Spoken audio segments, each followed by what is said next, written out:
Damn, I was talking it even though I was muted. Woo!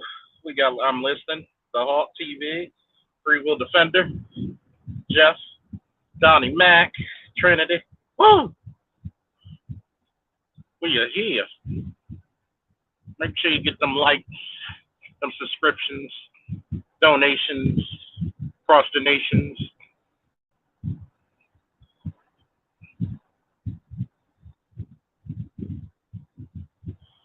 The hell? Hey, Dre, turn off the camera.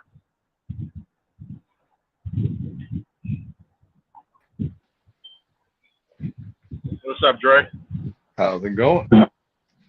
Chilling. I figure ain't nobody want to come to a Baltimore show, so I figured I'd come help you out there. Everybody comes to a Baltimore show, including the Cleveland football team. Even though the Ravens is a brand new team, but a brand new legacy and brand new uniforms, brand new players. So yeah, everybody wants to come. Oh man, I'm surprised he interviewed Nathan Daly. Yeah, I've got the info out the way. Now we can talk. Oh yes, I'm surprised the guy actually interviewed Nathan Daly. I'm like, damn. In some ways, I listen to Nathan. He's a cool guy, but some ways he could be Brandon Tatum light. I didn't watch the whole thing. I just saw bits and pieces. My ass was sitting out here. I watched majority. This damn car. Damn. I just watched majority of the last 30 to 45 minutes. Mm-hmm. And it's like, you know, even brothers who are Nigerian starting to notice the gynocracy. Oh, I mean, unfortunately, it's not even the fact of that. You know, white boys are starting to notice it. I mean, the plain and simple, the regular, I ain't gonna lie, we may not, remember I always said we're gonna have to crack some eggs to get men gonna have to crack eggs to get everything online, especially black men. I hate to say, the white boys are even taking it even worse. The white boys are gonna start cracking heads. Oh, yeah. And then that's gonna change the law for us. I ain't gonna lie. The white boys will probably be the ones that'll get the shit done because, like, you see when them 30-year-old people got arrested and they was about to storm that Pride event. I talked about that yesterday on my show. Yeah, they're getting mad because think about it. I mean, like, imagine like this. Because you got to give it some kind of group thing. Like, imagine if you. Like, this is being nice, being fair. I'm gonna say this is a judge to show you how here. Imagine being a white Caucasian male, and you get a B, and you're a better person. You come to work better, and that other person get a B, and they still hire that other person who's got the bad criminal record and all that crap over you. You know what I mean? You got a better job history. All they do because of that minority status. That's kind of, you know what I mean? I ain't gonna lie. I mean, we ain't got rid of racism yet, but I can totally understand from the other point of view. Where imagine if you were that guy who was just equal with that person and you lost the job because of that. I'd be kind of pissed myself too. Because you're like, wait a minute, I'm a better employee than that motherfucker, you know? Welcome to a black man's world. Right. What's going on, Charles? Now some people will say, what's up, baby? But some people say, well, that's just welcome to a black man's world or whatever. But think about this. Are we going to go out and say, well, fine, since black men had to suffer, we're going to make your ass suffer for X amount of years too? Or are we just going to nip the problem in the bud, say from today on, everybody equal? I mean, really, a lot of black people refer, we just nip it in the bud from today on, everybody equal. No special favoritism, this, that, and the other. Well, you got to think about it. White boys are going through it because inadequacy. When you're never forced to be, you know, great or to grow stronger, you're going to be stagnant.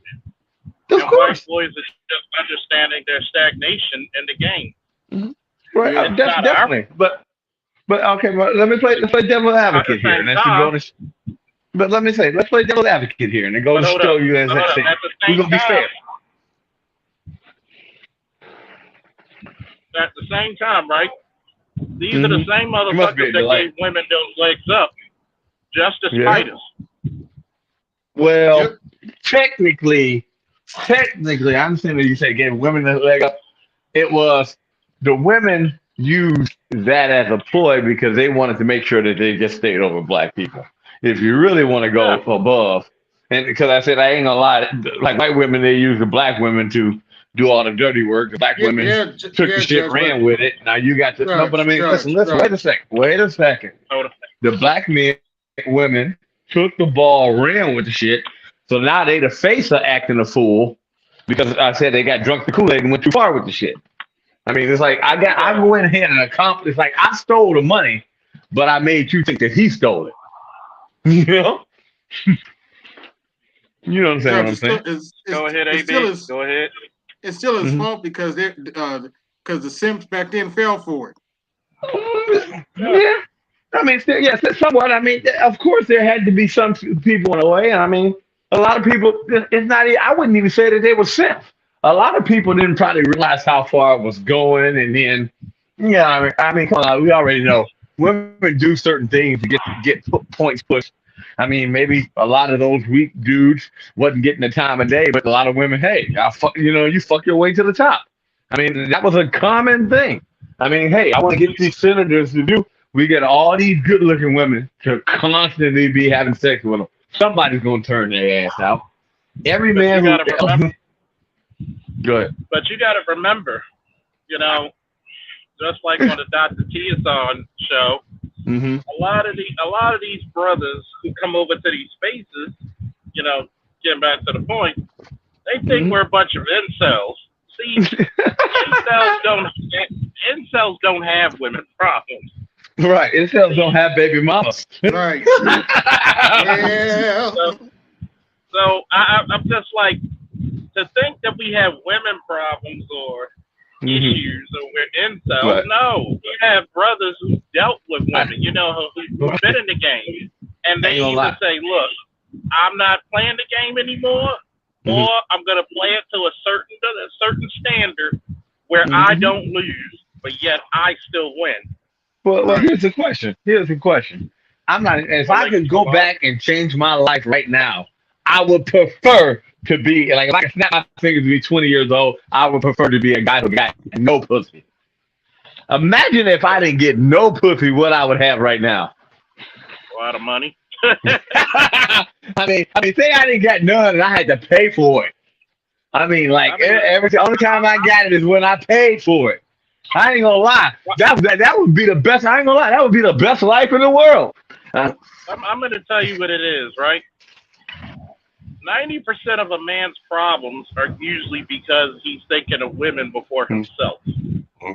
And it's usually something woman, oh, you looking at another bitch, okay? Why are you with me? Like I had to ask a 19-year-old girl, would you argue with your husband after you both talked about it and he makes the final decision of whatever decision it is? Well, if I don't like it, why would you marry a man you don't trust his judgment? Mm-hmm. Well, they do well. And she stopped and she thought about it because it made no sense. Yeah, I'm opening up your logic. I said, see, this is the problem. You're so used to being told that you can buck back against men, so men be like, you know what? Go lift that boulder over your head. Yep. Go change that oil. Go change that oil. Go protect the. Since you believe we're equal, it's Wednesday and it's your turn to protect the house. I'm gonna cower and sleep under the covers while you fight that big old burglar man. Well, this is the problem, Charles. I was telling you this. Like one of the things we sit here and we talked about those cops in Texas, right? We talked about them and talked about how cowardly and shit they are, but all like that. But I hate to say, one of the things is take it out of their job description and everything. Those were just people, right?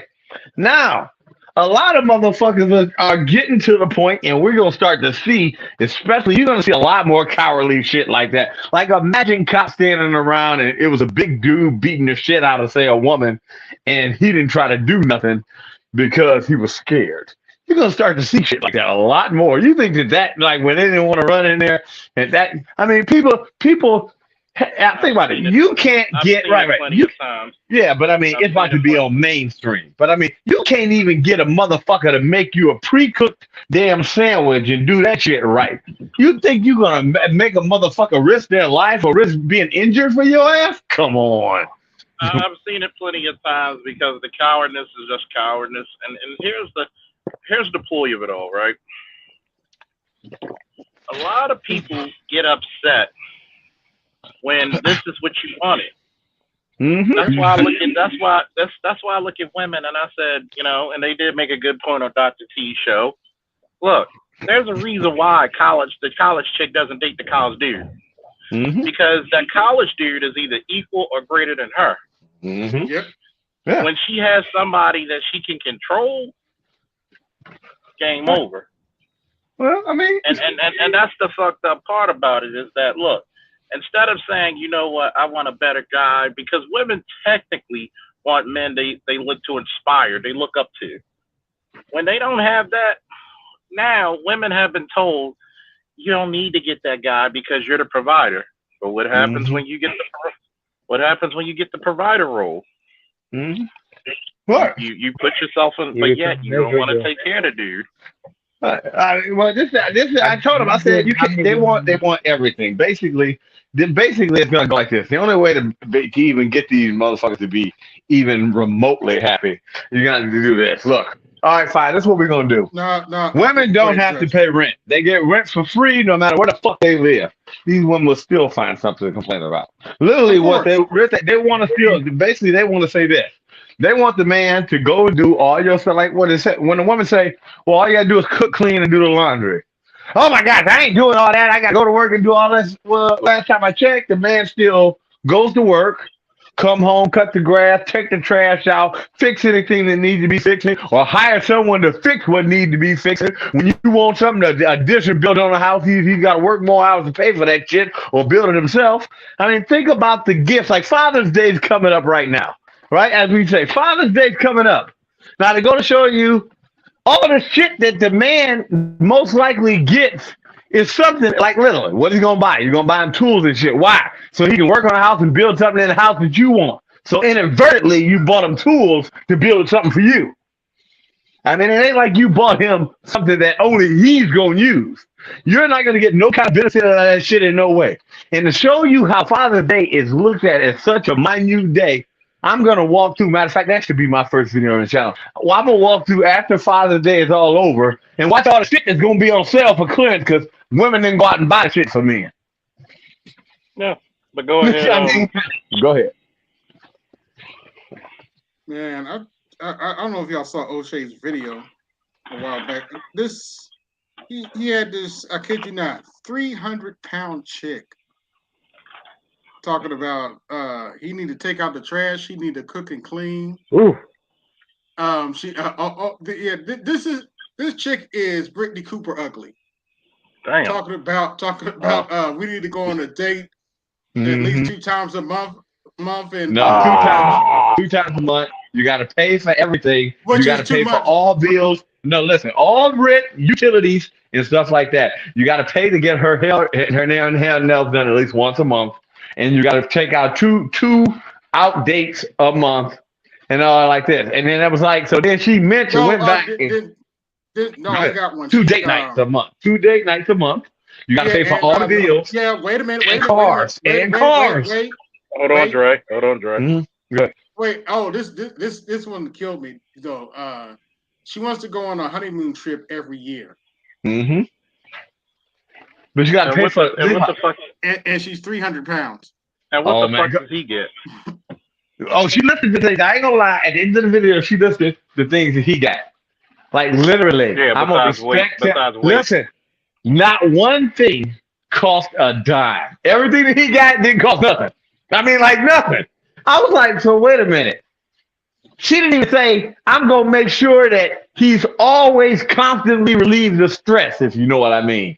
Not one thing that she talked about that she would give him at the end. She named 5 things. Not one of those things cost any money.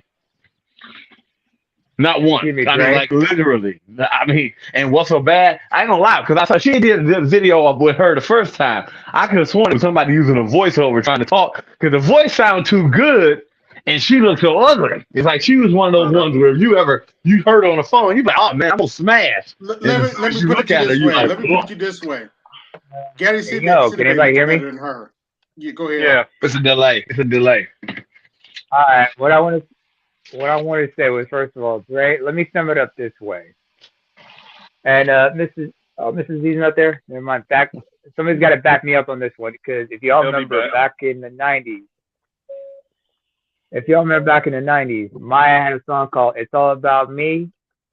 Basically, the woman wants you to be Cisco to her Maya, so you singing backup, Yeah. or like Chris Rock said it.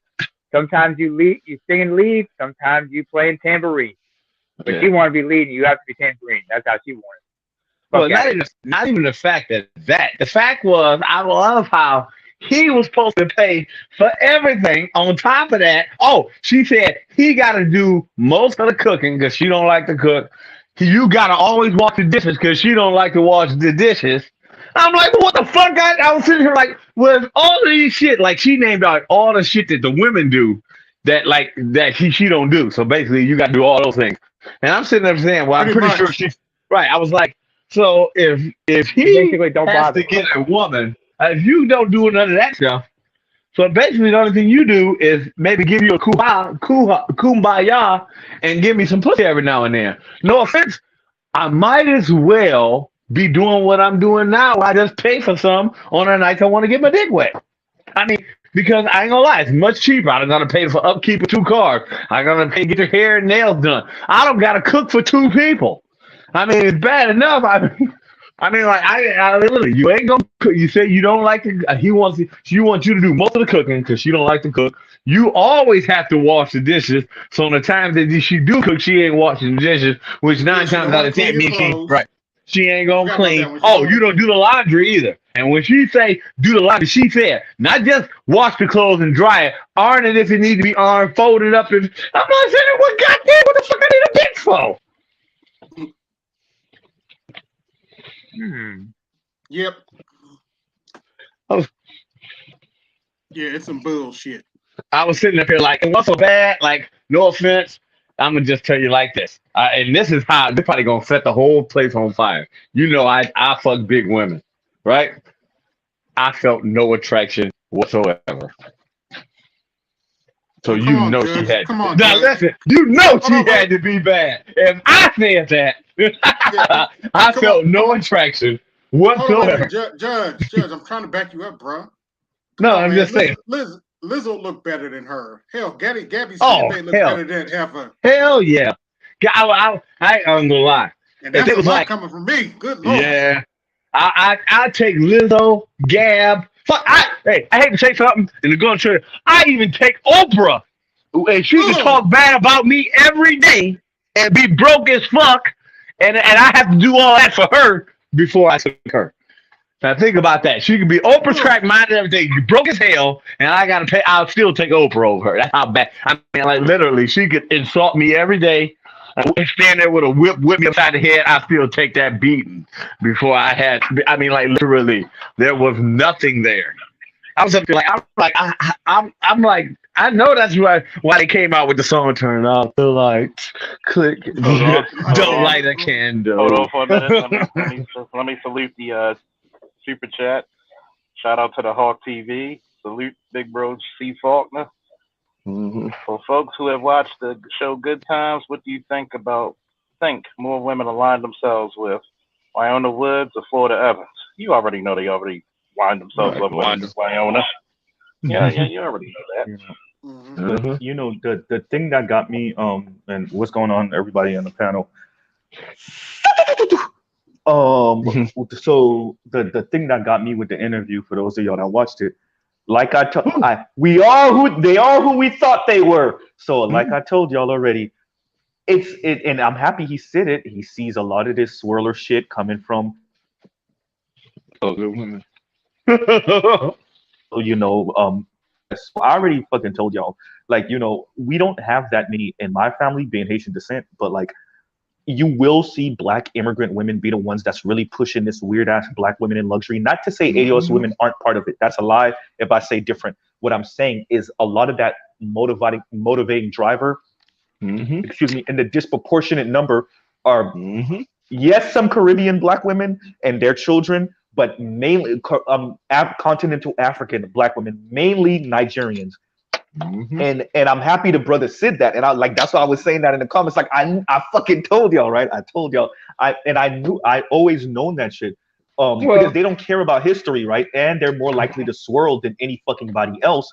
mhm. And you know the reason why that matters is because they infect the pool. So in other words, think about what I'm saying. And I said this on another panel. Actually, I said it on Charles' panel. We're talking about women that might have their family history might have quadruple dipped into ADOS. So their family sold ADOS into slavery. Then they come here and go to school off of ADOS's back in the fight that people like Martin Luther King did. Then they turn around and talk crap about black men on YouTube, garnering tens of thousands, hundreds of thousands of subscribers. Then they turn around and marry a white man while still talking crap about ADOS men. You see what I'm saying? Well, but this is one thing you're forgetting with that whole thing, True. Think about this here. See, this is the problem. Like I said, we're the canary in the coal mine. So then they watched. See, they were taught about American culture mostly by the internet. And if you got, say, like, picture if you figured out, say you had to go by, like, say your thoughts on how black men act were based all off of social media and not areas, and you had to find places like the Manosphere, which Manosphere was found. It ain't like this motherfucker popped up into nowhere. You had to be looking for this shit to find it.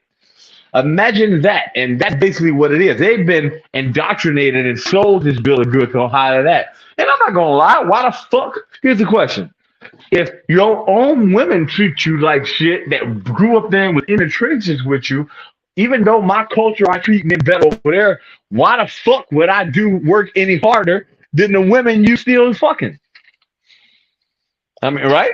You still do. I mean, Well, you you understand gotta. what I'm? Why would I? I mean, Well, you think gotta. about this. Why would you work any harder? Like, say, if me and you work on assembly line, and we stamping out parts. Me and Charles Faulkner. We both getting $25 an hour. But if I stamp 10 parts in an hour and he stamped 30, we still made $25 an hour. Why the fuck am I gonna try any harder? I'm like, fuck it, I might as Well, well. All right, only some people figure they want to do the job. Do the job to the best of their ability. That ain't in this new younger culture. They want to do bare minimum to get by. Bare well, you minimum. gotta I think understand something. Well, you gotta another understand something. I'm gonna another say this, then I'm gonna give it to Z. You gotta understand this. Everybody walked around like, not my culture, not to my culture. Shit, let your women get, shit, Let let them come women over get, here. let, Let them. all you gotta do is let that bitch come over there just 30 minutes, and Oh she get hell a yeah. couple of black friends. Oh, don't let her Over, ass go to an over. HBCU. If she goes to an Woo! HBCU, she's no longer African. Well, not even the She fact of just that. got What's the so accent. I don't even watch women to Yeah. where they've been like a dude they'll be talking and like I've heard women say like remember I told you I put together a couple beauty salons. I was working there for weeks and months at a time. And I'm like, I ain't watch you. Oh hell no, don't be doing that shit to a for a nigga no more. And I'm like, shit, the girl was happy. She like walking the door and she'd be happy, talk about her man, this, that, the other. And then she'll mention something. Oh hell no, don't be doing that shit for that. And I'm like, damn, the bitch walked in here happy. By the time she leave, being around all these broads, now she don't even like her dude no more. Go home and start a fight. That's why when y'all niggas be having a broad, you be like, God damn, where all this shit come from? She talked to a bitch or she read a fucking uh she Yeah, read a pretty fucking much. thing on there. Just like give you an example, it's a good looking woman that I grew up with. She's still a friend on my Facebook page. Now she put up all these posts, is always bullshit about this nigga, if the motherfucker loved me, I never believe that shit or some bull like that. And you wearing a shirt in the picture to say, boy, fuck you. I mean, so basically, she was dating a dude for a hot second. She's like, I thought I would never fall in love. About 4 or 5 months later, yeah, that's what I should have known. No offense. If the dude became your friends on Facebook and saw any of those posts, he will put you in the fucking category. It's not that men changed up. We realized the type of woman you were because we realized if she did this All shit right, or she's all talking like right. this to men all right. that she Mr. don't Z know, turn. know what I mean? Go ahead. Imagine what she Dre would on do. it today. No, Dre I'm is saying, on but it, imagine what she would but do to you. yeah, Go ahead. but going to back to what we were talking about, like and I'm happy he brought up the black women in luxury thing. So that is and I'm glad also that Dr. Hassan brought up what he brought up, which was very important. We're living through a time now where a lot of people are going to have to keep their heads down. Credit is drying up in a particular way, right? Inflation putting its foot in people's rear end. And so a lot of people that were fronting like they were ballers, you're not going to be able to front. But black women didn't get the memo, or they got the memo and they don't care. Either way, it's going to suck for them, right? Either they got the memo, they don't care, or they didn't get the memo. And I feel bad for the ones that didn't get the memo even worse, because they're going to still be chasing after this, and the money's drying up for everybody, pretty much middle class and down, right? Yeah. That's not just a black thing that is going to hit the black community particularly devastatingly, but it's going to hit everyone. So even their swirler and divestor dreams are going to be dashed. I'm happy that Dr. Hassan brought that up. It's going to be dashed. It's over. It's over because the main reason that why they was dating out and trying to marry out is for the money and the status. What happens when a middle class white dude don't got that type of money or status, or inflation then bit into that money so much that it really puts him pretty much on the same level as the niggas you was talking shit about. So and I'm happy that Dr. Hassan brought that up. That's real quick, Dre, because that's what we have an issue with right now, right? So money for a lot of average people and poor people is going to be, it's gonna be a different situation. And so we're about to see how these women are gonna rationalize this. This is about to get real ugly. And I'm happy the brother brought up, what he did. I do think he has, and I get where he's coming from. He has a bit of hope in black relationships in a way. I think hope. I think it comes from a place of ignorance, because he may really think that if we just offer our way through, and somebody said in the comments too, and I can understand their frustration, like, what does he think he know that we don't know? Which is true, and I can feel that frustration. I don't think he's new to the game per se, but I think like he really thinks that if we just offer our way through, or we just put black women in the best environment. And I think people like that know that there's going to be at least a small minority of black women that ain't going to ride with us no matter what. But I think it's way larger than what he think it is. It's way larger than what he think it is, and I think that's the main issue. Go ahead. Well, this is one of the things, and I hate to say this, but I haven't even said it back then. See, everything died with Kevin. Kevin had hope. And I told her, like, he was born and raised in a church, so I give him that. But he was hoping he could save the black community. I ain't gonna lie, man. That motherfucker was trying hard, and he did a lot of work. But unfortunately, unless they was only listening to him like a 10%, which is way higher than any other black people ever listen to anything. But that 10% ain't enough to it's like if you're only getting 10%. That ain't enough. They're gonna be overrun and swallowed up. I mean, unfortunately, I understand he had hope, and that was one of the things. That was his Achilles heel. Hope. He was hoping that these women would see the light. Some did. That's why you see the ones that came out and said, yeah, that and the other. But on a grand scale, hell no. Them motherfuckers ain't doing the shit. I mean, think about it. This motherfucker couldn't do a 2-minute Google search to even answer the same questions he's been asking for a fucking year. And once a good answer to the question get answered, then you ever notice every bitch say the same fucking answer. You talk about, I don't want you to show that off. And bitch, you said the exact same shit you did in the exact same way. You didn't add no words. You didn't add no depth into it, nothing. Motherfucker, you have been watching this shit. Go somewhere with that. We ain't stupid. You know what the scary part about it is, though? Even their so-called zaddy acknowledges Kevin Samuels. Mm-hmm. And these heifers still run around acting like they ain't got no sense. Well, like I said, I had white friends that know. They didn't have to do like the white. I mean, like I said, the white boys that I knew, they say, "Oh yeah, we go ahead and we fuck them quick. If you get with a black girl, fuck them quick immediately before they know too much about it. That way, because white boys say, oh, it's easier to fuck with them now. They might fuck with us and then realize we ain't got shit and then leave us alone. But you're gonna definitely at least get a hit at least once if you play your cards right." Damn. Okay. Yeah, it is what it is. I mean, like I said, and then with me working in homes, sometimes I work in houses where, like, I may be the only black person there. And I mean, so I heard some shit, and then, like I said, you hear some shit, and they, a lot of, man, you cool, you don't get caught up on that race stuff. I said, because in my old book, we all men, and that's what comes first. But yeah, they know. Hey, Okay. man, I noticed that the black girls will be honest like that. I said, yeah, they will, until they realize you ain't something to be shown off with. I said because that'd be that same black girl after you piss her off to try to get her cousins to run up in your spot or something. And you'd be like, yeah, I had a couple friends I know who dated only black women, and when shit went down and went bad, she sent like family members or said other shit like that. And he's like, I'm not even gonna lie. They tell her, you think that black women can tell a lie on us? Imagine you as a black brother to a black woman, and she come tell you something about that white boy. You gonna beat his ass quicker than anything. I'm gonna tell you one thing. It's a new day. It's a hell of a day. Yes, And what makes sir. it even funnier is that, I do agree with this comment here that I think he's scared of being labeled misogynistic or a woman hater. I do think so. Because Oh, he one, was. I get the term that he wants to try to open up dialogue, but he goes to open up dialogue with a person who's not even going to listen to him. Pretty They're a much. staunch hater. I mean, you got to understand something. That's like me going to Paris, whatever the fuck her name is, Mulan. Oh, Channel. the airhead. And it's funny. Big warehouse. You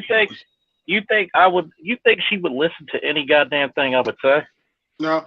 You got a better chance You of gotta getting know. Cynthia You G gotta than her. know. You gotta. I had better conversations with Cynthia G than I would get out of Yeah. her. Yeah, you would. And it's Cynthia Yeah, G was yeah. better and it's for I'll her. funny give Cynthia because that. Yeah, Cynthia would be have a better conversation. and if you really want to look at this divester shit, a Mhm. lot of black women date outside their race to try to escape or belittle or to shit on us. Black men will date outside their race only because they're happy, only because they like the girl, only because the girl's loyal. How many times do you hear black guys date white women or marry them and shit on black women? You don't really hear that. But damn near every chick who dates outside their race, she got to open up her funky mouth to speak on black men. We just leave it alone. We just say, look, I'm married, I'm happy, the end. We don't even, we keep it pushing. As a matter of fact, let's look how Bell Hooks versus Kevin Samuels. And that tells you, not one black man said anything negative about Bell Hooks when she passed. Not one black man danced on her grave. And Bell Hooks said some fucked up shit, by the way. A lot of fucked up shit. I And didn't know and who Bell Hooks was till she passed. and I'm gonna tell you what made Bell Hooks even more fucked up. When she said those guys in New York back in the '80s, they did it. I said that tells you black women's Yep. mentality right there. Yep. And when Kevin She never apologized. told the Even truth, I'm sorry. but when Kevin told the truth about what black relationships really are, us versus them, they get mad. What the fuck is up with that? But go ahead, Z. No, I was saying the fact that she condemned the guys from New York, right? And that lets you know, like everybody act like they didn't see that, right? And I think that's why I love the internet. Y'all keep on hearing me talk about this, right? Like the internet is gonna expose us all, and it's not that it's gonna expose us; it's that we're gonna expose ourselves. Yep. The conversation has become so much more difficult. And the brother was speaking about this also when Dr. Hasan was interviewing him. It's becoming more and more difficult for women, black women in particular, to play the victim card. And I'm careful in how I say that because I'm a black man in America, but it's more difficult for them to play it because they're exposing their hand so much. And not only that, but too many cases of women playing the game is they're getting caught. Between Amber Heard, between everybody putting Halle Berry on blast about how she played victim when she break up with dudes, all of that, right? Between women and their egos just straight up talking crap on the internet, between the tweets that say, I wish we could go back to the days when men would die and leave you their life insurance money. All of that stuff is exposing that women are human beings just like men are, and they can be just as cold and conniving and calculated and insidious as men are. Right. And I think for me, that's always been my argument since I came into space. I do not think that women are worse than men. I don't think so. They're just human. Exactly, Dre. But the difference is we keep on pretending like they're more moral than men are. and they're exposing they're That's exposing. It's not even men. real They're shit. exposing that they're not. Right? Pretty much. Exactly. AB bullshit. I want to thank you, Heavenly Father, for shining your light on me. Okay, I'm Bro, sorry. for real. You bust me out a song might after be the that one. theme.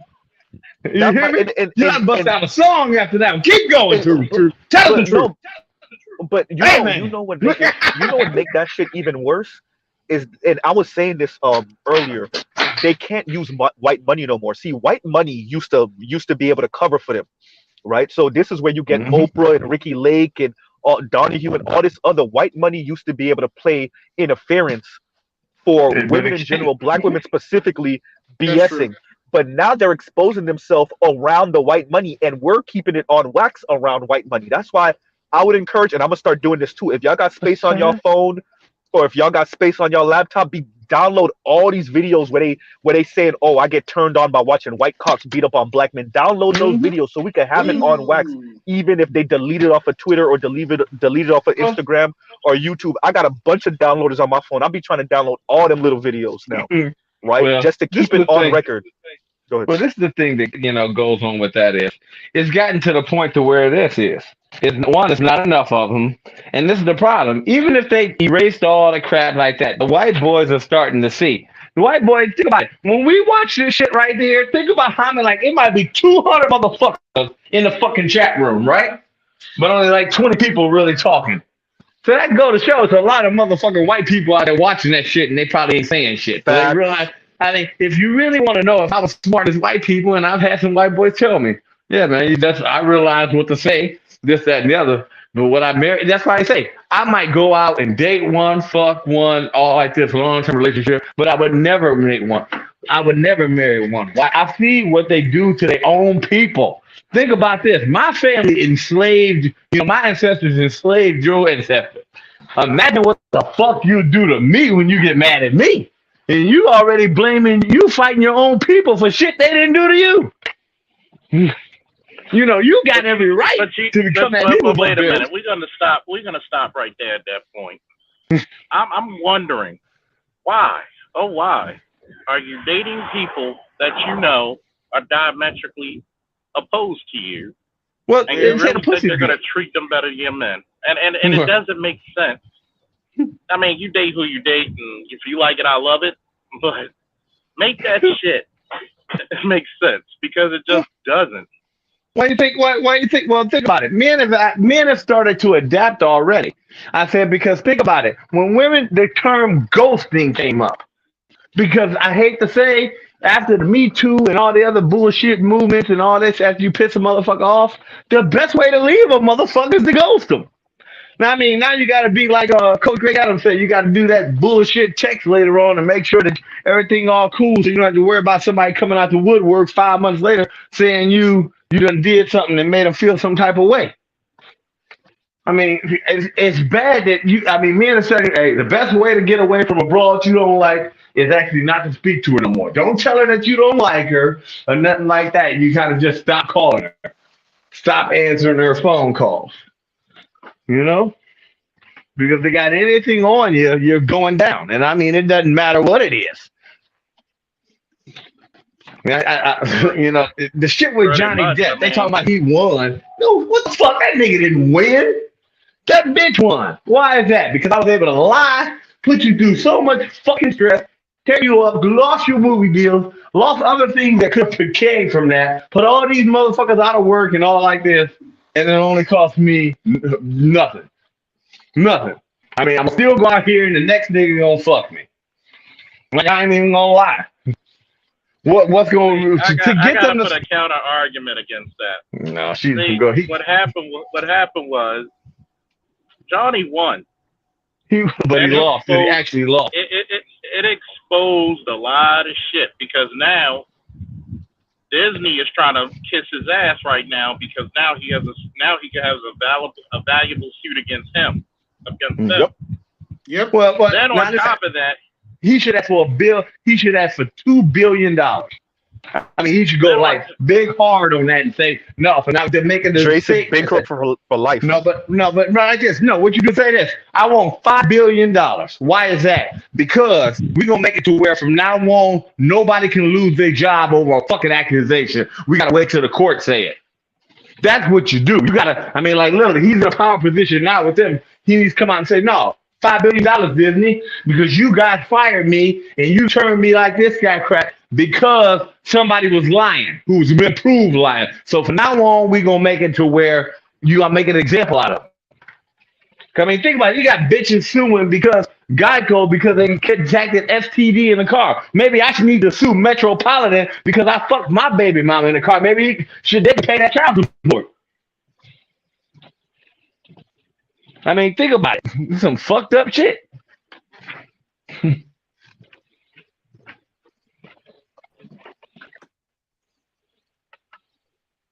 I right? Yeah. No, I was just telling my coworker what you said, Dre. I mean, look, man, I fucked her in my car. Motherfucker, y'all owe me that child support. Like, it's funny because it's like, look, the reason why it's significant is because he laid down the blueprint against women. Every interaction you have with a woman must be recorded, either video and or audio. Like, it's gotten to the point where I can't trust your ass. You're gonna rob me. And even still, let's go back to that shit. You got a brother who doesn't think that he thought at first it was incels. Like, nigga, why do you always think men lie about women's behavior? I'm always looking at it. How incels can't wait? How can incels tell your ass experiences with women? They don't get pussy. No. So how the fuck they gonna talk about it? And that's the point. That's the point about it that a lot of people don't get. It's like, AB, we don't love these hoes. We ain't trying to save them because we don't love them. We ain't trying to save them because we don't love them. Put them by the curbside, let the trash get them because we don't love them. I mean, even Superman put back his clothes on to be Clark Kent. He was like, you know what? It's not even worth the squeeze. I'm tired of this shit, man.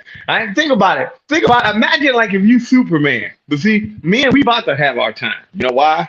Because I ain't gonna lie. I do admit, if I start making these videos, I've been thinking for the last 2 days what type of videos I'm gonna make.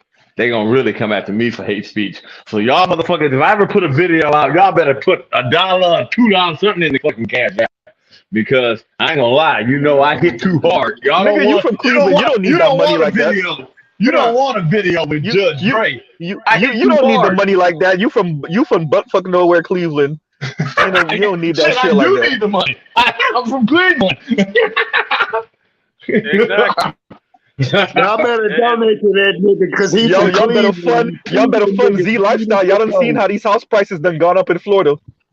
Oh yeah. Well, they already starting to go up here in Cleveland because we got a lot of motherfuckers coming here. I better not hear you say another motherfucking word about the house prices in Florida. Bring your ass to Texas, nigga, and you'll really see some fucking house prices in there. What the fuck?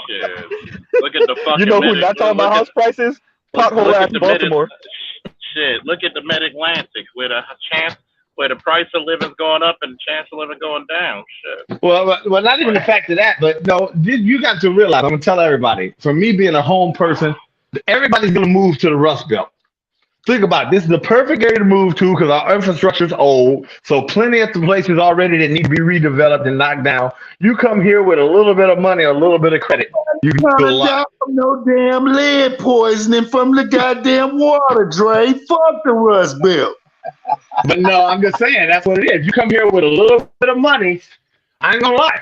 It's the reason why. Matter of fact, next when I get my car going, I'm gonna remind me one day, and I go live. We do it, and I'll show you like all the areas by like Cleveland Clinic and University Hospital where they're expanding. And you're like, look at this damn project place right here. Right over there is Section 8.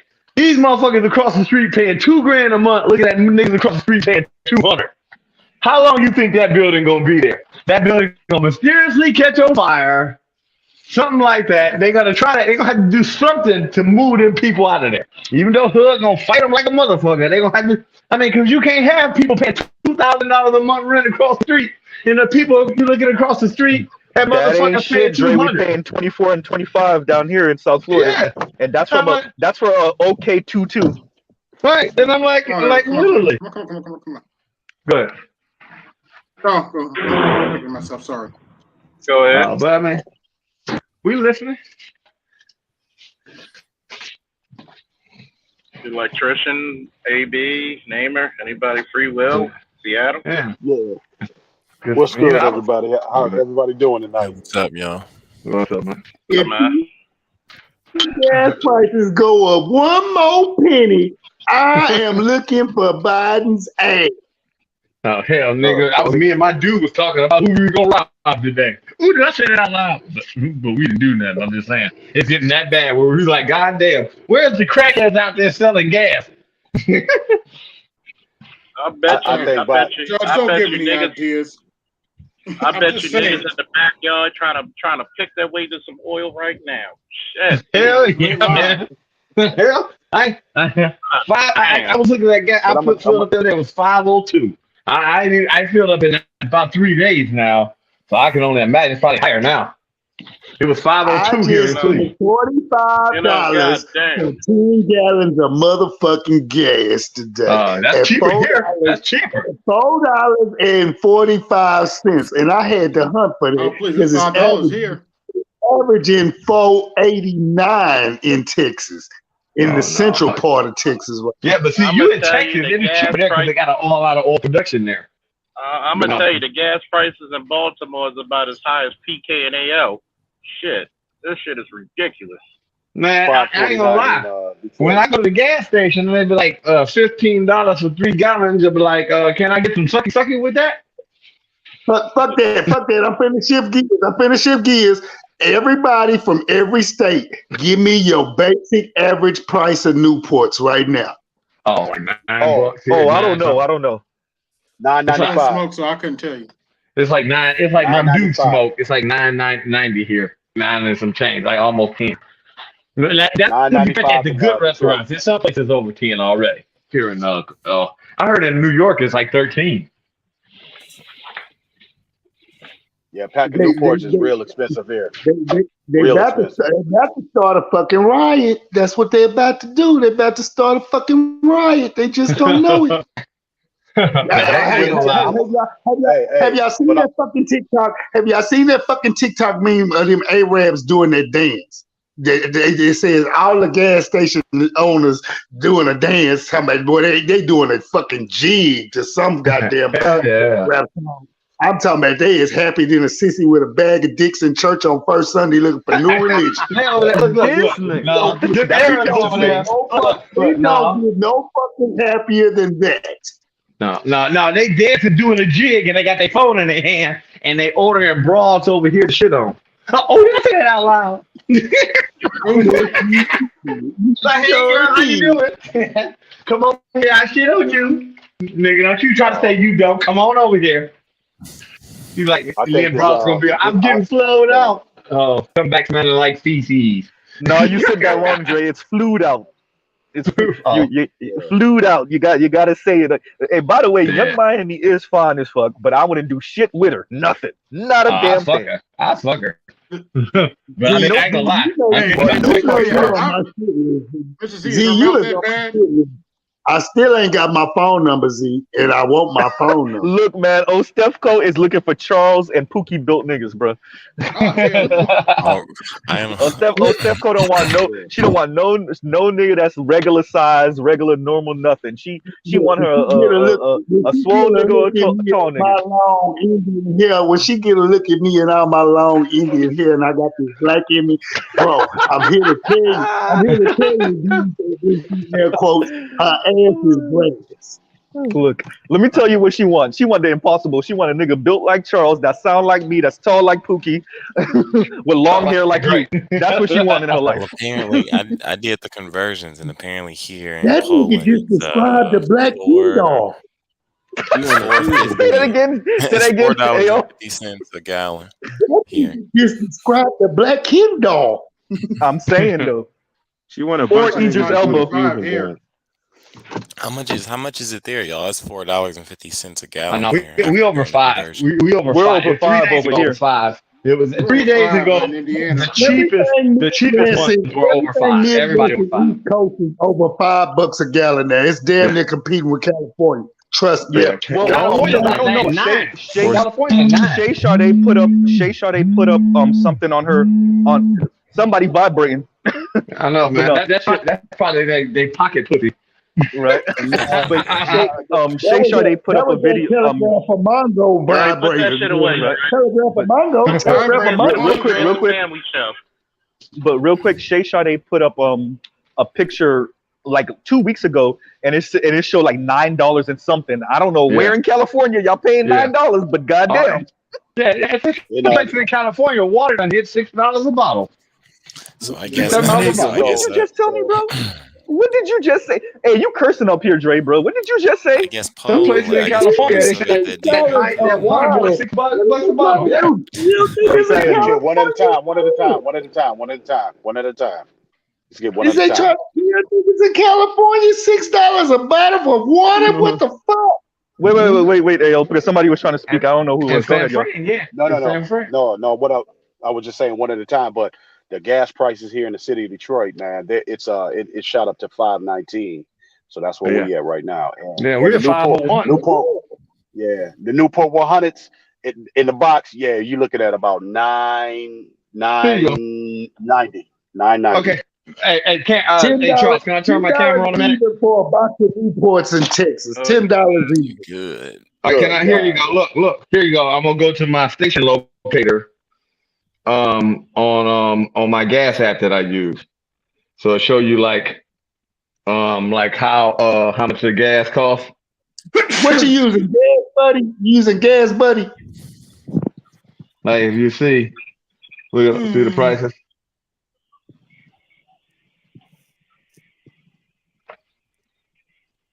We got some bullshit. Blow it up, nigga, blow it up.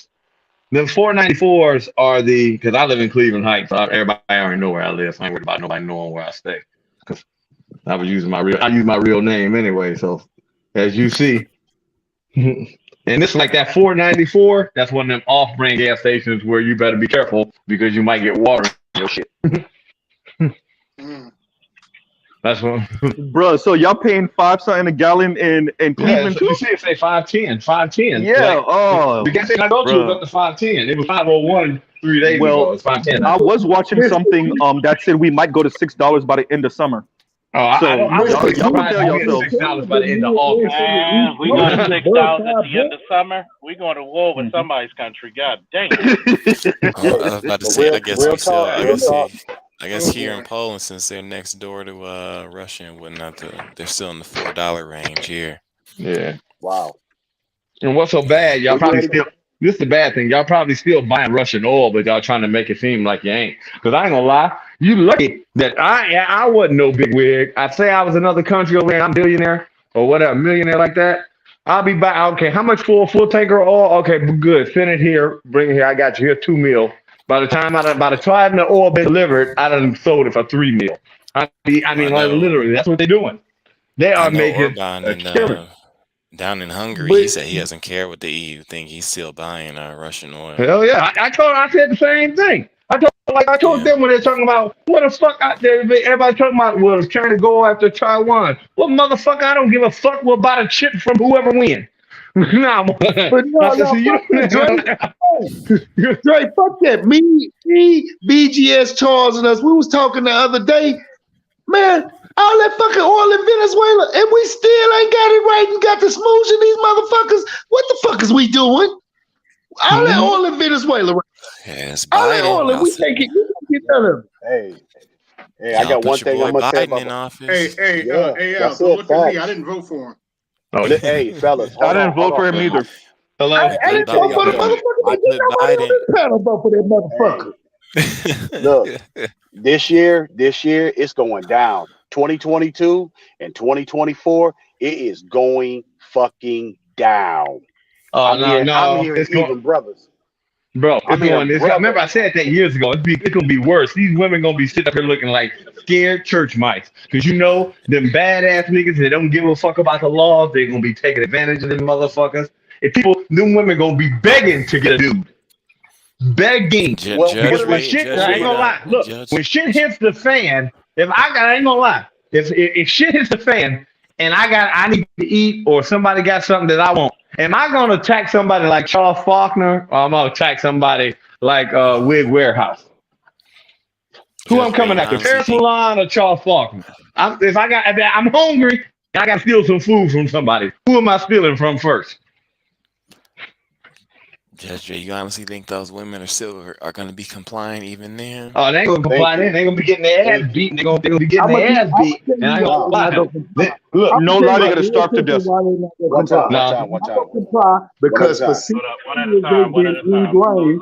they've been ingrained, indoctrinated to believe 911 is their best friend, and at the end of the day, all they gotta do is dial 911, and superheroes in blue uniform capes will come to their defense. But little do they know, Ask the people at Rod Elementary how that work out for them. All them 911 calls. Imagine when it's grown adult women calling 911. If the kids couldn't get them, you know the adult women can't. I'm gonna tell you what. Even with today's conflict, Mhm. domestic violence laws changed ever since when I started compared to when I left the department. Mhm. They're not gonna believe a lot of these bitches call the police and end up getting arrested themselves because they find out they're the aggressors. Mhm. Mm-hmm. Yeah, they changed their But you law know about what? 15 years ago in Texas, where if 911 gets called and there's two parties involved, shit, in Texas, they taking both of you. They ain't fucking around. They taking both of you, and the kids going to CPS. That's the new scam. The handicap judge done pulled before he left Attorney General and became governor. That motherfucker is dirty. But the reason why I say it's about to go down in 22 and this year and in 24, remember, fellas, remember, all on CNN. Well, you know what? If your man ain't voting for Biden and Harris, don't give him none. Remember Z, you hit it on the spot. Talking about recording Seriously? all this stuff. Yo, go ahead, brother. Seriously? Fuck your Yeah. coochie. Right. No, but I got keep a talking. question. Who was that was just talking? Free, that was you? That was no electrician. Oh no, okay, It's go ahead, me. electrician. Keep up because Oh, yeah, No. support That's everything, his brother. name, electrician. That's No, your name. what I'm Screen your name, electrician for electrician. you. Yeah. Hold But on. what Are I you an was saying, electrician? yes, Yeah, I yeah. am. 30 Oh, years okay. 30 years in the game. But what I was saying was we did not forget. A lot of brothers did not forget about that bullshit that was putting over our head and was us being browbeaten. That's why I say it is going fucking down. Well, It's I going know down, bro. the Republicans. I feel like this. The Republicans gonna pull up. I tell you like this: how the Republicans get guaranteed to get elected next year. Donald Trump could get in next year. All he got to do is say like this: "No, we gonna say the shit ain't fair and all that." From now on, primary custody of all male children goes to the father. That way, we equal everything. Ooh. Woo! I ain't even gonna lie. The last thing Do to you know how much this is fighting? He would win by a landslide. I'm gonna tell you this one.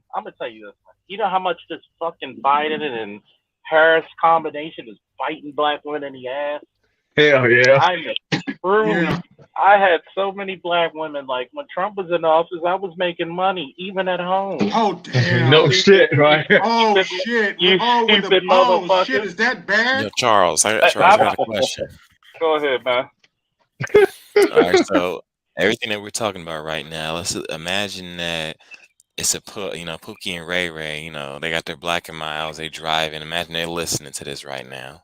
Uh-huh. Now, what would they think versus a multifaceted man? Can you compare Well, they don't give a shit. Pookie and Ray Ray don't even go to polls to vote. Hold on. Here's the honest statement, because even Pookies are multifaceted. True. If you go to cons like I do and gun shows and computer shows, Pookies are there. I mean, yeah, he can do your tattoos, but the motherfucker's smart enough to do your taxes too. Yep. See, Pookie. See, there's nothing to remove from Pookie. Okay. I'm gonna give you a good example. Even that guy who was the nuclear physicist, guess what? Mm-hmm. He had a little bit of Pookie in him. Yeah. You gotta have a little fight in you to be in the military. Thank you. So he's not just some super square. I mean, he's in martial arts. So that means what? He's hit people in the face and he's been hit in the face. Right. See, Pookie is listening. Pookie, you probably got a couple of Pookies listening in and agreeing to every goddamn thing we saying. Because even I'm gonna just tell this truth about Pookie, even though I don't like the word Pookie, very educated lame. That's why I love multifaceted. Mm-hmm. Pookie and Ray Ray is the reason why a lot of black women have degrees and jobs, because Pookie was the one who picked up the kids. Pookie was the one who got up the money, whether it's legal or illegal, for her to pay for her books, her transportation, and schooling.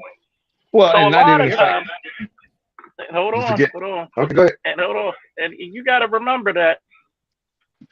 You got to remember that. You got to remember that.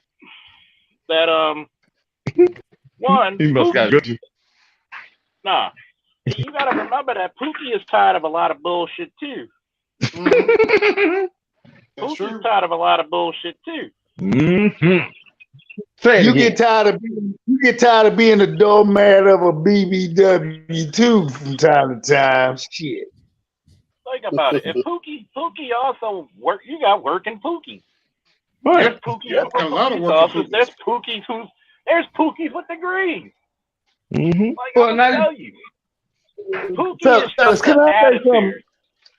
something? Charles, let me say something about the Pookie. Real talk, brothers. We're gonna get up off of Pookies because real shit, good, bad, or ugly, right or wrong, Pookies and Ray Rays are the salt of the earth. Who gave Pookie and Ray Rays bad names? Not fellow black men. These black women, and we bought into this shit. Ain't nothing wrong with.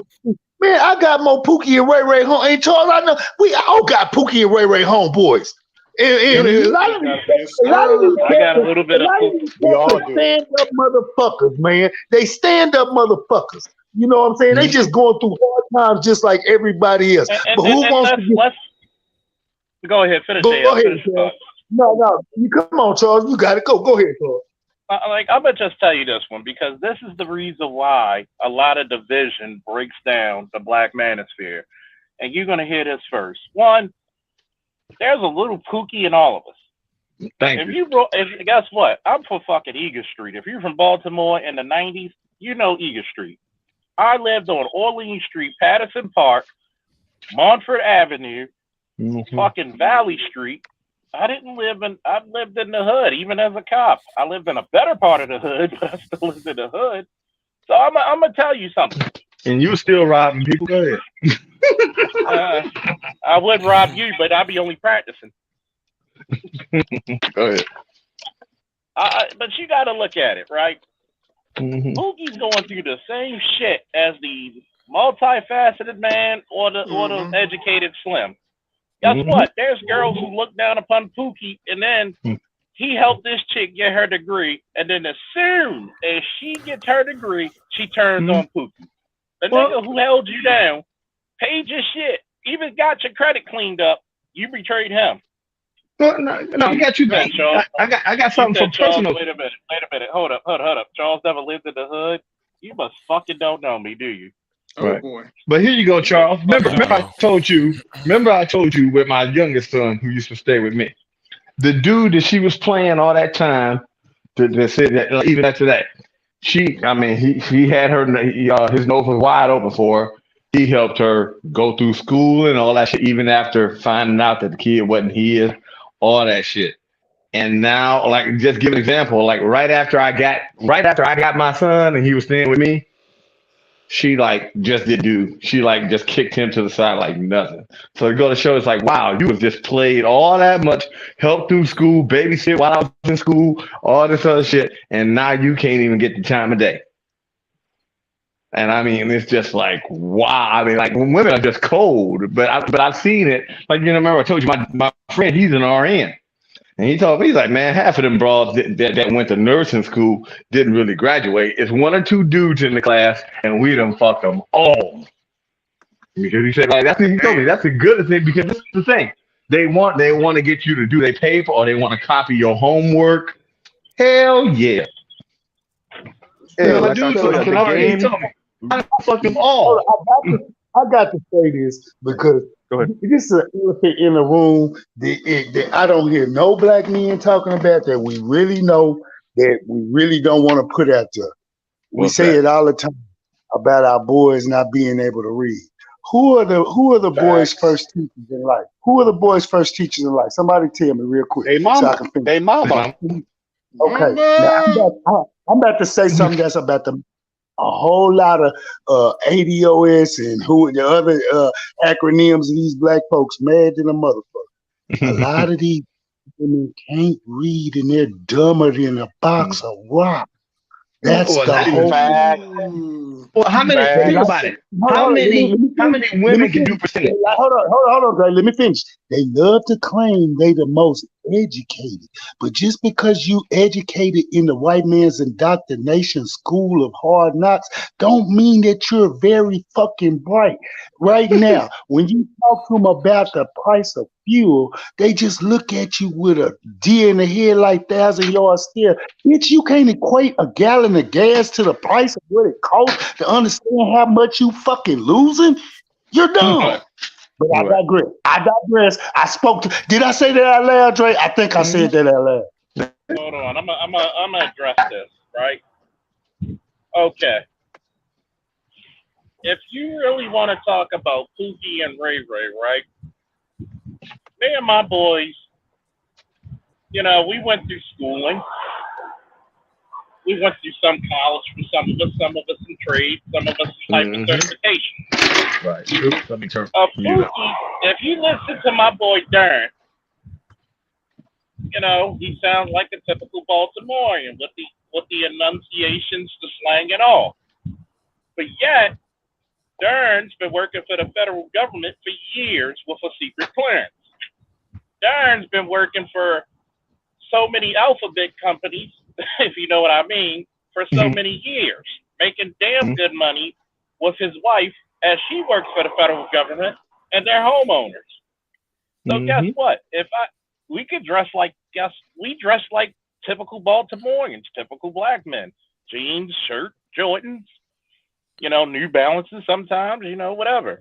But there's also occasions, but there's also occasions when we dress as, suited and booted. See, that's the part about being a multifaceted man. That guess what? When Pookie cleans up, Pookie's like any other dude. Like, how many times you go to the barber shop and Pookie's probably the master barber? How many times you go to the mechanic and Pookie's the master mechanic? Hell, I've been to colleges where Pookie was the motherfucker doing fucking physics. Just because you could take the nigga out the hood, he just still got a little hood in him. And it's just the only difference between Pookie is that he's in his refinery, okay? Just some of us are multifaceted. That's why I tell a lot of Negroes, go to cons like BlurredCon. You'll see people rolling up. You'll see me smoking a cigar, drinking some cognac. You'll see a guy doing tattoos and who has a record but owns a business. You'll see a cop there. You'll see some college graduates there, and we all having a good old time. That's the thing about being a black man that no other race of people can do. We can be of all kinds of economic classes and still enjoy each other's company. Not even our women can do that. Charles, the nuclear physicist that just got pineapple last week that's been the hour in the conversation of everybody on YouTube and all the other. Oh, he got pussy galore this week. Come throwing at him. I'm gonna tell you boys the truth. That dude right there, he's affiliated with a lot of Pookies and Ray Rays. He's done heard about the fuck sessions the Pookies and Ray Rays got, so he just wanted to get him a piece of what some of the Pookies and Ray Rays was getting. He know good and well that ain't something he's gonna bring home to mama. He just wanted to hit some of the Pookie and Ray Ray type pussy. Because I'm gonna tell you what. Let me say something to that. I'm gonna tell you what. Even Pookie will tell you. I'm gonna say this and give it back to AL. Even Pookie will tell you. There's some bitches that my college friends can fuck that I can't. He has to be put on by his college dudes to fuck those bitches. It's because guess what? You get a dude who's suave. Guess what? Trust me. People be like, well, the educated lame, he can't get the bitches. Yes, he can. There's a difference between an educated lame, which very few educated lames exist in the black community, by the way. But if you're the big man on campus, as they call it on college, oh, you slaying, bro. But this is the thing. We need to stop adopting white parlance in the black community. Very few of us really, and this is actually, we talk about the negatives in having this class compression in the black community. But one of the positives is that we do get to weave in and out of classes in the black community more fluidly than other communities, right? Which means that everybody kind of sort of is mingling with everybody else, which means that we could pretty much fuck everybody else's bitch, right? So we need to stop talking like we white. In the white world, in the Asian world, in the Latino world, do they have this? Not even in the Latino world, that's a lie, by the way.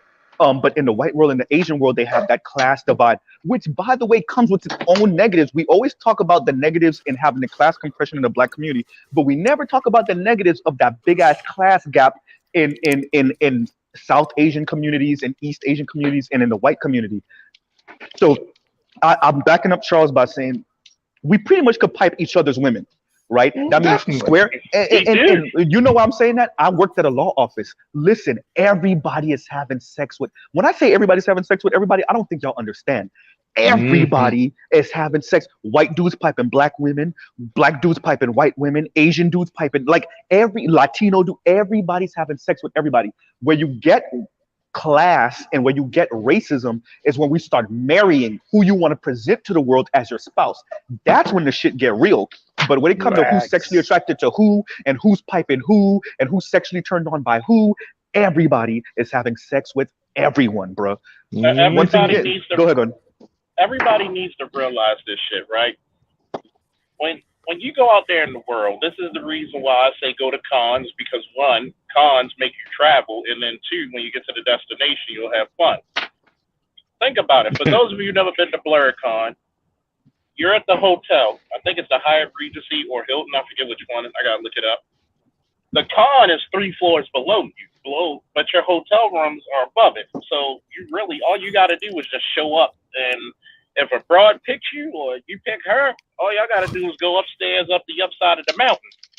So you'll be looking at chicks who be like, oh, I'm dressed up as Poison Ivy, and literally ass out like Poison Ivy, and she's a goddamn, nurse practitioner. You got a dude who's a computer rep, a dude who's a tattoo artist, a dude who's a goddamn pro gamer. You got another dude who's a doctor. See, like Z said, everybody pipes everybody. It's just that every chick you hear, she'll tell you, if you believe her ass, oh, I mess with nothing but the top tier guys. And so, Charles, that to me is where we get into and that's what the brother, I don't know if he really got into it, but I'm gonna get into it here. This is one of the things. This is the difference between men and women. We know when we got lucky. You know when you got lucky. You know when you can't replicate that again. You know, hey, I pulled the Beyonce nigga. That ain't never happening again. She snuck behind Jay-Z's back. We piped in the limo. That ain't never happening again. We know that, and we know that's our high point for life, nigga. You ain't never getting that again. For the most part, men know when you get there, right? When you pull the super baddest chick in the club. Women, on the other hand, especially because men pay for dates, they get that once or twice, and that's their bar now. So what ends up, and I have an aunt in this kind of predicament. They used to pipe big time D-boys, right? When I say D-boys, I don't mean like street corner. I mean like Freighter Connect D-boys, right? And that's the bar. And she's been looking at that bar for 20 fucking. You see what I'm saying? So the bar's been there for 20 years. You're never gonna get that again. But the difference between men and women is, you ain't never gonna get there again as a man. That's just gonna be a story to pass on to your grandson in the future, right? Hey, before I met your grandma, let me tell you about this one time, right? Whereas with women, they hold on to that bar for dear life, right? And even when it's clear they never getting back there, that becomes the new bar. And so they spite all men that's not that. Go ahead. No. But, This is the you know, part you What you're forget. explaining, what he's explaining to the people is the difference between men know how to be humble when a situation like that happens, and women are all about their ego when Well, that this is happens. let me tell you, you was actually given a message about 30 years ago in the movie. Back in matter of fact, we quoted that movie tonight. It's like a woman say, "I was prom queen back in 1979." What motherfucker, you ain't remember the prom? But I was. That's all. You understand what I'm saying? That's 1979. That's 2021. That's how women act. You was there once. Yeah, that was 30 years ago. You ain't that no more. I mean, that was a message right there in that movie, and we didn't pay attention to that shit. I mean, yeah, it's pretty much like what I talk about when I've discussed in the passport space, and I've asked, yeah, and I've asked bros like, Somebody got what echo. is a travel pookie? Yeah, I said, what is a Got travel that pookie, Baltimore Ray wireless. Ray? Yeah, so Probably that Cleveland smog blocking my signal. Ain't no smog in Cleveland, nigga. We don't have no yeah, factories and shit no more someone's now. echoing. That was- Nigga, you got smog. That's called It's you. residuals. That's just that fucking Midwest terrain. It ain't about shit. Right. But anyways, like Shout I out, guess shout out to Y'all Ring gotta Fire let Design. SOS go. He been trying. Go ahead, man. Go ahead. Finish your statement, please. Go ahead. yeah. Like anyway, I was saying that I've asked bros in the passport space, like, what is real? Because it's a term that they have now is, travel pookie and travel Ray Ray, and I was like, at what point, even though that's a thing, at what point does the travel Pookie and Ray Ray evolve? Like, if you think about it like Pokemon or something. Like, okay, so let's say he's a Pookie or a Ray Ray, and like to them, a travel Pookie is like, they only go to Colombia, they only go to DR. I was like, okay, but I thought that as long as he's a black man with a passport, he's automatically no longer a Pookie or a Ray Ray. But to them, deeper than that. I'm gonna break it down for you. Yeah, but anyway, so I was like, okay, let's say he is a travel Pookie. If that same quote unquote travel Pookie goes to Norway, is he still a travel Pookie then, or so it just kind of, I think it's what Charles described earlier. There's some validity to it. I think that a lot of Pookies are more multifaceted than people probably give them. I'm gonna break it down for you, man. Travel Pookie is motherfuckers that travel to certain countries and they kind of mess up the country for other brothers that come. And what I mean by that is they do stupid shit, like they throw money in public, they throw up money, they go out there with jewelry, with a whole bunch of jewelry on, getting robbed. They kind of like doing all kind of crazy shit with the chicks, like lying They to do the hood local shit chick. and they bring it overseas. Basically, that's a travel shit. Like one of the things that quote unquote travel pookies is doing in certain countries right now is that they'll be telling the local chicks, like, acting like they want to have a relationship with them, and then they just smash them and dash them instead of just being straight up with them. But it's a lot of shit that goes under the travel pookie category, where it's like niggas is doing hood shit that's messing it up for other black men that's coming to the country. Like if you look at DR right now, DR compared to like 10 years ago, 8 years ago is real messed up. A lot of hood dudes from New York and went ahead and fucked up DR. I mean, you could still have fun and stuff, but there's a lot of shit that they did out there. Nigga said DMX and Jay-Z done fucked up DR. Keep going. It's especially there's a little spot. Damn I can't you, remember Diddy. the name. I can't remember the So name. what have you of the done out city there? right now? Tell us how you fucked it up out there. Tell us. Come on. Jesse done fucked it up. I was just curious I get you with that. But go ahead. But I can't remember that city, but it's a lot of New York niggas that be out there, and it's like, man, it's so bad. Like the hood niggas from New York then turn the local chicks hood. Like Is it Puerto Cana? They Is talking that, like hood. am I saying the right place? Nah, Or is that Brazil? Punta Cana is DR, but that's more like Okay, a, okay. Mhm. that's more like a what do you call that? Tourist destination. Okay, They have okay. this it's called Sasua. So there's this spot called Sasua. It's like chicks come from all over the DR just to mess with American dudes. And like, man, if you talk to the chicks, like they I ain't gonna lie, man, those chicks in Sasua have attitudes just like Black American women. That's Oh what hell. New York niggas then did to goddamn DR. At least Sasua, right? And so Damn like, you, Busta Rhymes. so yeah, it's shit like that with Passport Pookie. Now I didn't hear the whole conversation because I was watching the NBA Finals, but I did hear a little bit here and there. The biggest thing about Pookies and Ray Rays, why there's so many pushbacks, is because I'm not gonna lie, man. Like a lot of the Pookie and Ray Rays back in a certain time period was cool, but the Pookies and Ray Rays now have pretty much came at the regular niggas in the Black community and educated lanes. The educated lanes in particular take exceptions to Pookies and Ray Ray because not only did they talk shit to the educated lanes, but the Pookie and Ray Ray image is pretty much the dominant, like, desired image in the Black community right now. So the educated lane's kind of mad at that shit. I mean, think about it. Look at, rest in peace to Kevin Samuels. Remember when Kevin Samuels first came in the damn space, how niggas was going at his head, and how BGS had to make a damn apology video for Kevin Samuels for introducing him to the space and all that heat that he got from these, these sort of quote unquote hood niggas. So I mean, at the end of the day, I agree with Z whether the classes are kind of blurred. So really, in all honesty, most black people in the most black men in the millennial generation are kind of like hybrid niggas. Like most niggas is like, Thank you. Part Pookie and Ray Ray and part educated lame. Like you don't really have no clear distinctive divide in huge numbers in the black. Except for our income. You That's did. Okay, no. You I'm did gonna back in the no. day. I'm gonna let you know. You did don't back have in a the day. divide.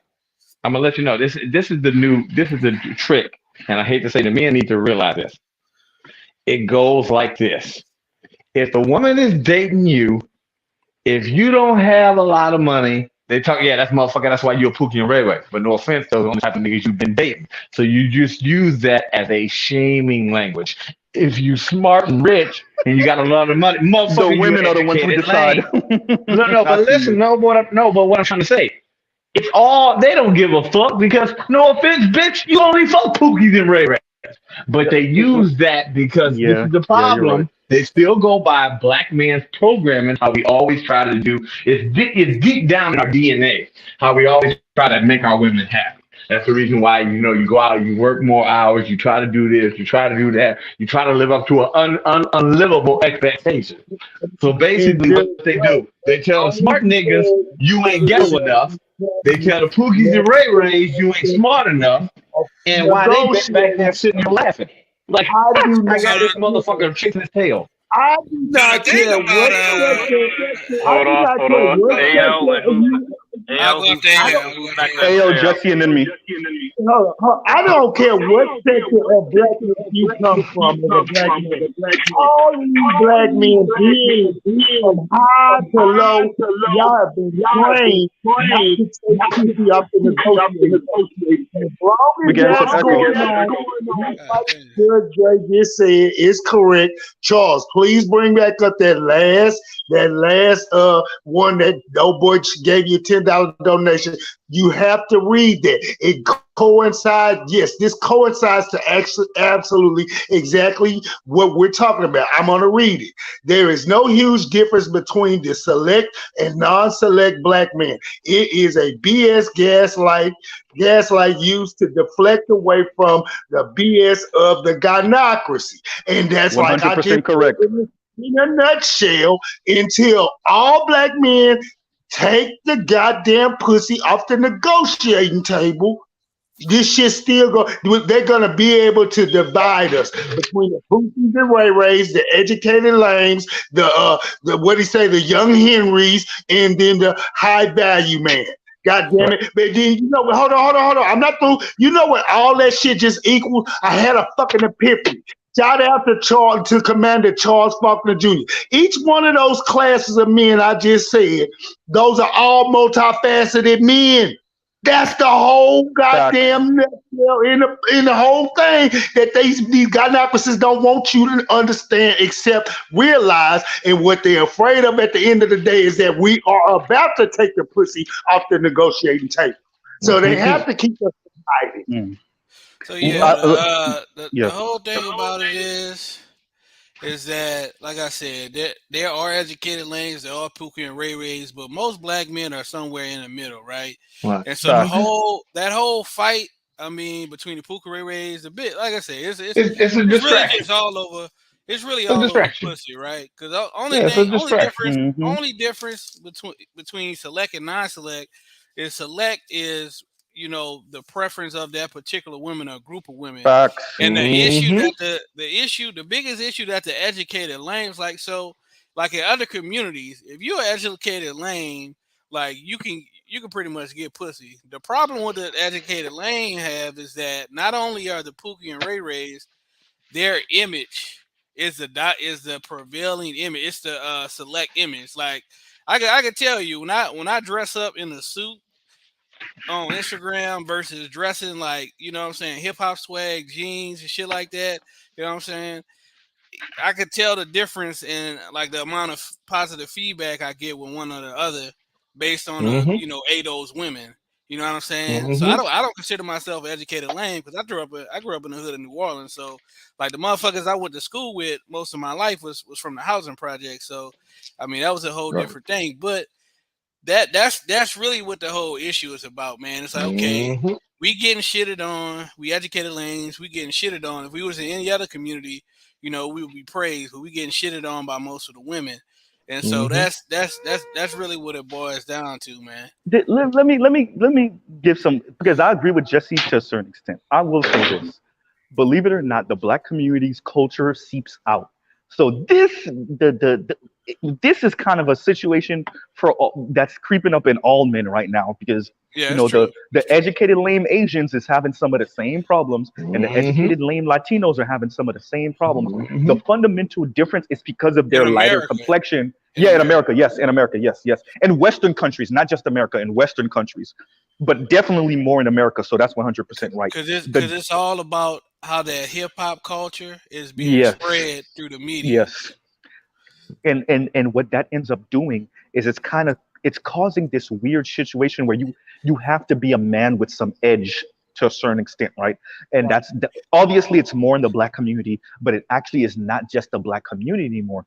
And what I think is happening, once again, like I said, everybody's having sex with everyone, but people's preferred choice when it comes to marriage, y'all already know what it is, white. So right, so like, and that's because of what that means in this country. So what ends up happening is a lot of these people, Latinas, white women, even these black women foreigners, or black women that were born here but their parents are foreigners, right? They end up marrying white and then cheating on white with black men. So they only perpetuate this kind of black men as being the bedbug type of situation. By the way, that's the same thing once again for women, right? So what ends up happening is some of these Latino dudes and white dudes and Asian dudes that got a thing for black women or thicker women, they end up marrying their lame ass, boring sex having ass Jewish wife, and then they cheat they cheat on their Jewish wife with a black woman or with a Latina, right? And that's what we have to contend with. Everybody, like, this is kind of the weird situation we're in with the Pookie and Ray Ray being kind of that predominant look when it comes from the black community. Right. I have real quick, because I have dressed really well. You know, I used to work at a law office, and I took pride in how I dress, and I got a lot of attention, right? Because I knew how to match my fucking watch band with my belt and my shoes, right? And by the way, y'all need to start doing that shit for y'all niggas that don't. Exact color and shade, by the way, and goddamn, make sure your pants are tapered, okay? So I knew how to do all of that, right? And then wear the goofy ass socks and make sure my pants were just a smidge flooded so that you could actually see my goofy ass socks. And that shit got me a lot of fucking attention, right? Not to mention I was balancing my fucking cell phone with my goddamn with my iTouch, right? Gets you a lot of attention, gets you numbers, And if you go ask a chick for her number on the train, guess what? You're probably gonna get it, right? So I'm dressed 100% like a fucking lame, right? Like an educated lame. But it's still, depending on how you walk and you carry yourself, it will garner you that type of attention you want. What I'm saying is, like, there's this, I don't want us to get too far on the extremes, because like I'm saying, like Jesse's saying, like everybody on the panel is saying, that class compression actually can work to your favor because most of us are multifaceted. I don't know so much about Gen Z so much. I think they're the same, but for boomer black men, for millennial black men, for Generation X black men, for the most part, we're multifaceted. You don't meet no hardcore pookie that don't know to do nothing except talk shit and use slang, and like that's not a thing so much, right? Yes, you have some of them, but for the most part, we're not no extremes. You be very, first of all, most black people don't even have the money to be a Carlton Banks, right? And then on the other side, even for those of us that grew up like super poor, I mean, y'all have heard G speak, right? We've had people that grew up in the complete and total slums, and you've heard them speak, and you don't get the sense that they cannot articulate themselves. So I don't want us to go too far to the extremes. Like Jesse said, most of us fit somewhere in the middle. We're multifaceted. We niggas from the hood that still like anime, and we play Dragon Ball Z video games, and right? And we like some weird shit that many of us don't know, right? Charles know about fucking Japanese funk music and shit like that, right? So that lets you know, like, we're literally multifaceted. It's the women I like guns too. I like guns too, by the way. I like guns, and I just, I'm actually happy today because my suppressor just came back from the ATF on my 300 blackout. So the reason real quick, Jesse, I just want to say this one more thing. Charles was right. No, not Charles. Dre was right, and you were right. It's really because of who men are trying to have sex with, and who women, because how women use, oh, well, you're an educated lame, so, and I know you have somewhat of a complex about that, so I'm gonna dig into that when I'm pissed off at you. Or you're a pookie and you jealous of your brother who went to college and got his education, so when we get in an argument, I'm gonna dig into that. We need to stop letting women do that shit, right? We need to stop, because they got their own insecurities too, right? Because the second you start, your dark-skinned girlfriend catch you kind of looking to the side at a light-skinned chick, she feel a certain way. Or if your light-skinned girlfriend catch you looking to the side to the dark-skinned sister, she feel a kind of way. They got their insecurities also, but we keep on letting them play us and our insecurities against each other. Go ahead, y'all. So I kind of mentioned this on one of Roger's streams last week or so, right? So really, I mean, the reason why there's so many multifaceted black men, because motherfuckers had to adapt. It's something that happened in the crack era where the image of the educated lame, the Carter Banks type, that shit was straight up attack, right? You can look at a lot of shows, like the Jamie Foxx show. You had the Braxton character, but this was the corny, light-skinned dude. You know what I'm saying? The nigga wasn't cool. And you had Carter Banks on the Fresh Prince. Mm-hmm. You know what I'm saying? And like when you look at the Fresh, Lord knows about Steve Urkel. Steve Urkel. When you had Carlton Banks, I mean, he had a couple episodes where like, they gave him his prop, but for most of the series, Will was the nigga that got most of the chicks out the series. Carlton, but they never mentioned that Will was a light-skinned tall nigga, of course. Light-skinned tall nigga. Like Carlton, you know what I'm saying? He may have had a couple chicks throughout the series, but this nigga Will literally had like hundreds of chicks throughout the series. So it's like, in a way, that was kind of an attack on the image of the educated lame. So niggas looking at this like women looking at this, and they're like, okay, that's the type of nigga I want. The nigga that do the slang, that could rap and had swag and all this type of shit. And like the women were looking at it, and the dudes was looking at it like, fuck this, I'm about to adapt. That's how it was when I was coming out. I was like, okay, I like all. Somebody got an echo. I was like, shit, I like all this shit, like anime and all this different type of shit that nerds normally like, but at the same time, I'm trying to get some pussy too. I ain't trying to be out here, fucking with the old nerdy chicks out here. So I gotta adapt, get these Jabot jeans and these Air Force Ones, and we gonna make it do what it do, nigga. We gotta adapt. You know what I'm saying? So that's Jabot jeans. Goddamn, how old are you, nigga? Yeah, but one of the things we have to be, and this is the thing with the Carlton and the Carlton reference. Like I said, Most of us didn't have that money or that status or nowhere even close to it, right? Number one. Number two, we also have to be honest about demeanor and some of us being pompous assholes when we are upper middle class. And then and we've seen that. Maybe I should take out black men and say, think about the white dude that you might have known or grew up with, and you could see like he got a couple of dollars and he's just pompous and an asshole, right? Now he may not be getting women the way he would if he would just develop a personality and stop being so fucking condescending. We have to be honest that there's certain. But let's be honest. And it's not obviously, got, and that's what I'm saying. I'm going to the extreme with it. In every class. In every class. I knew nerds that was pompous assholes. Yeah. Like fucking. And that's usually the thing, because the nerds think they know something that the rest of us don't know. It's just, once again, maybe because many of us don't articulate ourselves the same way. And we also, let me go in on parents a little bit too.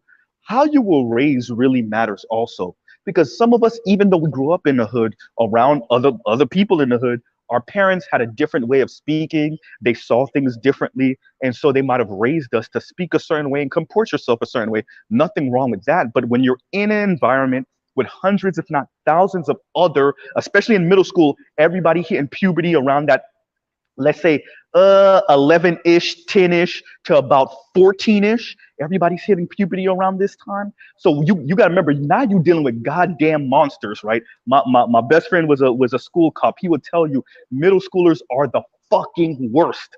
So everybody's hitting puberty, everybody's talking crap, and yet you have a particular way of speaking, and you starting to feel yourself, right? Your balls starting to drop, right? That testosterone starting to hit, and the way you're coming about to people may be off-putting. We have to be on, like this shit happens. I just think all of this thing is happening, and we take this childhood trauma and we bring it into our adulthood. And it'd be weird. I said this to y'all once, I'll say it again. I've dated fucking women that are in their mid-30s and they were still harping on about who didn't want them when they were 16. That's the type of shit we're fucking talking about, bro. That's the type of shit we're talking about. Go ahead. And to further illustrate my point about the Pookie Ray Ray versus educated lame shit, I got niggas in the chat saying I must identify as an educated lame just because I got a damn suit on. That's how bad this shit is. But you just said you're somewhere in the middle. You just said it. Then I listen to you.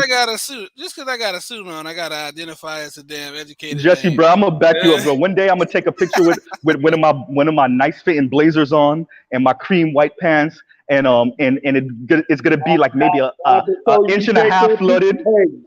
Not before you take a picture with you in that goddamn skinny jeans. I know. Look, when you drink a plum wine with your girl. Oh yeah, no. All of that's supposed to be in one picture. It's supposed to be the plum wine with my 600-pound life, with the skinny jeans on. The plum wine has been sitting on in the fucking basket where we have some of the wine. That shit been sitting in my girl's parents' house for like, I don't know, a month and a half. And every other day she's like, when are you gonna take this picture? Be like educated lames and Pookie and Ray Rays. I don't like neither y'all niggas, to be honest. On the extremes, I agree with Jesse on this, because like we said, most of us ain't extreme. Most of us ain't that. Right. Most of us ain't that. Yeah, no, you're right. Go Jesse. The Pookies and Ray Rays, a lot of them niggas be on some bullshit. Let's just keep it honest. Niggas want to fight for no reason and shit. And the educated lames, them niggas don't have the damn social skills. A lot of them. Niggas can't hold the goddamn conversation. Wait, Jesse, I'm happy you went there. Can we admit that with a lot of these people, black women and black men, your real issue is you don't got no goddamn social skills? Forget class for a second. Whether you're a Pookie, a Pookisha, right? Or educated lame or educated lame black woman, whatever. Your real issue is you don't got no goddamn social skills. Yeah. Can we be honest that half the time y'all got an issue with black men or black women, it's because you don't know how to speak to other people? Yeah. Can we be on like that? That's one of the main. I'm so fucking. I'm gonna expound on that shit, Jesse, because he was right. That is one of the main issues. Fuck that. That might be the main issue for a lot of y'all people. The reason why y'all want to go white oftentimes and I'm happy the brother brought that up when Dr. Johnson was interviewing him. It's because y'all want to skip over. Y'all think that y'all could skip over being black and like the way we often socialize and playing the dozens and joking in that way. Y'all think y'all could skip over that by ending up in the white world, and then y'all get y'all fucking heads taken off over there, and now you stuck. And that's what black men and black women oftentimes. Y'all just have horrible fucking social skills, and then you look down on the black community because you have horrible social skills. And you're like, well, the black community, the problem is all these pookies is running shit. No, nigga, you just don't know how to talk to people. You go into the white world thinking it's better over there, and then you end up finding yourself stuck over there because now you committed. Now you got a white wife, or now you got a white husband.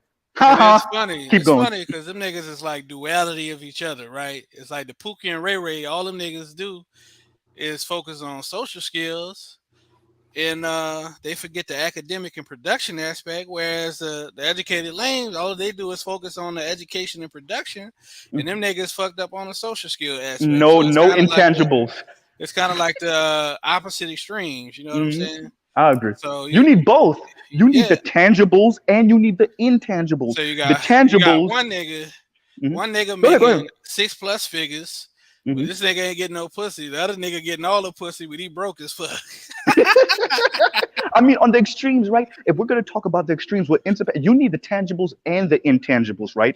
In other words, you obviously your education, obviously how you speak to people and all of that.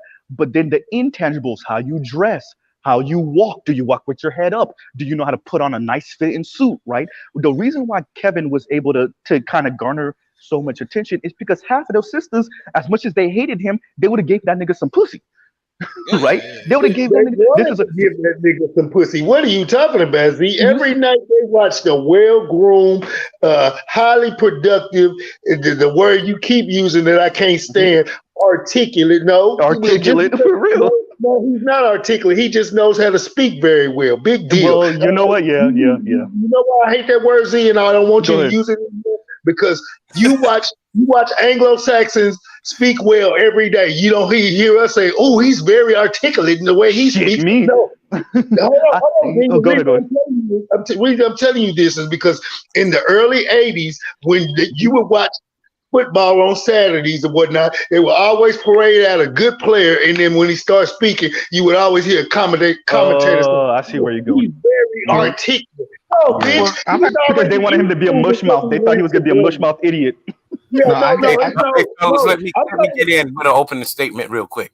Go ahead. What's going on, Nino? Talk about multifaceted. How y'all? Now, I gotta say this. I try not to get on panels as much anymore because I'm very busy. But this subject has been going on even before Kevin died. It was a hot topic, and it still is because everybody has their own meaning to Pookie and Ray Ray. You got the so-called, I don't like to call brothers educated lame. See, it's okay to be educated. You become lame when you start to not be held accountable for your own issues. You get what I'm saying? Yeah, facts. Good stuff. That's the problem right there, because you got a lot of brothers who are attention seekers. They're looking for white daddy to pat them on the back. They're looking to be accepted by white society. And I've said this even in my other documentaries. We have been conditioned to relate to others than to ourselves. Nobody can't give you swag but you. Nobody can't give you personality but you. And stop saying that just because you're educated, people don't like you. That's stupid. It's really stupid, because hey, what we got to learn too is to stop shitting on other brothers because we're educated. So you got the educated lames who are doing it to the so-called street dude. That's just on the streets. Nobody think he's educated. Or who they think is a Pookie.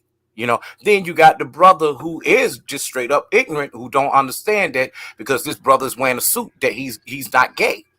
You know what I'm saying? They think like that. Oh man, that nigga sweet. He got a briefcase and his suit is fitted. So we're doing it to each other. And I agree with that. Because their mamas never taught them what the word tailor means. So right. When dudes like that don't understand the word Taylor, they equate that to he got to be moving effeminately. No, he's not. He's just moving. He's moving with his head up on his shoulders. He's thinking. He has foresight. He has vision. He's thought about where he's going, and he's sticking to his path. There's nothing wrong with that. They Absolutely. even think that because the dude talk country, that he's not. He may not be speaking in the dialect as you are speaking in, but guess what? That brother from Alabama may have education just like you. So I might ruffle some feathers with this one, right? So when you think about this shit, this shit really didn't even start to the Gen X generation when you really think about it. Because back in the day, man, everybody wore goddamn suits. You was an educated lame, you was a gangster, a drug dealer. But Jesse, you're missing the biggest thing. We all lived around each other. It's when the Xers were getting young, when the Xers was born, their silent generation and maybe older boomer parents started moving out the hood. So what ends up happening, real quick, I'm gonna move out the way. What ends up that's when you start getting this kind of difference in psychologically in a class consciousness in the Black community. For the most part, before then, Black people lived around each other. You couldn't move nowhere else. That's what redlining was about, right? So the doctor was right. We can't even blame it on that, Mrs. Z. Doctor, go ahead. You've earned the fucking title Dr. Z because boy, you be teaching. You say shit that people need to hear. You know what I'm saying? Straight up. Because I mean, the blame and the shame, we got to get out of that bullshit because it's stupid. I have my education, but I'm not gonna sit up here and look at another brother and disrespect him because he don't have what I have. And I said this time and time again in the 6 years I've been in the space that we all have choices, but we don't have the same opportunities. We just don't. Good point. Yeah, a lot of us are just not going to get there. So my thing is, you're gonna have to have the brothers who the truck drivers. You're gonna have to have the brothers who. And when you look at it, all this shit is just a look because I can put the roughin and the motherfucking toughin type dude in a fly ass suit and make him look like the illusion of a educated lane. You get what I'm saying? So I think that every man, no matter what kind of man you are, you should have a color palette in your closet, some kind of suit. Know the difference in between a church fucking suit and a corporate suit. And by the way, the church suit could be bright as hell, boy. And a church suit could be damn purple. Don't you walk into nobody's law office with no goddamn purple suit. There you go. And so, by the way, right, all these shit we talk about, right, it's all archetypes of humans, right? So all of this shit has existed all throughout time. The only difference now is we have a particular situation or we're in a particular time period where the hood, look is popularized through pushing it through the media via the hip hop.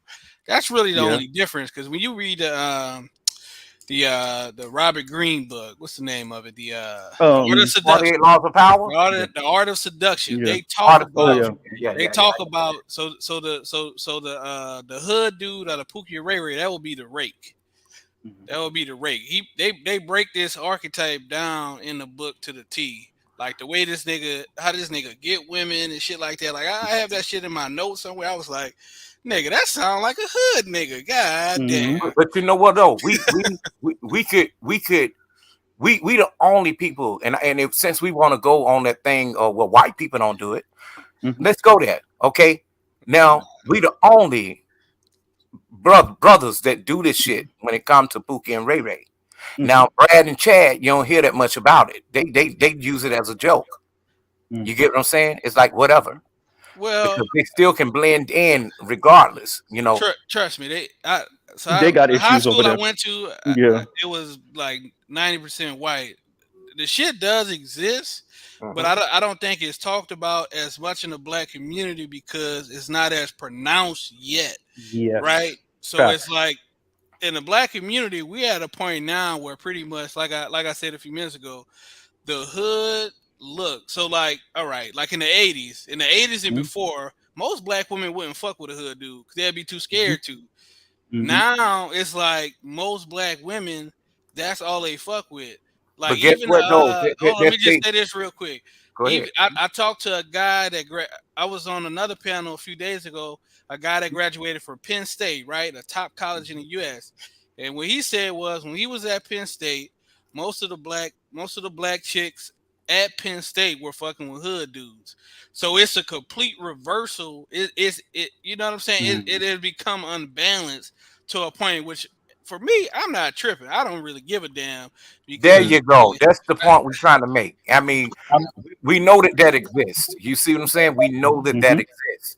Now, I'd rather tell a brother peep game, as in know who you are, know your level. You know what I'm saying? You are the type dude you are, you will attract the same kind of woman. Now, if you this dude is trying to force yourself in a situation, be prepared to get goddamn taken. Be prepared to I agree. Because if you look, I think you'll get the same situation with the white boys. If the white boys, if most of their women started saying, okay, yeah, we want a biker white boy now, we only fuck with biker white boy, you'll see the same type of outrage. Either that, or they'll start fucking with them Asians and shit. Well, they already are. Hold up, I'm gonna say something to that. Go ahead. If you go to colleges, how would the black dudes dress in college? The same way the dudes in the hood are. Literally.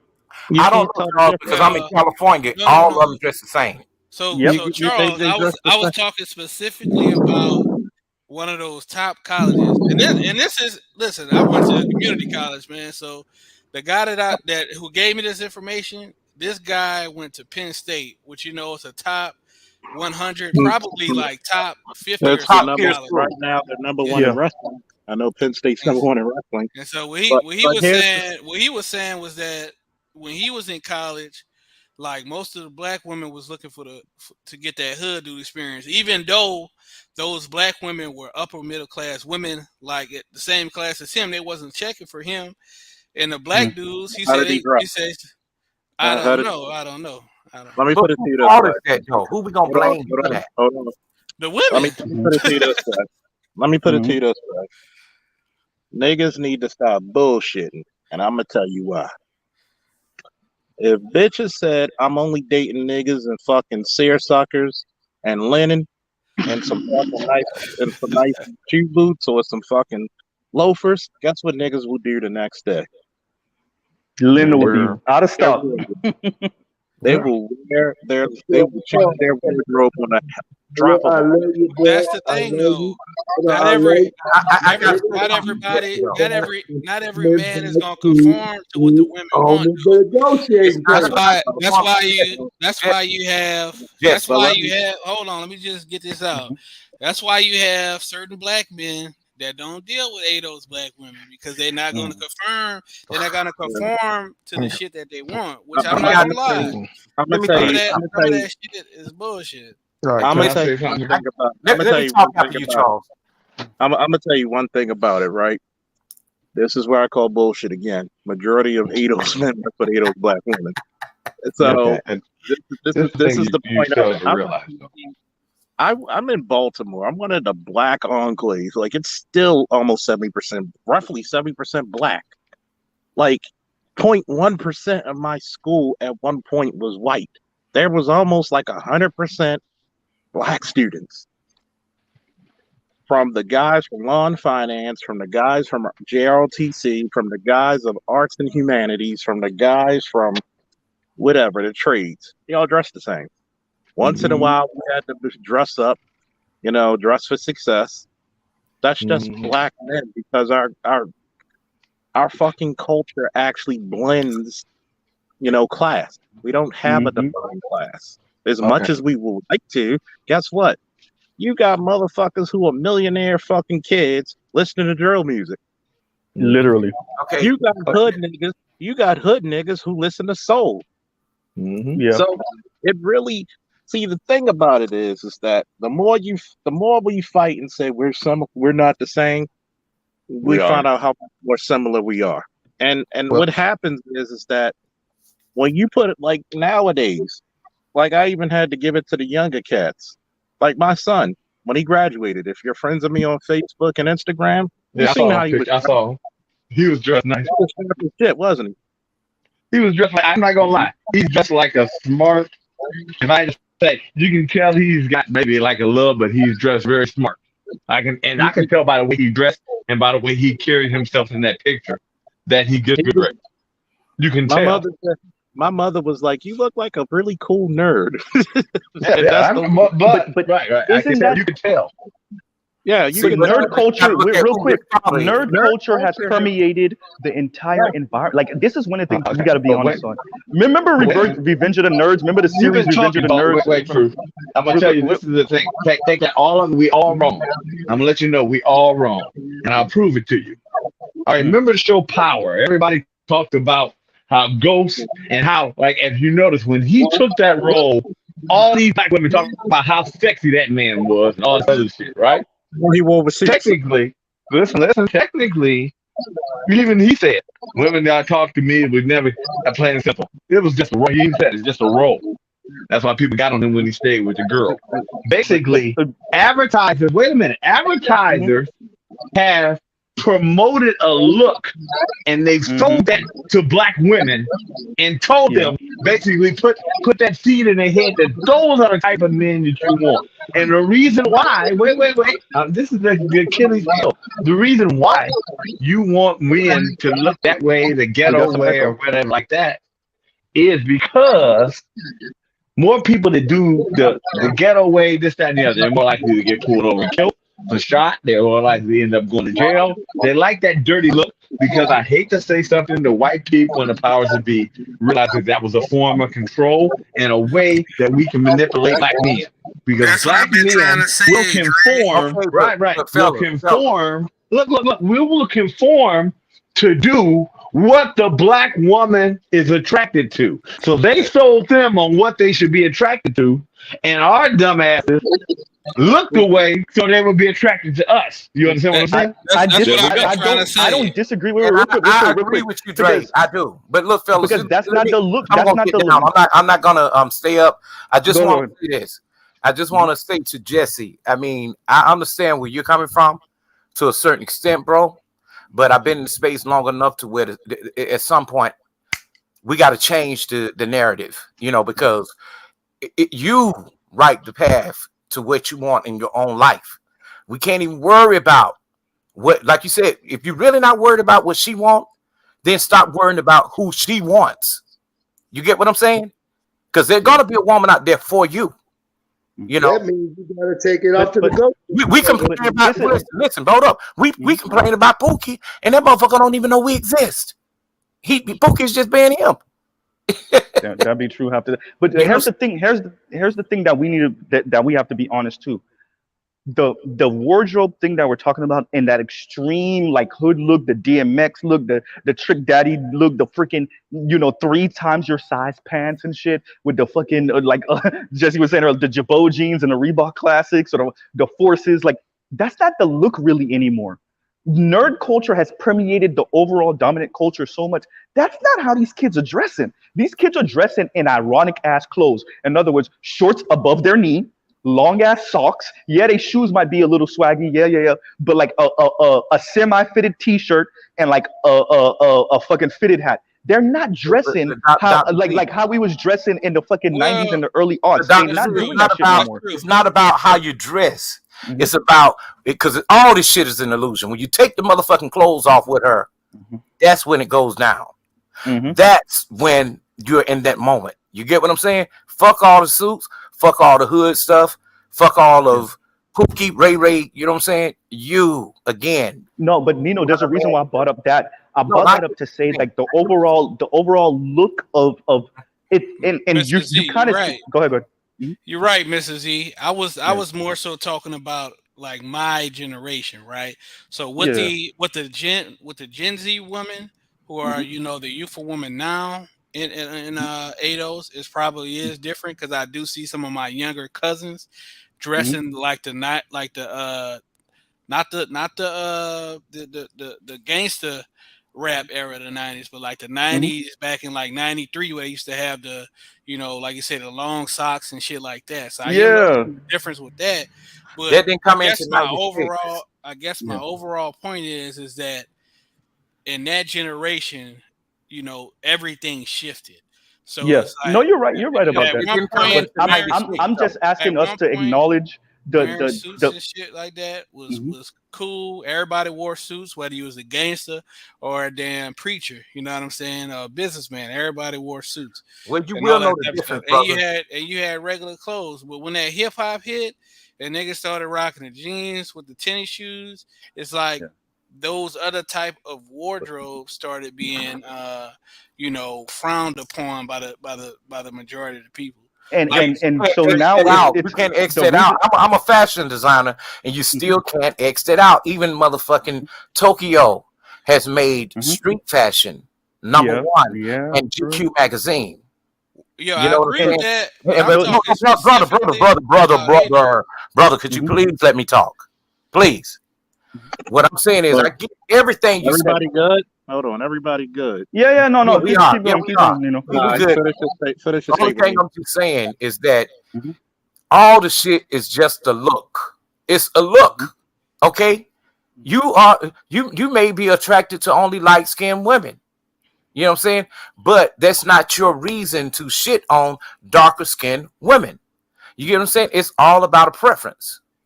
We can have a preference. It's okay to have a preference, but to shit on other people, it's just flat out stupid. You know what I'm saying? And I'm not advocating for Pookie behavior because I know what the fuck Pookie is and what Pookie do. You know what I'm saying? And that's where you have to come in at as a man and just say, hey, look inside yourself first to see if there's anything wrong with you. Even fuck her. You see what I'm saying? Because we can't sit around all day long and worry about what she want, just like you said. And that means to even include who she dates. If she don't want you, she just don't want you. Go find somebody that's gonna rock with you and your nerdiness. Ain't nothing wrong with being nerd. I could be a nerd today and be a motherfucking dope boy tomorrow. And I'm fully educated ×4. You know what I'm saying? I can go and adapt anywhere. I can even go and hang out with the white boys and still be just as, you know what I'm saying? I can go to Comic-Con. I can make a goddamn Comic-Con suit and rock it and He hang really out could. with the rest of them. You know what I'm saying? He really could. My friend who's Asian, they're in my documentary. My friend who he's Mexican and his wife is Asian. They were in the military. Their whole fucking wedding was nothing but video game. She was fucking the princess and he was Luigi. It was crazy, but to be able to deal with something that's different from you is what where we're at right now in life, period. We have to be able to see things outside of ourselves. I think like the reason why I brought up the wardrobe earlier and the kind of the way the young people are dressing nowadays is to show that class compression is also affecting the way we dress. So even Black Uru has spoken about how when he first started accounting, it was Brooks Brothers suits, but now And I love Brooks Brothers. I got a lot of shit from Brooks Brothers. No, them shits is too expensive. They got one in the mall Brooks down here, Brothers. and I gotta mix and match my shit. I'm gonna tell you real quick a funny story. Do you know my senior inauguration suit was from Brooks Brothers that my father bought me? That's a good man. Let me tell you, that really is. I have been. I shop at J. Crew too. He said, "You know what?" He said, because my father's like me when it came to my son. Nino, I'm gonna send you a picture of how my son looked, and he pulled the nerdy shit off real well. All the girls was like, "Yeah, send it to me." I'm gonna tell you because my son, probably by the end of the summer, he'll be taller than me, and he's only 14. And they said older girls who were like high school, college age was like, "Oh my God, he looks so nice. He looks so good." And of course, he had my glasses. He had my Versace glasses, and he wore his mother's shades as well. And he had my Versace glasses, which are transitionals. And he was sitting on top of a BMW. They were like, "God damn, boy, you look like you own that motherfucker." And it was funny because I'm the same way as my father. I get a lot of shit from my father. He says, when you go to your senior inauguration, you're gonna shit on everybody. They were like, you know how everybody just wears slacks and a shirt. They said, "Dude, you look like a fucking 1920s banker in that motherfucker." God damn, even the teachers were passing me that number. But you know what, Charles? There's a time for everything, and as men, all of us on this panel, When you go to a fucking funeral, you should know how to dress. When you Yep. go, if your son is graduating from school, from high school or college, don't be that father dressed in a two-piece linen suit like you fucking from getting ready to go do a step show in Chicago. You know, the steps. You should Yeah. see, a lot of people don't know how to dress a dude and then dress bright. Like if you're going to True. like an event where it's like, my friends always joke with me, oh, it's an all-white party. Don't come with no three-piece suit. I said, why? Because I'm gonna take everybody's bitch. Because I'm an arrogant prick. Thank you for getting me over 100 viewerships. But please like, share, subscribe. But best of all, donate. Hit that Cash App. We need a cigar and fucking cognac run. And Nino knows because, you know, like myself, I'm a fucking fashion please. If you haven't noticed my pictures. A lot of times when it comes to black men always dumb themselves down. And guess what? Let their own self be true. You should always dress for the occasion. If I'm out there on Bel Air Road with the hood niggas, I'm gonna dress like a hood nigga. Unless I feel like dressing with some slacks and the shoes. But most likely, I'm gonna have my Adidas on with either the matching Adidas or the matching J's. You know, the reason why I brought up, because I don't know if Jesse's still there, but I wanted to bring up this point. Yeah, I'm here. And Jesse's a well-dressed guy, as you can see from the picture. Man, Jesse hit up sometime. Definitely, I can see that. And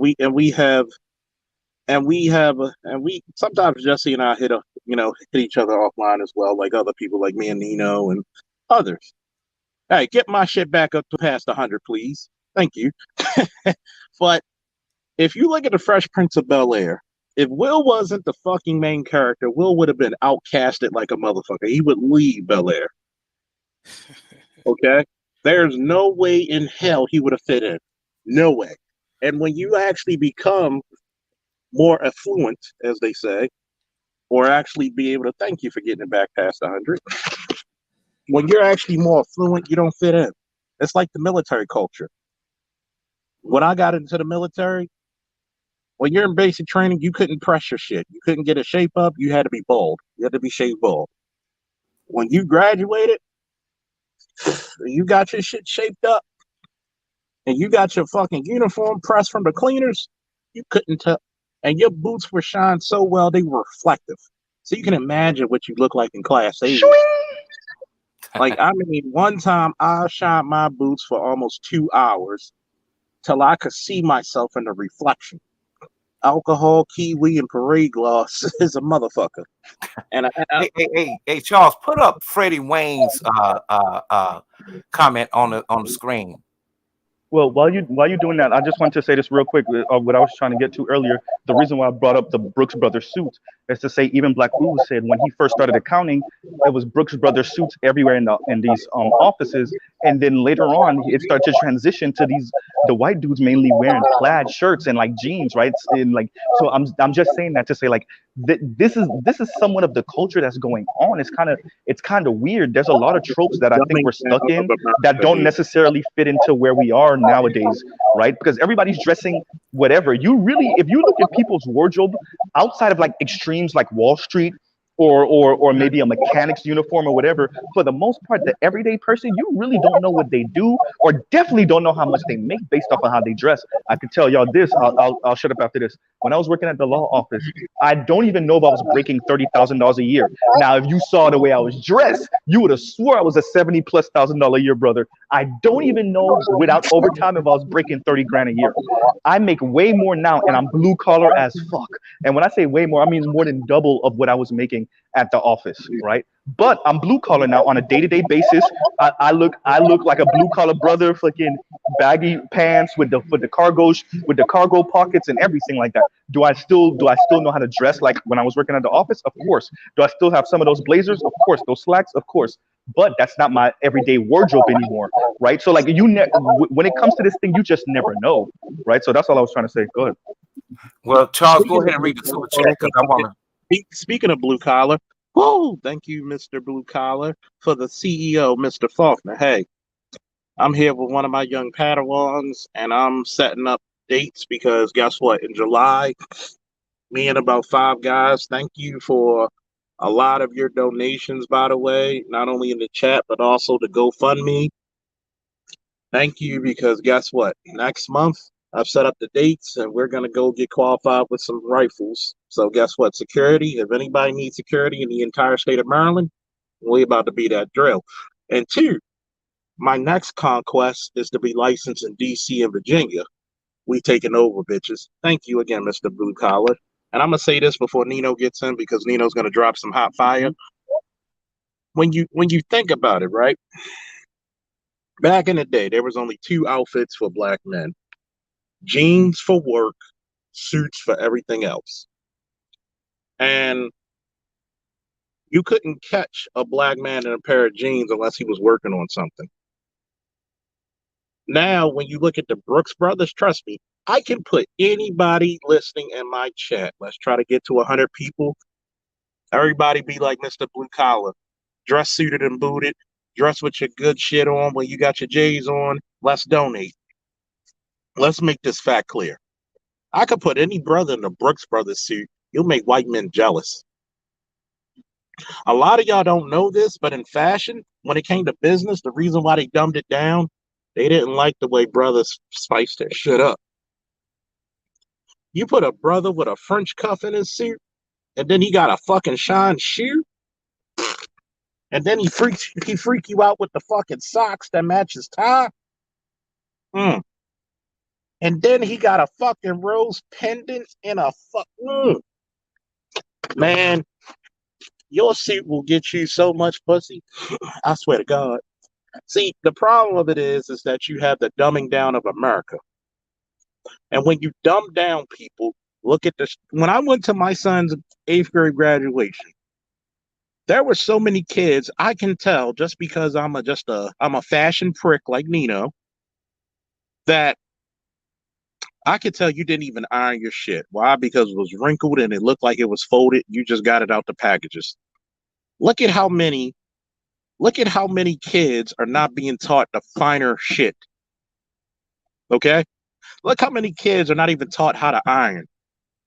2 things my son will learn will be taught. He will be before his 15th birthday on July 28th. He's going to learn how to iron. I already told him how to cook a little bit. And he's going to learn how to drive a little bit.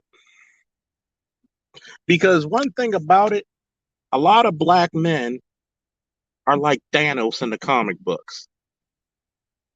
They have a self-imposed limit on themselves, which makes them fuck up. Why wouldn't you fucking teach your son to look his best? I can make a $15 shirt look like you got it fucking tailor-made. I had to teach some of my girlfriends how to iron properly. My mother might have got on my nerves growing up, but I'll tell you one thing about Loretta Bazemore, formerly Faulkner. She taught me how to iron, and you couldn't tell if that shit came out from the cleaners or if I ironed it. Okay? See, we get away from the finer shit. Being black, we're particular. And thank you, Mr. Elwood, for the Cash App support. Don't forget to hit the Cash App too, folks. We got away from having mothers and fathers who give a fuck how you look before you get out that house. Okay? Because you have a dumbing down of America, which also means a dumbing down of parenting. Your parents never taught you shit. That's why it's foreign for a man to know how to fucking put a crease in his pants.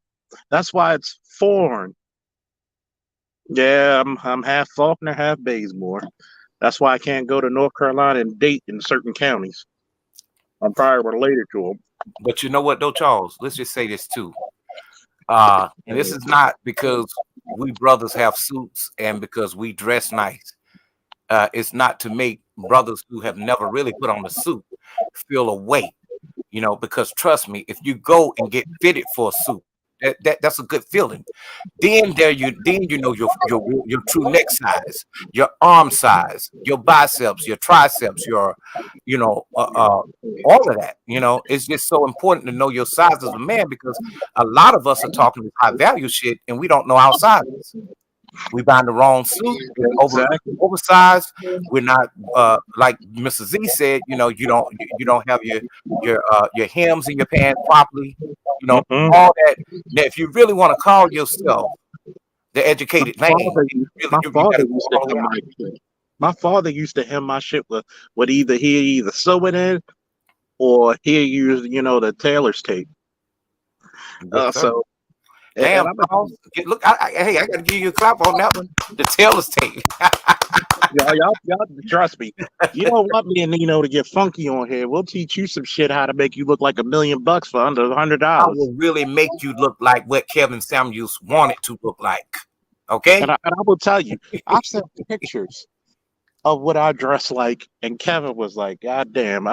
He said you could come out with me anytime, boy. He said, "Boy." And I tell you one thing about it. And it's funny that you mentioned that. I had an all-white suit with the black and white shoes with the black and white vest for my senior inauguration with the all-black shirt.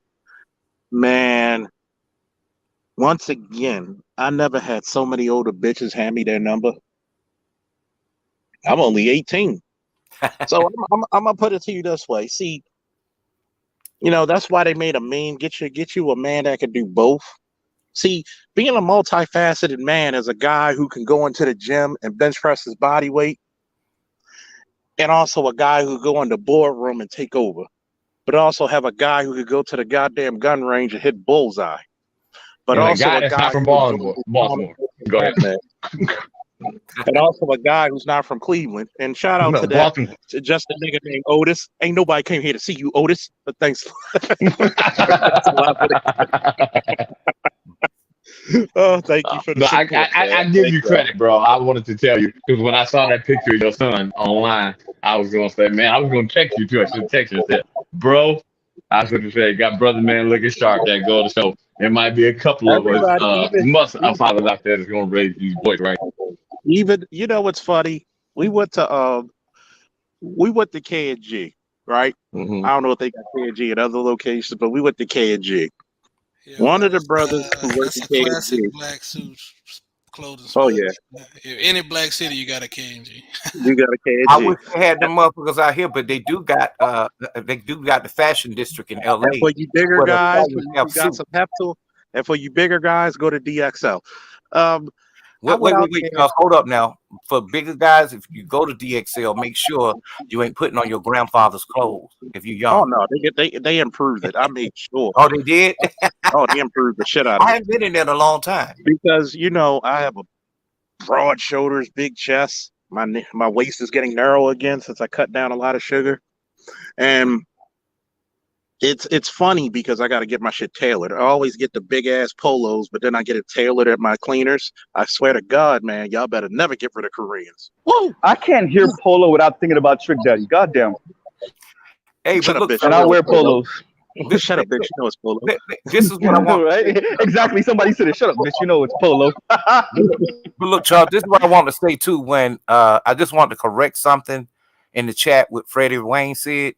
When I told you to pull up where he said he's not a fashionista, a male is a fashionista. So be careful about saying fashionista. No shade on you, but I just wanted to correct that. A fashionista. I'm gonna put it to you this way, everybody. Like Dre saw my son. I'm gonna post it in my community tab too. How my son was dressed. He wanted to get his nerdy look on because that's the style. I said, "Do you want the suspenders?" He's like, "Yeah, Daddy, let me get the suspenders." He like, "Daddy, can I wear your chain with the diamonds?" I said, "Of course." He was on stage, and because me and his mother showed up, and it's fun. It's so nice to be cordial with a woman and be like, you know what? It's just for our son. And we actually went to lunch together at the Korean barbecue. Oh man, that grill in the middle of the food. Whew. I'm gonna tell you one thing. He went up there, man. And my son's a Leo, by the way. Shout out to Art New Style. Such a showman. He was dancing on stage because he knew he looked good. He had the pants where it was a little hiked up, like a little up, where you could see the matching socks. And he said, "Daddy, let's wear matching socks." I said, "All right, boy, I got you." So we had the matching socks and everything. And you couldn't You know, tell and that's what's in too right now, Charles. You're right about that. Just let me say this: Mrs. Z made a comment too about the matching socks. You know, a lot of guys are wearing the matching socks, and I just want to also say something to Jesse again, because even the Pookies are wearing the nerd stuff on the street because that's what's in. So you don't know who is Pookie, you don't know who is Ray Ray, you don't know who is nerd, you know what I'm saying, because they're all blending in. And I'll tell you this, even the corporate Asian guys, the corporate white guys don't wear suits anymore in corporate, right? I often go over to YouTube, their corporate offices.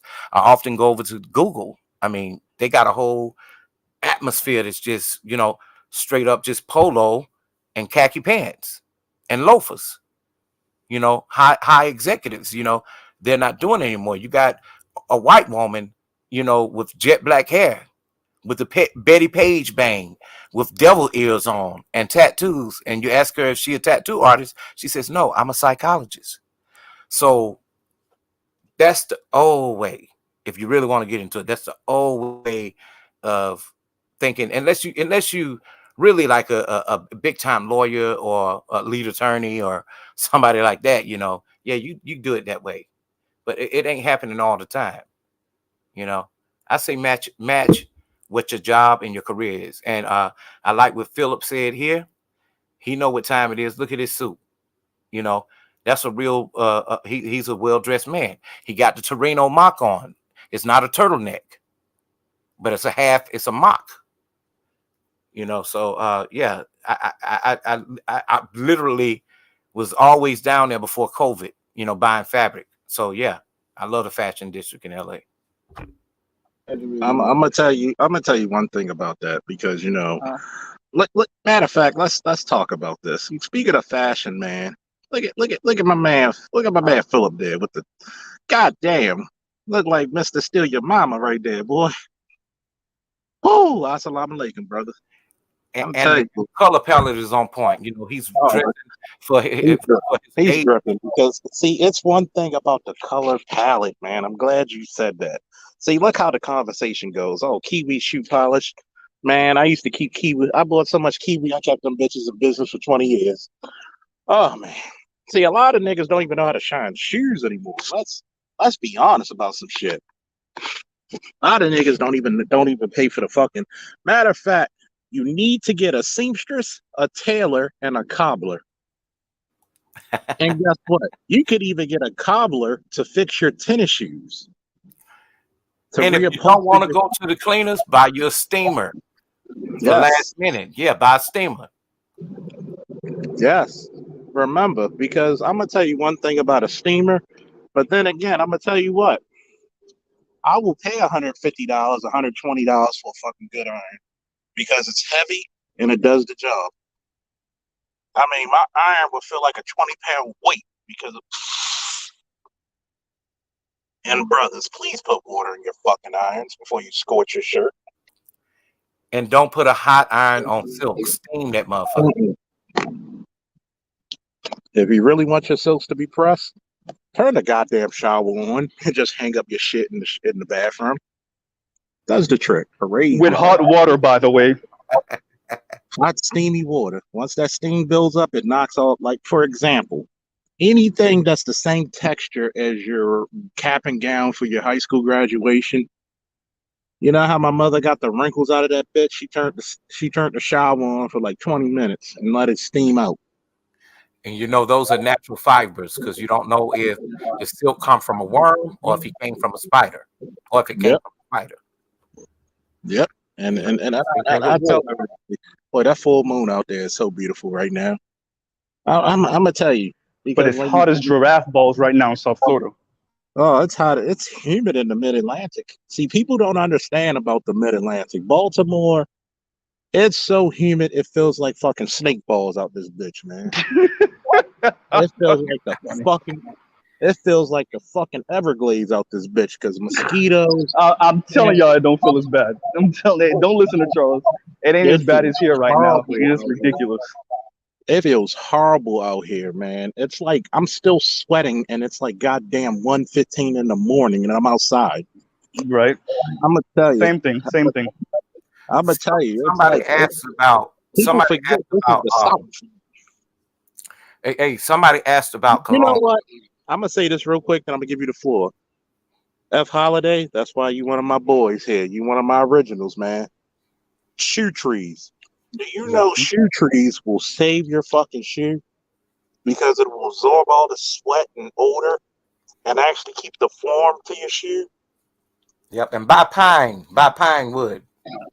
Pine wood will soak it up and make it smell fresh and keep all the bugs and shit out. Man, I'm gonna tell you what. A black man will do well at Aldo's. Aldo, bro. I'm telling you. Hey, if you ain't trying to spend $1 zillion, but you want something nice, I think the most expensive shoe I ever saw in Aldo was like $300, and that's rarely. Usually, you get in a nice pair of shoes for $150, $150, $75. Yep. Aldo's have now I have a pair of shoes that I want that's $150. They didn't have my size because I wear 11 and a half, 12. And the shoe Zara too. Zara's the shit too. Yeah. Oh yeah, I fuck with Zara. Aldo's have this shoe that look like Versace. You would never you would think it's Versace. If you go to Aldo's, they got them right now. If you can pull them up right now, you'll see them. I remember I was dressed so sharp because of DXL and Aldo. Man, Sharon couldn't keep her hands off me. Get your game up. Oh, and the cologne shit. You spray the cologne and then you walk into it.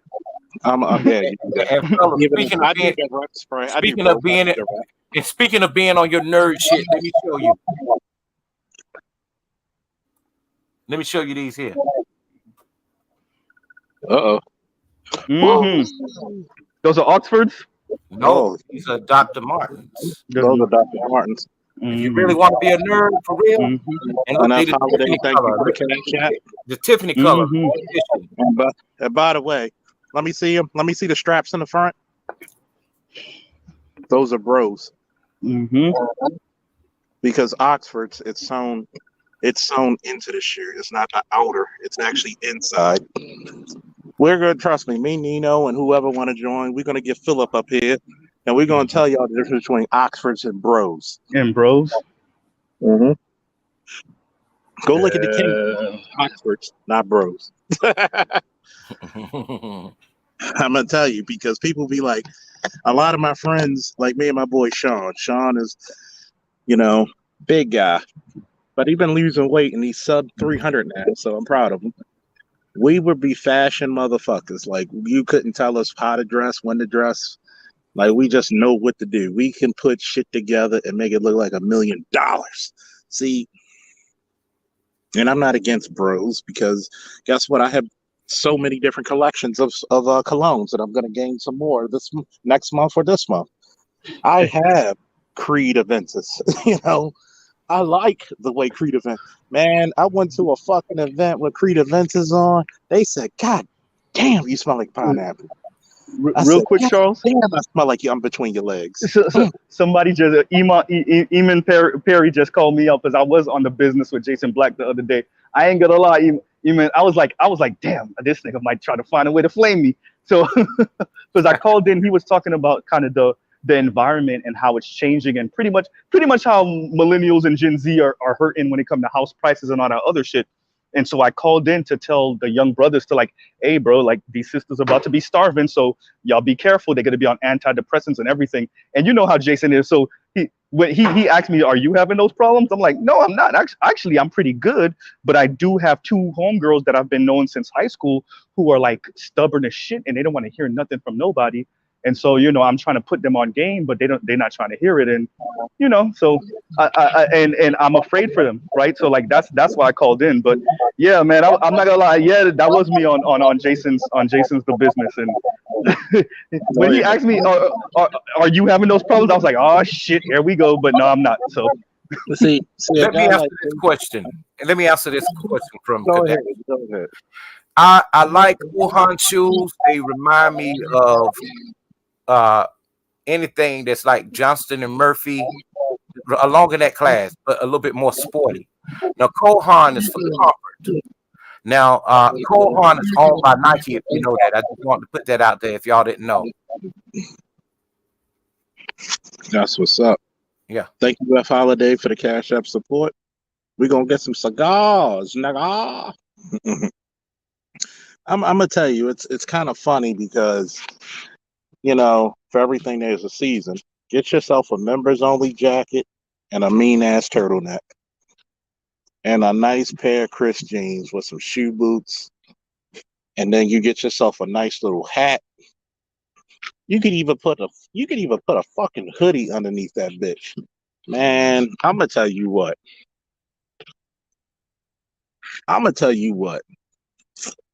Y'all better never let me, man. And when me and cousin T-Tar link up again, man, we gonna do a live stream, live for your ass. Man, I felt every time I come out with him and Dr. Dumbo, I feel my kindred spirits coming out. I remember I had this designer cognac, and the chicks in the cigar lounge said, "Ooh, what does it taste like?" You know what I told them, Nino and Z?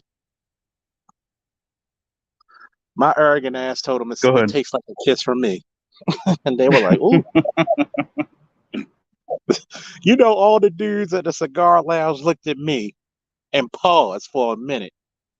And each one of them got out the seat and shook my hand and said, "I'm going to use that shit, nigga." See, style is not just what you wear, but how you present it. And how you smell, too. How you smell, how you move in it. See, you could have $1 million suit on and look like you're nervous, which throws it off.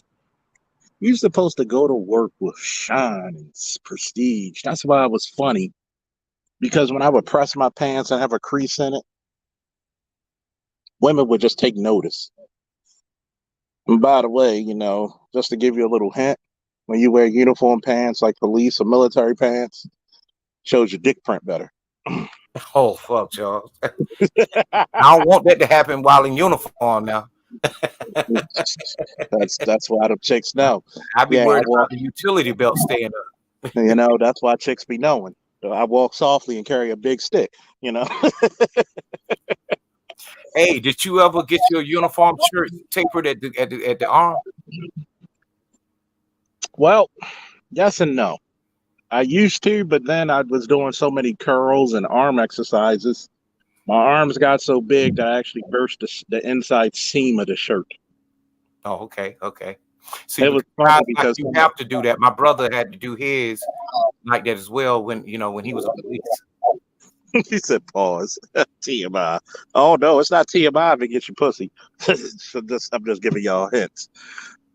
I'm gonna tell you, it's funny because when you do arm workouts,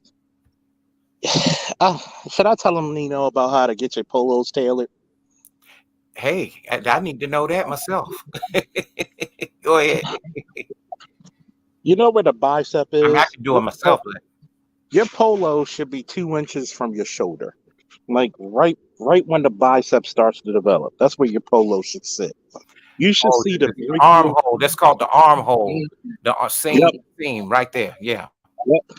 You should be able to see the brachial vein, like 2 inches right below where your shoulder turns into your bicep, right there. You get that shit cut, it gives you a better appearance, a more muscular appearance. Get it taken in, take it in a little bit, and it gives you a slimmer look. Well, when you already blouse your trousers, oh yes, you blouse your trousers. You either put the blouse or you put the little the trouser bosses that connect to your shirt and it connects to your sock, or the ones that loop into your foot. You know who used to do that? What's his name? Charles. What's his name? Mr. Bentley. He used to do all that. Oh yeah. Man, I'm surprised you ain't the modern day fucking what's the dude from New York who used to make all the suits and clothes? Oh, you talking about Dapper Dan? Dapper Dan. You should be the modern day Dapper Dan. You know, Dapper Dan doesn't he work for Gucci now? Nino? He have his own shop, and as a matter of fact, I got some of his fabric when I ordered from New York. The actual Gucci fabric. I'm gonna show it to you. I'm gonna tell you, nobody's sharper. I'm gonna tell you, there's military sharp, and then there's Marine sharp.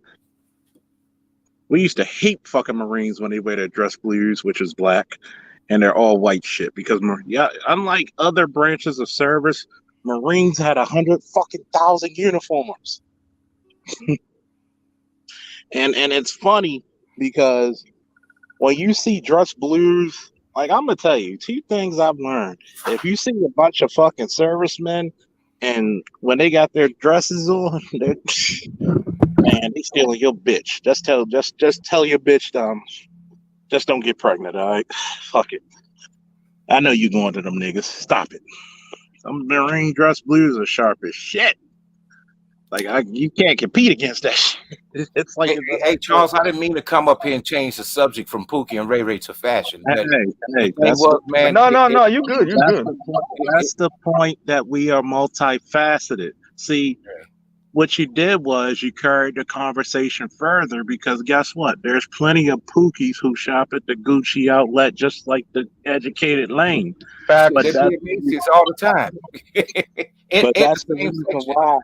That's the reason why I tell everybody, if you can make it to BlurCon in July 8th through the 10th, I want everybody from the Manosphere who can come and make it.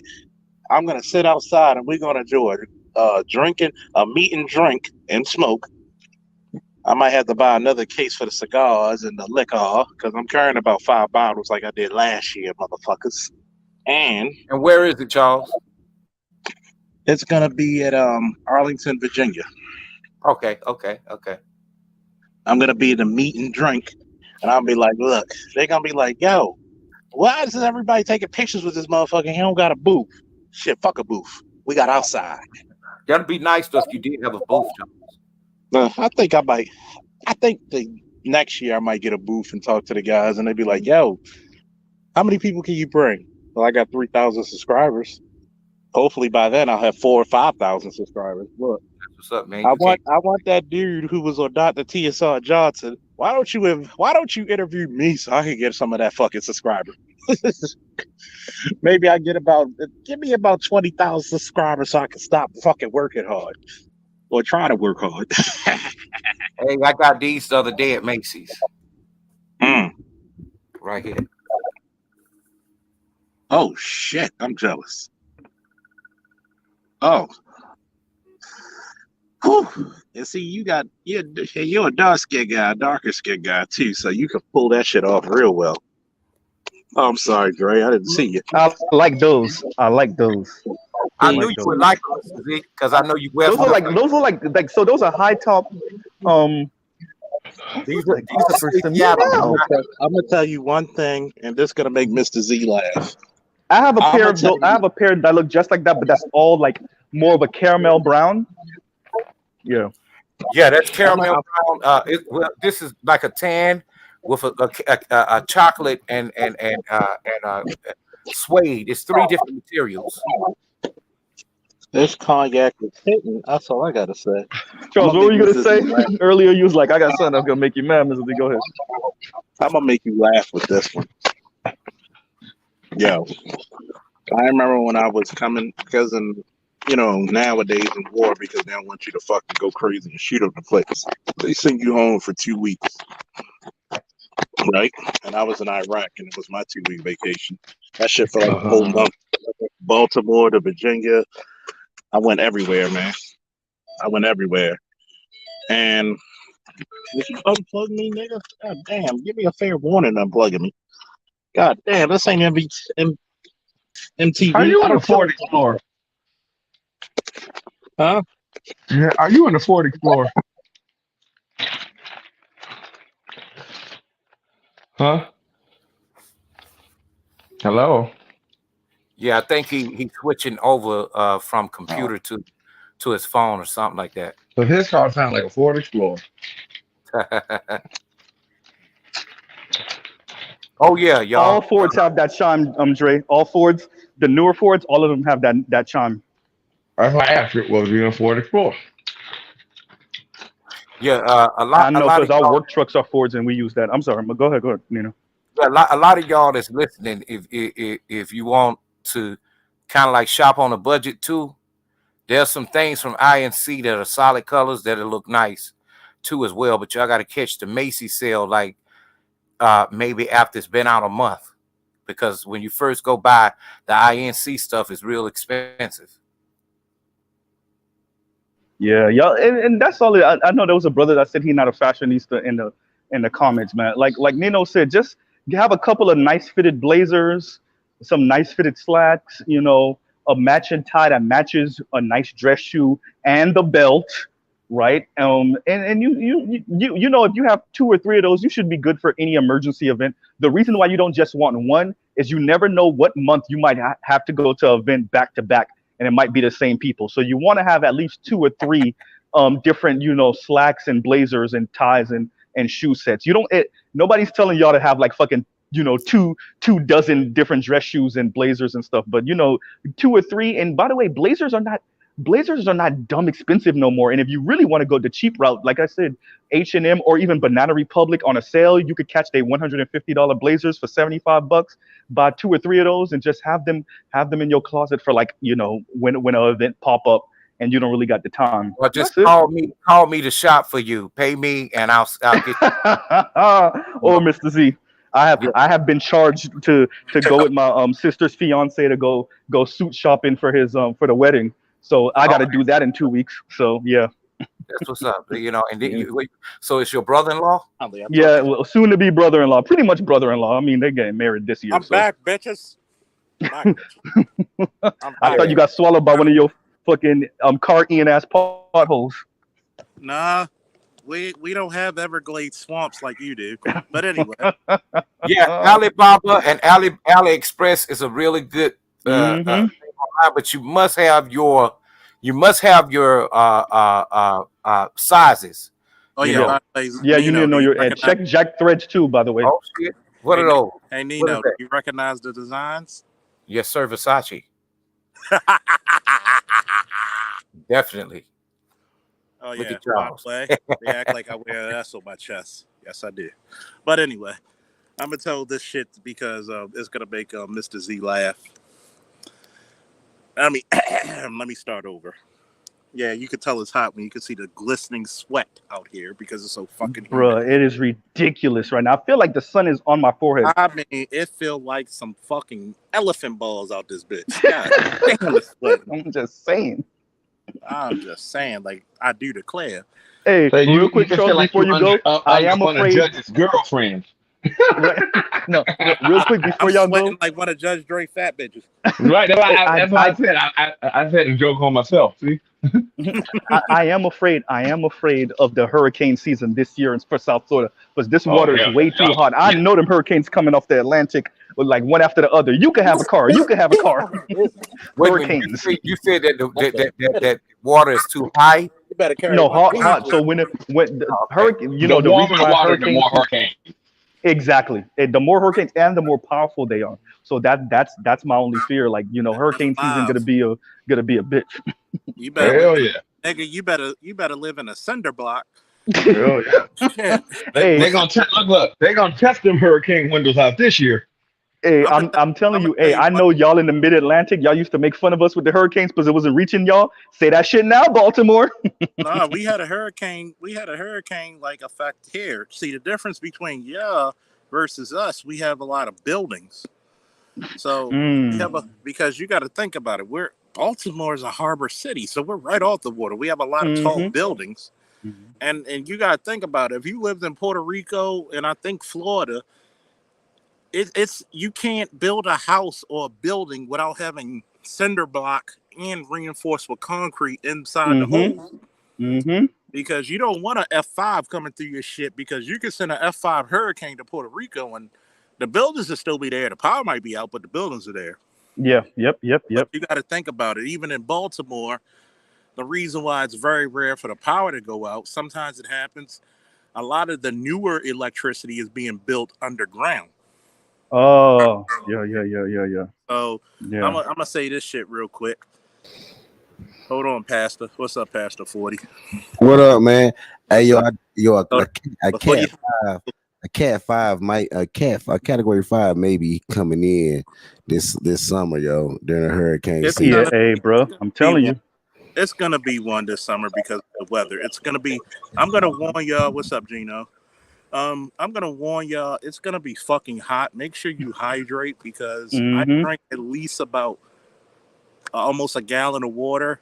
I've cut down my sugar. The only time I drink sugar is when I drink pretty much liquor. But hey, all of us in hurricane-prone areas except for Dre in Ohio. But all the rest of us, Ed is in what, North Carolina? He could get hit by a hurricane. I'm in Miami. I'm definitely going to get hit by a hurricane. Pastor's in Texas. He could get hit by a hurricane. You're in Baltimore. You could get hit by a hurricane. Hey, for any of you motherfuckers from Baltimore, remember when the harbor flooded and the fucking shit came up to fucking Harbor Place? That shit was serious. They even had paintings off of that shit. But I'm going to tell you the story real quick. Then we're going to let Pastor roll. And then Edward. Yo, I remember when I came home for vacation for 2 weeks from Iraq to keep you from going crazy and shooting up the place. My girlfriend at the time was at Spelman, so I was in Atlanta, Georgia. It is true what they say about the women. Frankie Beverly said it best. Down below the Mason-Dixon line, where all the girls are fine. And I remember coming from the airport, and I was getting driven to my hotel room. Shout out to that hotel. I can't remember the hotel, but they love veterans, and they hooked me up with a fucking whole apartment inside the hotel, the suite, where I had a full kitchen and everything in that bitch. Yo, it was one chick who was like, we were coming downtown, and she was going to the Georgia Dome because it was Georgia Tech versus the Miami Hurricanes. Obviously, she was a Miami Hurricanes fan. You know, she wore like the orange skirt with the You remember when jersey dresses were out?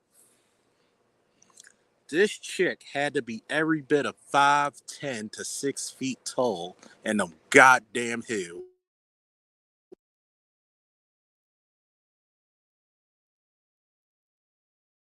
I mean, this had to be the most beautiful woman I've ever seen with my own eyes in person. Like, she was so bad that she could just fucking medicine. Okay? She was so nice. I was like, and you know me, I'm Charles motherfucking off the dude. I don't stutter for nobody. That's fine. Like, you must be here for the game. Charles, I don't know what happened, but you sound a million miles away from your phone now. You know that struggle wireless from Baltimore. Bro, that's that struggle Baltimore wireless for real. It's a new invention called Bluetooth, motherfucker. Fuck y'all. It's called having an up-to-date call. It's called having an up-to-date call with you hoopty driving motherfuckers. Only Negroes try to talk shit about somebody on their own panel when they got the disappear button.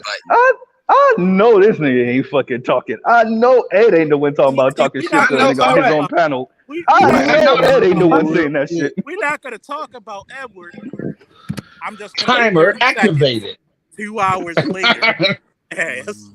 Well, yeah, I'm gonna say that, and I'm done. I'm gonna say that, and I'm done. I'm out here real quick and get my opening talking points where I'm about to pull up. We're gonna give it to Pastor then Edward. So I did want to pull say up, that, done. And don't forget to share the live on y'all channels. Ed be done for an hour and a half. This nigga still be on the panel. So there are a couple of things that brothers need to look out for. Rather than, the hurricanes is coming this summer.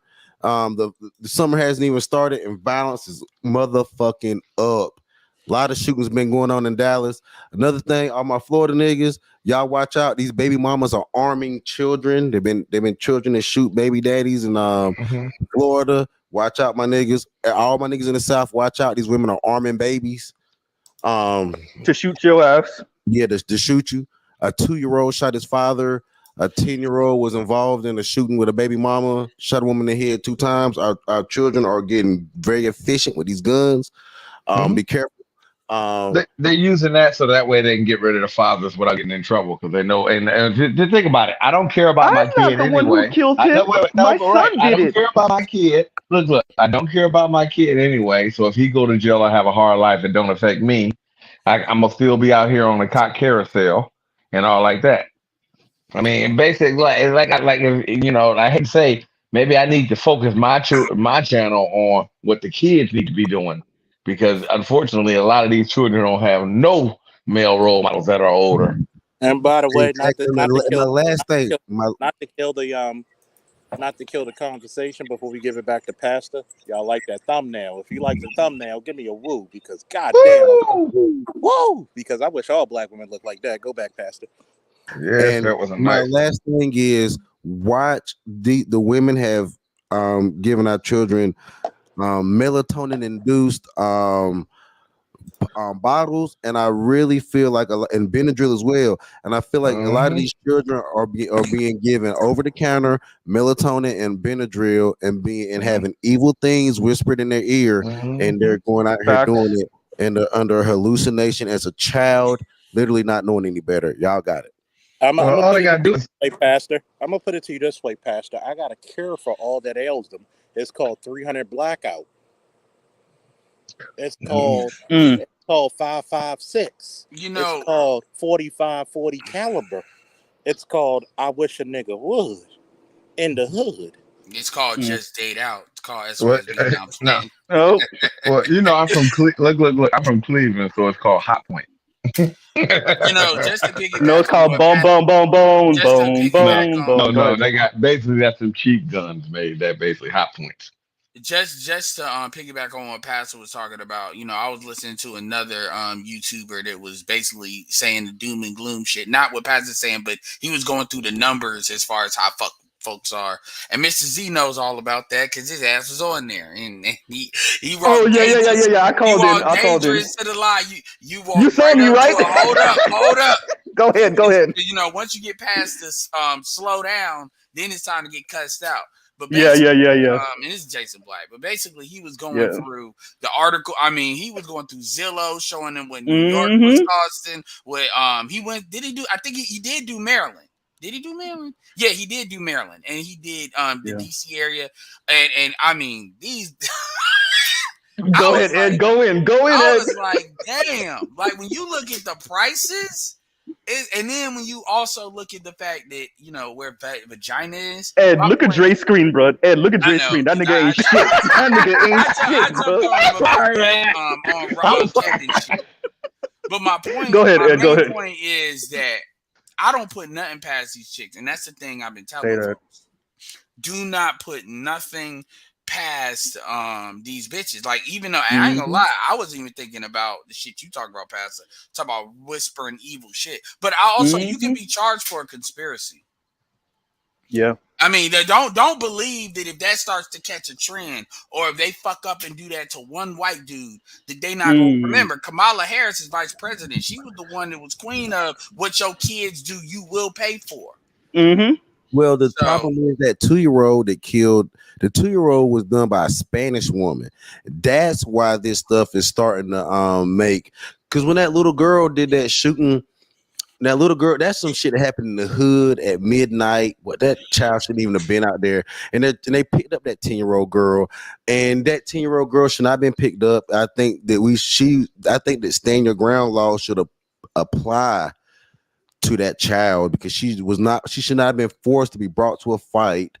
And the woman that she shot was a 41-year-old grandmother. There was a volunteer.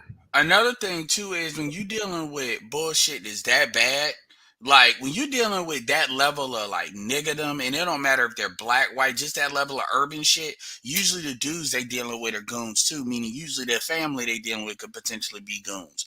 So women can play that game. I don't care if they're Hispanic or black. They can play that game if you want to. But when you're dealing with motherfuckers like that, something gonna happen. It ain't gonna be just the nigga dead and that's it. Especially if they see that there's foul play. And that's the thing. Women believe because they dealing with square dudes and stuff that they can kind of get away with shit. Most of these square niggas gonna be scared off of these bitches. To be Well, honest with no, you, it's not even the fact of that. This was gonna happen.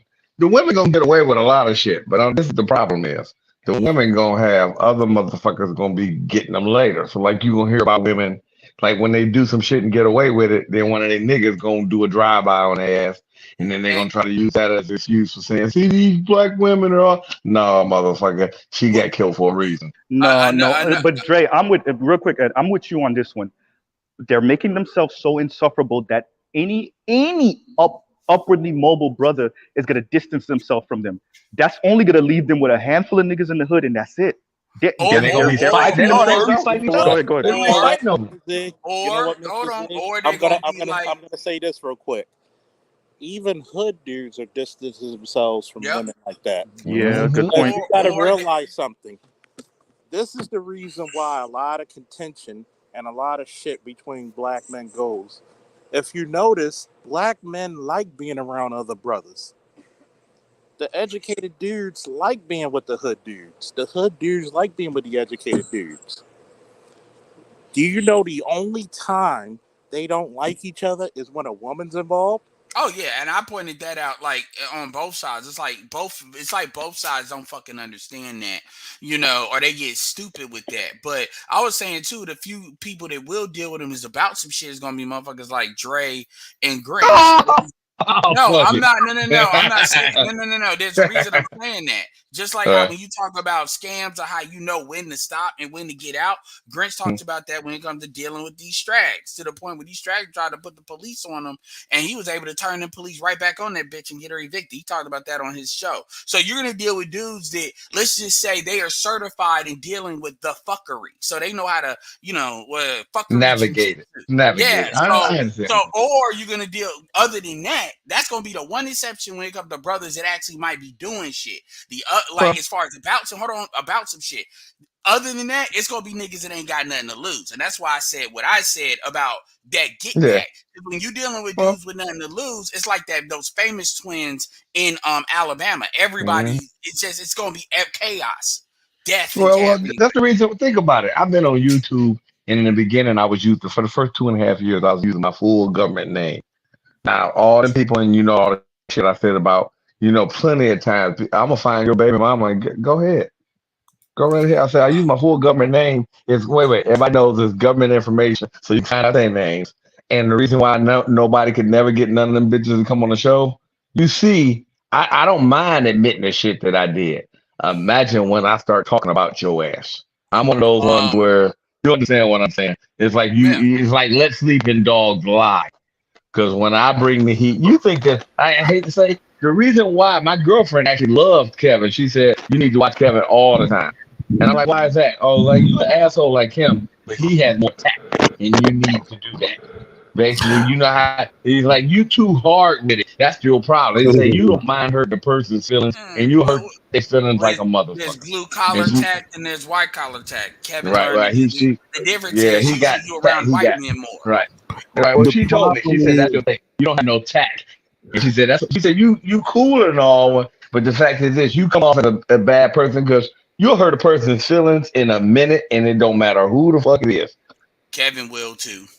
Now, but I heard your feelings a little worse. And that's why she said, "Oh no, you're 10 times worse than him." Because he said it with tact. You have no tact. And she's like, a couple times. I ain't gonna lie. When me and her got into it, I do admit I read some of them text messages I said afterwards, and man, I ain't even gonna lie, man. If I sent myself a text message like that, I'd never speak to myself again. Because I was looking at that shit afterwards, and I'm like, damn, man, I didn't need to go right there because that was hard. It was like true. I hit you with the true facts and hit with some shit that's just so hard ain't no coming back from. Well, my thing that I appreciated that because I didn't agree with everything he said, but one thing I did appreciate is we were trying to get back to a role kind of thing, right? Because I remember there was a past time where fathers would teach their sons how to shoot a BB gun or then the responsibility of a gun, right?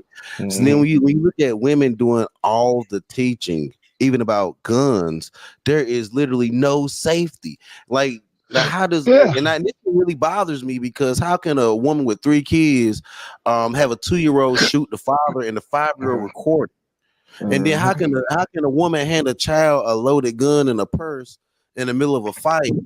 I mean, Pass, it's the same bitch that'll kill her kids if she lose the custody case. And I'm talking about daughters too. Come in this room so I give you pills so you can OD, or come in here to where I put it. Like, it's the same. Like, at the end of the day, any dude that's about some shit, I don't give a damn if you on the blue collar thing, the street dude thing, or the white collar thing.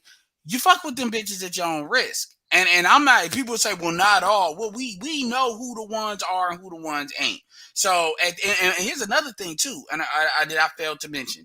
A lot of them women that be violent, it be other women. And as you start to see other women, somebody tried to call Jason on this about, well, women are thinking about living with each other. He asked a very simple question. He said, "Do you like living around women?" And she was like, "No." And then she said, "Why?" He was like, "They're messy. This was a woman saying this." So the point is, and the most domestic violence cases are lesbian. Yeah, with black. Yeah, so Hey, black lesbians be beating the crap out of each other. Night Bones, how you doing? AKA Edward Bailey, how you doing?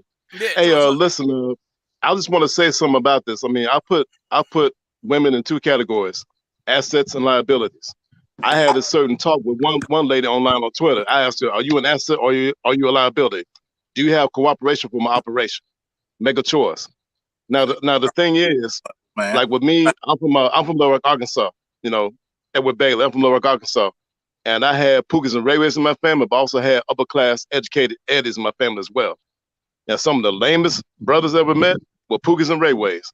I remember growing up in the South, man, there was a Pookies and Ray Ways that asked me advice on how to deal with women. And I said, "What? You need advice from me, an educated straight-laced dude like me on women?" That's funny. But like when I was growing up, my Uncle Slick and my mom got me to be dressed up and everything. They had me dressed up in like Stacey Adams, Blossoms, Kendall Coles, wearing the Perry Ellis, dress shirts, polos, and all that. I was dressed up so good in high school, man. They asked me if I was like rich or something, or I was like dressing up for a certain event.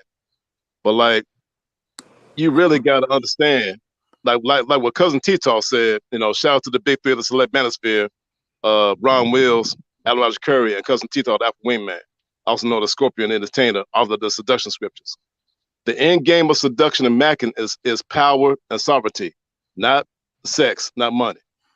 Because like I tell these young brothers, you maximize the power, you optimize the selection of women and the money that comes to you. That's how it's always worked since the beginning of time. Look at King Solomon. Look at King Solomon in the Bible. King Solomon asked for wisdom first. And then when God told him, "Hey, because you asked for this thing first and all these other things, I'm going to give that to you. But guess what? I'm going to give you the women and riches as well, because you asked for a deep understanding of heart first." That's how the macking works. But David, I respect David for asking for shame over Solomon, because that shame that David asked for saved him in a world that felt ashamed without shame, and which made him a better leader. So I respect the fact that David wanted shame. Yeah, a lot of this stuff. Yeah, that's the thing about King Solomon, because he asked from Yahweh. I said, "Hey, I don't know how to judge these great people of yours. Give me a deep, understanding heart to be able to do so." And then you look at King Solomon, like you said about him in the Second Kings. King Solomon was renowned for his riches and wisdom. So like King Solomon was the first Mac known worldwide. So the problem is that a lot of stuff that gets said is by a lot of women, which is why it's discussed. It's not. See, here's the problem. The problem is people, the manosphere and the dating space, the black male dating space, are actually 2 completely fucking different spaces, but they get intermixed. So, like, for instance, Chizza Zed is technically in the dating space, even though he does manosphere content. I know that because a lot of his stuff in the background. So when you usually see a lot of these channels really grow, that's kind of a lot of times the telltale they're more in the date. And so what happens is people will bring that over here. So, like, for example, I'm not saying anything with you. I'm just giving an example where a lot of people get confused. So, for example, women, when it comes to what these women are doing, it ain't a lot of what they do when they turn like quote unquote Pookies and Ray Rays versus street dudes, versus educated dudes against each other, you're playing in their court. Versus now, notice that when those same educated brothers that they claim they don't want, when them niggas leave, all of a sudden it's all it is. You on this dick policing going on. This you ain't pro-black, it ain't this. So hold on. You're empowered to make whatever choice you want to make for whatever reason you want to make. Don't need to explain shit. We live in a multicultural society. Black men are 6% of the population. So if them niggas are quote unquote lame or they don't have matches or whatever, let them be lame over there. But you notice how when women date out, it's never, I'm not even talking about the women. I'm talking about all black people ain't a problem. Because you got a lot of black men that will police other black men dating out. So the reality is it's like this game that people try to make people play versus, to be honest, if you just let everything be libertarian, a lot of stuff will self-correct itself. So a lot of these dudes will go put all this effort in trying to learn the mat game and all that. And I'm not saying there's anything wrong with that, but it's like, nigga, you're learning that because you're dancing to another bitch's tune. And hold on, there's a difference between dudes that understand what the mat game is, and then a lot of these other dudes that they never figure that shit out. They never figure out the power dynamic part. So what they do is they just start repeating shit, and they start evangelizing shit that they don't really understand, and they don't never get to the promised land because at the end of the day, they're playing by another chick's tune. Like that never gets really talked about enough. I'm gonna say something to that. And by the way, Trell, you ain't shit. You won our ain't shit award. DICE, Dick Immigration and Customs Enforcement. Oh yeah, I'm screenshotting that. I gotta steal that shit, and you will get credit. You will get credit. We're gonna start using that at first, like you dice ass nigga. They gonna I don't know what that means. You a part of Dick Immigration and Customs Enforcement. I like that. Sorry, that's good. That's stolen. Put that. Look, that need to be. That's a T-shirt right there. That need to be a T-shirt. Yeah, I can't even hate on that. I can't even hate on that shit. Dice. This immigration and customs enforcement. Put your cash app up because I'm gonna pay you for that one, boy. I need you for the T-shirt. Oh yeah, that nigga did that one. Hey, you do a song, Dice Pineapples. The man. That may be comment of the year. That may be comment of the year. I'm gonna say this real quick. Please, Edward, and please, Pastor, share this on your community tabs. And see, I don't have a community tab, but like I do not have 500 subscribers. Oh yeah, trust me. Hey, we share on Facebook. Dick immigration. I'm gonna say something. I share it on Facebook and in my Discord. I'm gonna say something to what Ed said, right? That's good. Because when you notice this, right? See, the greatest fear for black women is when Pookie, Ray Ray, Educated, and the Multifaceted Man combine like Voltron. And be like, you know what? Why should we compete against each other and run down the hill to fuck one of you when we could walk and fuck all of you? And it's not even about fucking, because if you notice, there have been studies when they found out men need to interact with other men because it prolongs their life. Have you ever noticed how many men die because they don't interact with their friends? Mm-hmm. And see, this is the fact of the matter is that the internet's a motherfucker. I mean, when I go to BlurCon with my son, and hopefully my little cousin could come, and by the way, he's a wrestler too. The generation continues. Wu-Tang. And it's like this. I want people from the manosphere to come to BlurCon. One, it's a black male event. Support the black male shit that speaks up for you. And then, you can hang with your boy, Charles Fault, to get a cup. Baltimore. And also, you get to talk. We can do a live stream right there while we smoking cigars, drinking liquor, while I'm surrounded by my niggas. I got two things I want to say real quick, yo. So first thing I want to say is I was talking about this shit earlier where like we have to understand the art of dealing with not just the kiss goodbye, but dealing with the goodbye kiss. And when a bitch kiss you and you know she about to leave your life, don't try to pull her back, and be okay with kissing a bitch goodbye. And I might have to take your offer up on that, because I was gonna hit you up on this. I know you had your security firm you was hopping with, and I know all security firms need a trauma medic or a trauma person, and I'm on that side of the game too. I'm trying to get into that kind of world too, because I've been in the emergency department all my life. So I was up on that side about the thing too. If you're serious about it and what's your critique, do me a favor. I got credentials. I got TNCC. You know, I got all that. I'm gonna put it to you this way. Here's my even though it's on the I'm put mine in the back too. Put my email, hit my email up, send me your resume, because I'm going hard, because I'm gonna use these fucking black veterans organizations, and I'm gonna hold them accountable. Because I'm about to say, you sound like a slave, man. You black bastards, my bad. Go ahead. No, it's a lot of organizations that are black veterans organizations. Like, for example, Israeli Tactical will take thousands of dollars off because I'm a black or brown veteran for training, and I'm trying to get there.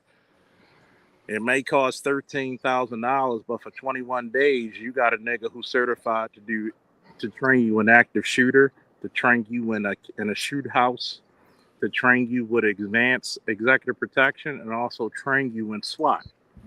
Yeah, but so I'm not. I don't have any official police. I got a lot of traumatic medical experience, but I don't have any of that.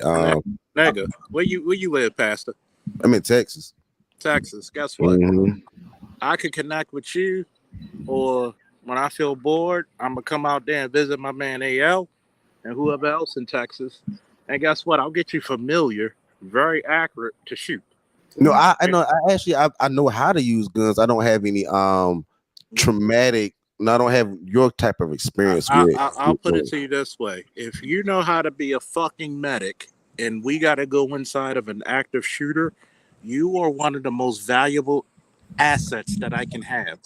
I remember my ex, who's a sergeant in the police department now, and she thought that she could hang with the big dogs until she thought she was going to get hurt. Shout out to Arn Anderson, by the way. Speaking of Arn Anderson, I got to play this shit for my boy Bruce Almighty. Where is it? Hold on. Hold that thought. We getting. God damn it. We're getting there. Fuck y'all niggas. It's called Cognac. Where is it? Hold on. I found it. There you go. Boom! By the way, for all you haters, Arn Anderson had a better DDT than Jake the Snake. Fuck y'all. It's the truth. Yeah, but actually, yo, I'm actually a registered nurse, but I'm tired of being in the actual emergency department. I'm gonna tell you, Pastor. This is the reason why you're valuable, because with your nursing experience and you have trauma experience from being in the emergency room, right? Mm-hmm. Level 1, right? Mm-hmm. Because that means you could damn near perform surgeries yourself, right? I'm pretty good. I know what. I'm not even gonna lie. I'm good at what I do. Yeah. If necessary, you could pull bullets out of motherfuckers. Stop lying to a nigga who been there. Okay. I don't know. Hold on. I know if we should pull it, or if we should conceal it or contain it. And I know. The part. You should pull everything. See, I know, Pastor, you don't visit too often, but I'm gonna tell you the one thing about it. The one thing about it is, this is the part about my channel. We do networking. And if you become part of my system, you'll cut out the middleman for me to teach CPR and AED. And I'm ACLS, PALS, TNCC, EMP. I'm working on my EMPCC, right? That's emergency, medic, pediatric. Guess what? Yeah. Because guess what? We would get you trained up to use a firearm, because next month I'm getting my young boys and myself to get, even though I could make a fucking rifle sing for 300 meters, but you got to get your certifications. I got to go through all the hoops and hollers, especially you being a black owned business. Do you know, with you and two other my guys, and Uvalde, we would have went inside that bitch. Exactly. So like, I'm ready to turn up like that, and I regret not. And I hate to take over your stream to talk about that, but I know there's something you really into. We and I'm multifaceted over kind this. of really into that kind of shit too. And I'm like thinking, how can I get like out the hospital in these contained situations? I'm gonna tell you how. One, get all the trauma medical shit that you can. Two, because you're a nurse, you're so valuable that if I train you to use a shotgun, a pistol, and a rifle, if we went, because one of these days, I'm going to go to somebody who knows some fucking contracts, especially government contracts, such as the State Department. If we send a team of 20 and each one of us are getting paid anywhere from $500 to $700 a day, we are the shit. Yeah, I see. I mean, what Charles is basically saying is he's very confident he can game your ass up on how to shoot a motherfucker. It's the you keep working on the medical stuff like that. The shooting the motherfucker is easy. It's the fixing the motherfucker after the fact.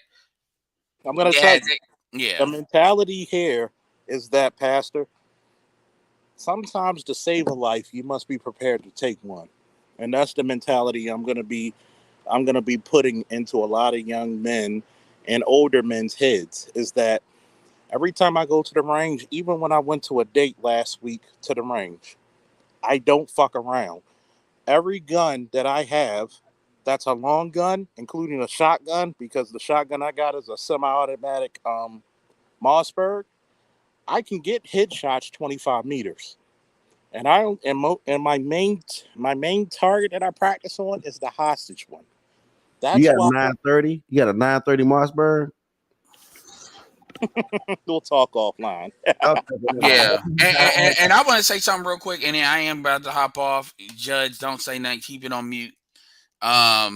Jesus Christ. But seriously, one of the things that I was saying is kind of like when I was ranting against another YouTuber that's very big on guns, is that because YouTube is real finicky when it comes to people talking about guns as far as building a channel around it. And you already know they always gonna make. Because I'm gonna tell you why bullshit, but I'm gonna let you finish. Well, bullshit, I mean, because if they let the white boys do it, they should let us do it too. No, absolutely. I know that. That's what I'm saying. And that's what I'm going to add in. It's because like when you black.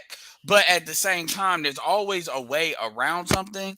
So, we have a market of black men in this space and outside this space that for people that have the experience, that are experts in a variety of different ways, that want to have that conversation, that's actually a monetizable conversation. When I say a monetizable conversation, the type of thing that can be talked about deeper on Patreon, but also there's things that can be done to make that shit worthwhile for people to do it, as well as what other people are doing. And that's, I'm gonna leave it there, but because there is a lot of dudes that are interested in that. I know I would be interested in that, and I would definitely put up money for that. So, and I'm gonna tell you, Ed, before you leave, look. There's white boys who get paid to be shoot guns and shit, and they don't even have my level of expertise. Man, they let them do it. It's bullshit. It's really the type of thing where you need to get a lawyer on their ass about it. I'm gonna tell you what. I know. There's Donald Sterling and the lead attorney. Y'all may not be. Guess what? You know who can be the lawyers when it comes to this YouTube shit. Because guess what? If I'm teaching educational purposes only, how to get your shot right, because guess what? I taught one of the girls I'm talking to how to shoot 25 meters and get a headshot. So if I can't get the same fucking respect as a fucking veteran, and see, this is the one thing about it that I'm gonna do about white people. No matter how fucked up the white person, they respect your service.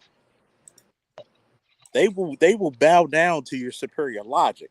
And see, that's the part about it why I said black men should be like that motherfucker in the background, Kakashi. Guess what? They call me the copy soldier because I'm the nigga of 1,000 bullets. And I can make them sing. Matter of fact, motherfucker bet me 25 meters I can't hit the fucking hostage target. Between the eyes, you a damn lie. Yeah. I got my $20. Hey yo, another movie. Just to get with the gun thing. Like a movie I'm looking forward to seeing, even though it's gonna be on Netflix, is that Gray Men. So, Yeah, yeah, I'm big. looking forward to the I want that fucking shout out to Panther in the background. I'm looking forward to that Extraction 2 because Extraction 1 was good as shit. Yeah, yeah. So anyway, shout out to Netflix for putting that money up. I mean, this nigga, I But swear. I'm gonna tell you this one, Edward. See, the problem with this is that people want to talk shit about the manosphere. Look, the manosphere is just as educational as anything. I may not hold a PhD, but if I did, my PhD would be in combat and also police tactics, investigations, and firearm safety. So that being said, who better than me to teach this shit to the masses? Because guess what? I took my 14-year-old son, and he had to sit through the class of firearm safety, but he said, "Daddy, you already taught me this when I was 5." I said, "I know. We just doing it." So if I could teach my son to hit the paper with a fucking 300 blackout and a 22 fucking handgun, what's the fucking point? I've taught so many people how to shoot. Shout out to my boy Darren. I even got him becoming a gun nut and a two-way nut. Imagine the clout that I would get if I could get Coleon Noir and myself, or Jay the Shooter and myself, shooting at a range. Well, Coleon down here in Dallas, and that's the reason why I troll a lot. I talk a lot of shit. I troll a lot, but it's hard for me to come over here and troll your channel. So I actually come over here and have a serious conversation. And I knew that me and you had something that we could actually link up on. You take healthcare and security and protection, you put that together. I'm not gonna say you have a community, but I mean you at least have something if you have health and protection. That's that's something to work with, I believe. I'm gonna tell you what. See, Pastor, I have a soft spot for nurses because I used to. One of my ex-girlfriends who lived at my house was a nurse, so I learned how to do all kinds of shit. I learned between her teaching her how to shoot and she teaching me how to suture motherfuckers. You should always be around people you can learn from because Oh, if guess what, if we had to go, let's say, God forbid it ever happened in anybody's town again. For example, if we was in Uvalde and we driving in my fucking truck, here's the 45 or the 40, here's the rifle, we going in. You get your med bag, your trauma med bag. We going in there to eliminate the threat. And then guess what? After we eliminate that threat, a guy like you was going to triage the fuck out of whoever's hurt. And because you're going to be valuable teaching other people to do triage and to do tourniquets and other things, you could have saved a lot of lives.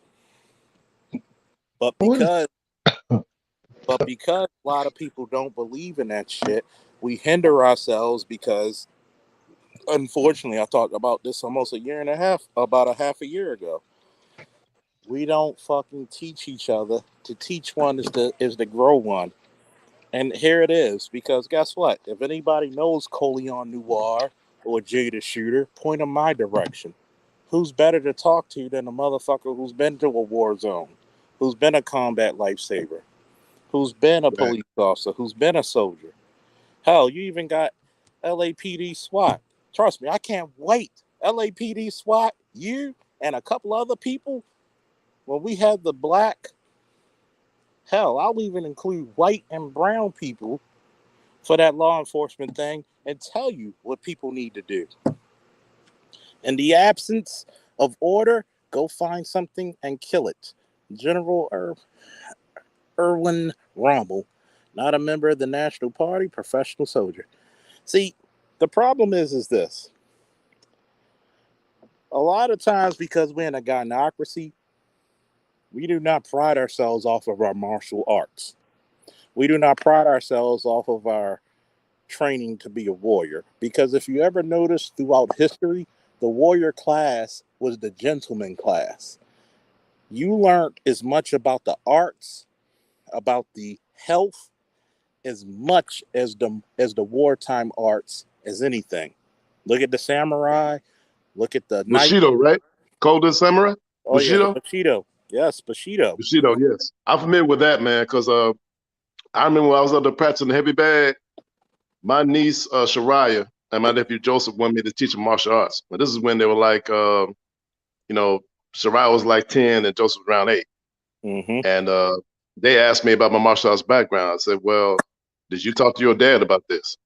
Because you're going to learn when I learn, you got to grow up a bit, because I've been trained in praying Kung Fu, boxing, knife fighting, and swordsmanship, and archery, among other martial arts styles.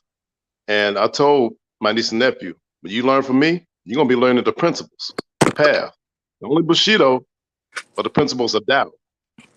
And I remember when Peter Ponsubu was able to teach me praying Kung Fu, he said a warrior must learn how to do something and when not to do something. And the way that he was able to train me in Kung Fu, he was training me to be a living weapon. In other words, an operative. You know what I'm saying?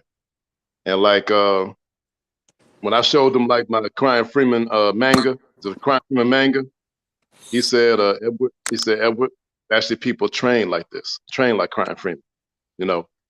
And that's the thing about learning certain techniques. You gotta have like a certain virtue and a code of conduct with that.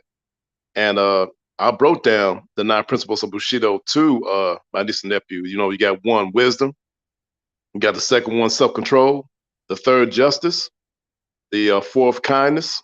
The 5th, the 5th, courage. 6th, politeness. The 7th, honor. The 8th, loyalty. And the 9th, truth. The most important principle of Bushido is truth. Because like I said in that movie Excalibur, 1981, Merlin said the most important principle of knighthood is truth. But with a lie, man murders the world. Go. Yeah. And that's the thing about my niece and nephew. When I was up there training them in boxing, they were to ask me how I was able to last so long. I said, well, your strength doesn't come from your arms, it comes from your footwork and your breathing and your waist. And like I explained to them in boxing, the handle is like a whip. The handle of the whip is your breathing, your legs, and your hips. The tip of the whip, the crack, is your fist. You know what I'm saying? Yeah, it's your fist. So they want to learn a lot from me and everything. I said, well, I'll tell you what, you better make sure it's okay with my younger brother, your dad, all right? Because what I'm teaching you is something serious, not to be trifled with. Okay. I'll teach you how to turn your body into a living weapon. You know what I'm saying? All right. Turn this fist into a weapon. By the way, I just did 40 push-ups while y'all were talking. 20 by myself, 20 with my paddle on. I heard that. Every male listening to me right now, get on the floor. Give me 20 right now. Yeah, I heard that. Damn. Come on. Come on. Every man on the paddle and the chat. Give me them 20 push-ups. Whoa. Man, it's been a while since I did 30 push-ups, man. I'm 52 years old. You know what I'm saying? Hey, we got warrior. Though I mean, I hit my 20 not because not necessarily because you told me so, but because that was not a bad idea, brother. And that was a good direction that the brother should take. Hit them 20. And sometimes you put a good idea, you know, because it ain't nothing like, you know what? Ain't nothing like your brother giving you a good idea, something you need to do. And you go out there and do it real quick. You know what I'm saying? Hit them good 20 for you. Everybody in the chat hit them 20. Right. Get your blood. Man, I remember some of the hardest push-ups to do was those handstand push-ups. I remember when my Kung Fu teacher had me do several of those. Those are hard, man. A wrestling coach handstand push-ups. And sometimes he make you do it at a 90-degree angle. That shit good for you. You know what? Push-ups are good for your wrist. Not in case you have to punch somebody, but at least when you do push-ups, you have a strong enough wrist of holding up your own and pushing against your own body weight. That you don't have a ill-given flimsy wrist if you have to throw a punch. Not that you should have to. I'm not telling you to throw one, but you may be called upon one. Exactly. Exactly. You don't want your wrist to like fold if you have to. But guess what? All the males and females listening, give me them 20 push-ups. Hey, I did 40. I think you gotta do. Don't you gotta be 38 to pass the test for a cop? Well, you could be 40 plus if you have a waiver. I thought it was 38 to pass the thing. Because matter of fact, If you're in the do you military, follow your if you go military? to the But military, now I'm asking you a question because it's a YouTuber, Randy Booker. You ever follow him? not that I know of. He used to be he used to be RB the Breakthrough. That's his name. He used to do the sports, but now he do workout. You don't remember him? Not yet. RB the Breakthrough. That's what he used to be. RB the Breakthrough, but his name. Yeah, he used to do the sports shows until NBA got on it because he was getting like a lot, and then the NBA came after him and said he can't talk about NBA no more. Breathe. Huh? What your mission is? Who was that? You had 5, nigga. 5. You got 15 more, nigga. Who trying to do push-ups? Who is this? One of your people? The Padawan. He's trying to become a Jedi Knight. Oh, okay. All the way up, nigga. Don't count. They don't count unless you touch the ground. Woo! Keep counting. You don't count, it's 0. God damn. Yeah, that's what I had to train under. You wonder why I won a championship my first year. My coach at 52 years old at the time could fucking break pliers with his bare hands. Could what? He could break pliers with his bare hands. Oh. Somebody just hit 30 at work. Somebody dropped me at 30 at work. Hey, guess what? I noticed my subscriber count went down a little bit when I asked people to do 20 push-ups. What's the fuck? Right. You know what? Are you serious? It requires somebody to do something. And then that's the thing about it is that's the reason why I can't really get mad at the fact that because I like that security idea, and I think that if we get into those, I mean, if we start getting into those type of field, I mean, provided in the future, private security is going to be so expensive with so much digitalized money being moved and laws being made. There's going to be like security is about to be. I think it's going to be up there with healthcare. I see security and healthcare literally on the same playing field. No, in a couple months, security probably gonna be more expensive than healthcare. Because the problem is, niggas gonna be stealing everything that ain't nailed down. I ain't gonna lie, Charles Faulkner will probably be a millionaire in a year and a half. Yeah, I ain't gonna lie. If he get this security company, he'll probably be a millionaire in a year and a half. Because I already, next year is gonna be like off the chain. And what's so bad? The nigga gonna be able to set his price. Let me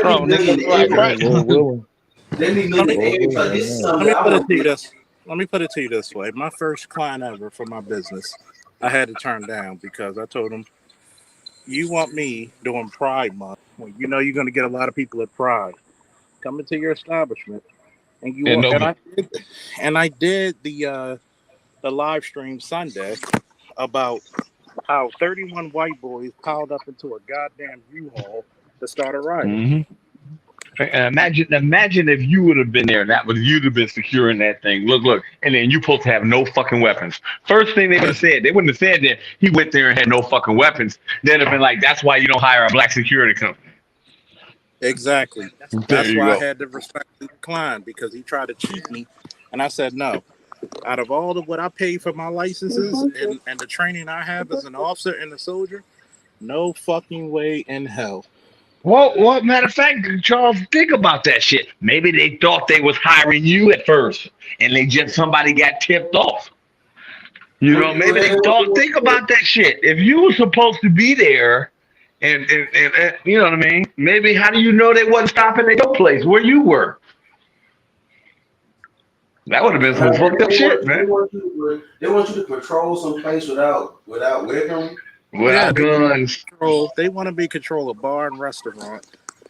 And they try to cheat me down because I told them the prices of armed. Because I said I was going to have one of my guys unarmed and I'll be armed at the door. So how many LGBT members carry blades on them? A lot. How many people want to hurt LGBT people? A lot. So you want me? You're not going to put my good name in the dirt. Not being able to protect people because you want to try to cheat me. No. You know. What's so bad? Right. So People basically, say, he tried to lowball you. well, not even the fact of that, but I mean, it's just no win. It was a no-win situation. Because see, what happened when those 31 white boys got caught? Actually, there was other groups online that had planned on doing stuff, and once that hit the news, that probably stopped other people from doing that. So you don't even know what could have happened, say, if they wouldn't have caught that big group. You know, it would have been copycat groups everywhere. You know what I mean? Well, I got a You don't question. know, like, As an what officer, could have happened.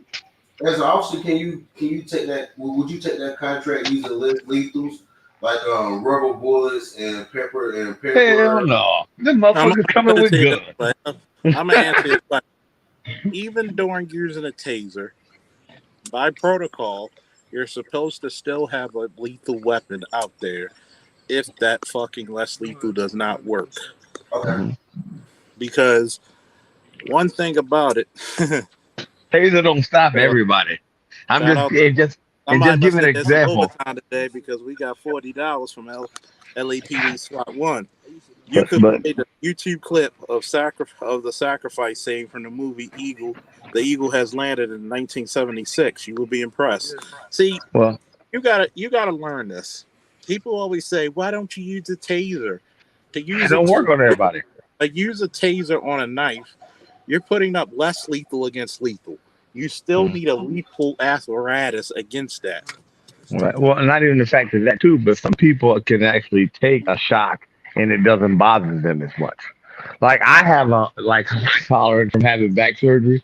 I have a high tolerance for electric shock. Like people were like when they were shocked, especially they have some people are not that sensitive and it doesn't bother. If you got high nerve damage, because a lot of people don't know that electricity goes fucks with you up by fucking with your nerves. But if you shoot a person that has like nerve damage where that doesn't bother them, trust me, it does not. They don't feel hardly nothing. Like when they was doing my electrical shock on my legs and stuff on my back, I didn't feel nothing. And they were like, "That doesn't hurt," and I'm like, "No, I don't have to feel it." And they're like, "We're shocking the shit out of you." Exactly. I'll And tell they you. like, I'll tell you what's even more effective than a taser. If you get a beanbag round from a shotgun, 2,500 feet per second, and that beanbag hits you in the stomach, boom, you going down. Because well, think about it. You try to arrest people high up on dope. Remember, like I told you, I dropped that dude on his head twice, and he jumped up like it didn't hurt. Now imagine, I mean, a motherfucker high on drugs, he's like, "Oh, I'm securing a gay bar or whatever." What happens at the bar? Alcohol and drugs. I'll give you a good example. We had a guy, and this was on the morning shift. The friend, this is the reason why when people talk about Pookie and Ray Ray, every hood dude and head shit does have people they care about. They said, man, he wasn't taking his medication, and he was wilding out, and he was running the street scared for him. So when I caught dude, he was normal for like 2 minutes, then he started spazzing out. So I took him down with a single leg, and then I wrapped around his body, put him in a grapevine, which means my legs wrapped around his hips. I put him in a fucking half Nelson with wrist control, rolled him left, rolled him right, rolled him left, rolled him right. Anywhere he wanted to go, he couldn't go unless I wanted him to. So I made him tire out. And it was funny because the same Pookie and Ray Ray Hood people, when somebody said, "Oh my God, police brutality," those same Pookie and Ray Ray said, "Shut the fuck up. He's helping him. He's not harming him. He's just tiring him out." And by the time he tired out, because I don't care how crazy you are, you need oxygen to move. He wasn't hurt, and we got him into the medic safely. We handcuffed him and put myself. Even one of the sergeants in charge at the scene, he was like, "You good? I'm good. Just stand by." So I just tired him out by out wrestling him. Think about it. With that skill, I prevented shooting him. I prevented tasing him. All I did was just wear him down. He couldn't hurt me. I controlled his limbs. And this is the point that gets to it when I tell people if I could take over policing for nationwide, basic boxing, basic wrestling, basic ground fighting, and most of your fucking issues will be solved. Now, are there times you got to use deadly force? Fuck yeah. Are there times you got to use pepper spray? Even though I never used it once in my career and threaten all the officers, you spray that shit, I'm gonna fuck you up. Because that shit gonna get on me. But at the same time, you got a lot of people who, if they had confidence in their hands and their grappling abilities, you would have solved a lot of issues without getting it higher than what needs to be.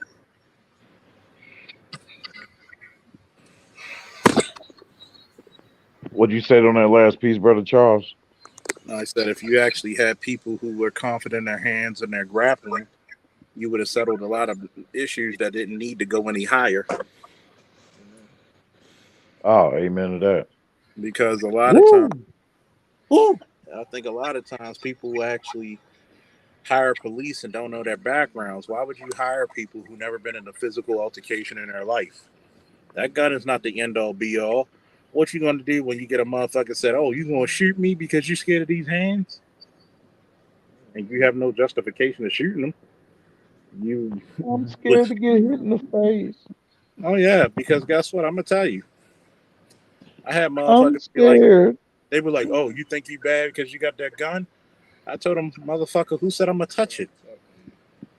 I actually had a partner tell this one teenage dude. They said, "I want to see you with them hands." They said it'd be more humane if he shot you. They said if you see him with them hands, it would have looked like 5 people jumped on him. He said, "Could you play it for everyone?" Say it again for the niggas in the back who didn't hear it. Because I'm gonna tell you one thing about it. The thing, any good cop knows that if you can't fucking take care of business before pulling that gun, what the fuck you doing in that business? Fuck you doing there? Yes, there are times you're gonna need a gun. There's times you're gonna need a shotgun. There's times you're gonna need a rifle. But 90% of the time you don't. But because you have a culture of cowardness, look what happens. You got to get that respect before you even pull a gun. See, a lot of motherfuckers get punked while they got the gun in their hand anyway. Ask me how I know. Because I've seen it. There's many of fucking cops. I had to be the fucking rescue to them. And those motherfuckers didn't even want to get out their cars. Yeah, go. Hey, I'm glad you did, man. Coward shit falls. So basically, so you calling out cowards in the force, huh? There's a lot of cowards there. And unfortunately, I'm going to tell the truth about it. Some of them motherfuckers get promoted. Yeah. A lot that. Why not promote the Ain't cowards? that a bitch? They're gonna stay in place. Yeah. See, the reason why I want to see the reason why they changed policy behind what me and this, because like when a shooting comes in, you're supposed to take it when it enters inside a facility. But I'm like, that's some bitch ass shit because of your fear, somebody's out there bleeding because you won't go out there and get them. That's some bullshit because guess what? I don't care if you're a nurse. I don't care if you're a doctor. I don't care if you're a paramedic, medic, EMT, or police officer. Your number one priority is to save life or try your best life. So sometimes you have to run towards danger, and that's the reason why I'm lining myself up to get up out of these because these facilities trying to. I understand protecting the facility, but you got to realize that's what your facility does. You handle that shit. I'm gonna I'm gonna tell you a cruel thing that a nurse told me, and she was the husband of a police officer who retired.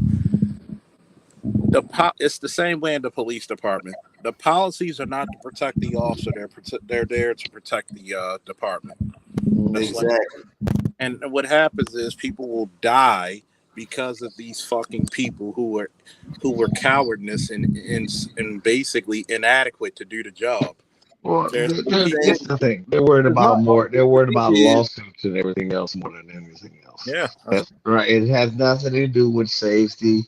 Think of it's like child support. It has nothing to do with but oh, the best interest of the child and stuff like that. It's about um, it's about them trying to avoid a lawsuit. If you ever notice, it's the reason why we go through like so YouTube has the bullshit policies they have to stop you from saying this, that, or the other.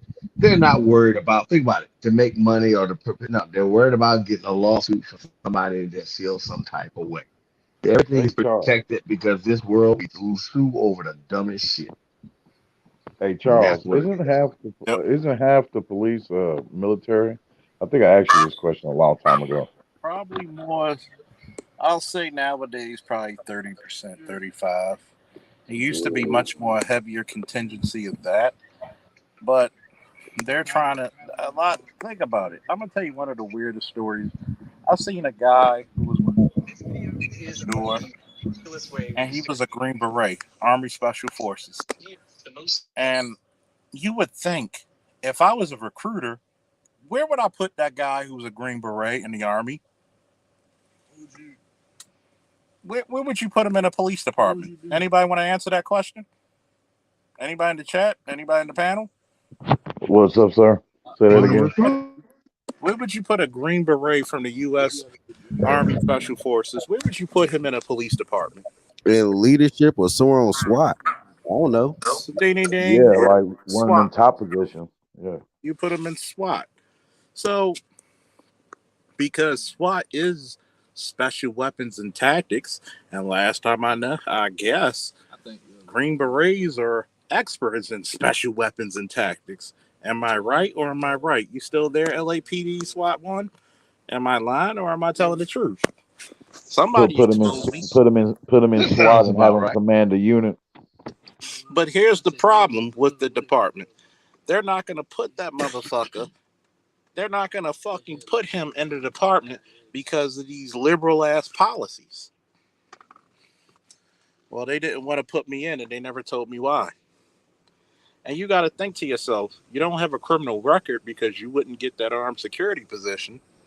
So what's really going on? Oh, you don't want motherfuckers like that because one, they're going to show up some people, and two, you think he's going to be too violent when he actually is a quiet professional and knows when to hold back. And that's why I believe they really almost allow for tragedies like Uvalde, like Buffalo to happen, because I'm pretty sure even that security officer that was armed, I'm pretty sure he had policies that Well, he he was a really retired police officer. but I'm pretty sure there was policy that made him second guess his engagement, which ultimately led to his demise. Well, you got to think about it. When you look at that situation, he probably had a handgun, a semi-automatic handgun, versus a guy wearing body armor and a rifle. That rifle is going to reach out and touch further than his handgun. And then, depending on if the guy, most likely he had body armor, but it was soft body armor, not capable of taking a rifle round. Even though, to his credit, he's still a hero because if he didn't delay that guy, many more people would have been killed. And that's called bravery. And it's funny because in the black community, we allow other people to discredit our heroes. And we should treat him as accordingly as a hero of the black community. Hell, I even put on my Facebook and Instagram. This is what an American hero looks like. By the way, what's up, S. Clark S? What's up? Hey, Clark, guess how you doing? Matt Bone say how you doing? Clark S, you there? Hey, No, Mr. I Fox, heard him. I think you can't hear him. I just wanted to say, when I was up there applying for like CSI as an armed security guard, I had to like learn the paperwork concerning protocols and then with like an armed confrontation. You know, Oh yeah. the principles of how to de-escalate the situation and also how to respond when it goes beyond that. You know, according to their policies, according to law and all that. You know. Oh yeah. Oh yeah. By the way, Clark asked you trying to say something. Now you can take back your shower. Hey Clark. Amazing sense of lavender. I mean, Old Spice Gentleman's body wash has moisturizing ingredients that go 10 Oh my gosh, the dude from what's the name doing Old Spice. Huh?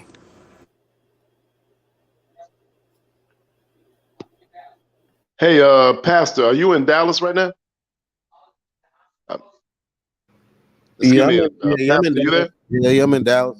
Yeah, I'm out here in Dallas too. I'm in Dallas right now too. I'm like in the Pleasant Grove area of Dallas. I'm out here in the City Hill, Duncanville area. Duncanville? Yeah. The first place that I was living in when I moved from Arkansas to Texas was in Duncanville. So I got family that lives in Duncanville myself. Yeah, Duncanville. I like Duncanville. Yeah. I used to work as a janitor at LA Fitness in Duncanville. Mm-hmm. And there are times where I'd be hitting the heavy bag real good. Some of the young black men asked me to teach me how to hit the heavy bag, teach me the boxing skills. And then some of the young men would like spar with a 50-year-old like me. And then I'd be tagging them and everything and say, hey, you know why I was able to tag you? Because you're in too much of a hurry to hit somebody. And I told them, do not underestimate a boxer that's not in a hurry to hit you. Duncanville got some athletes, bro. Hold on for a second, guys. That's Clark. Are you there? Yeah. I mean, Clark S. Are you there? Clark S. Are you there? All right, I'm gonna take you down until you get your stuff together. Yeah, Pastor. My older sister, she first came to Texas when she was getting her degree in business over there at TCU, and she's been living in Duncanville for years. And when I came to Duncanville, you know, I got into my boxing as well as being a janitor over there. And then I remember there was a fight between the boys in the gym.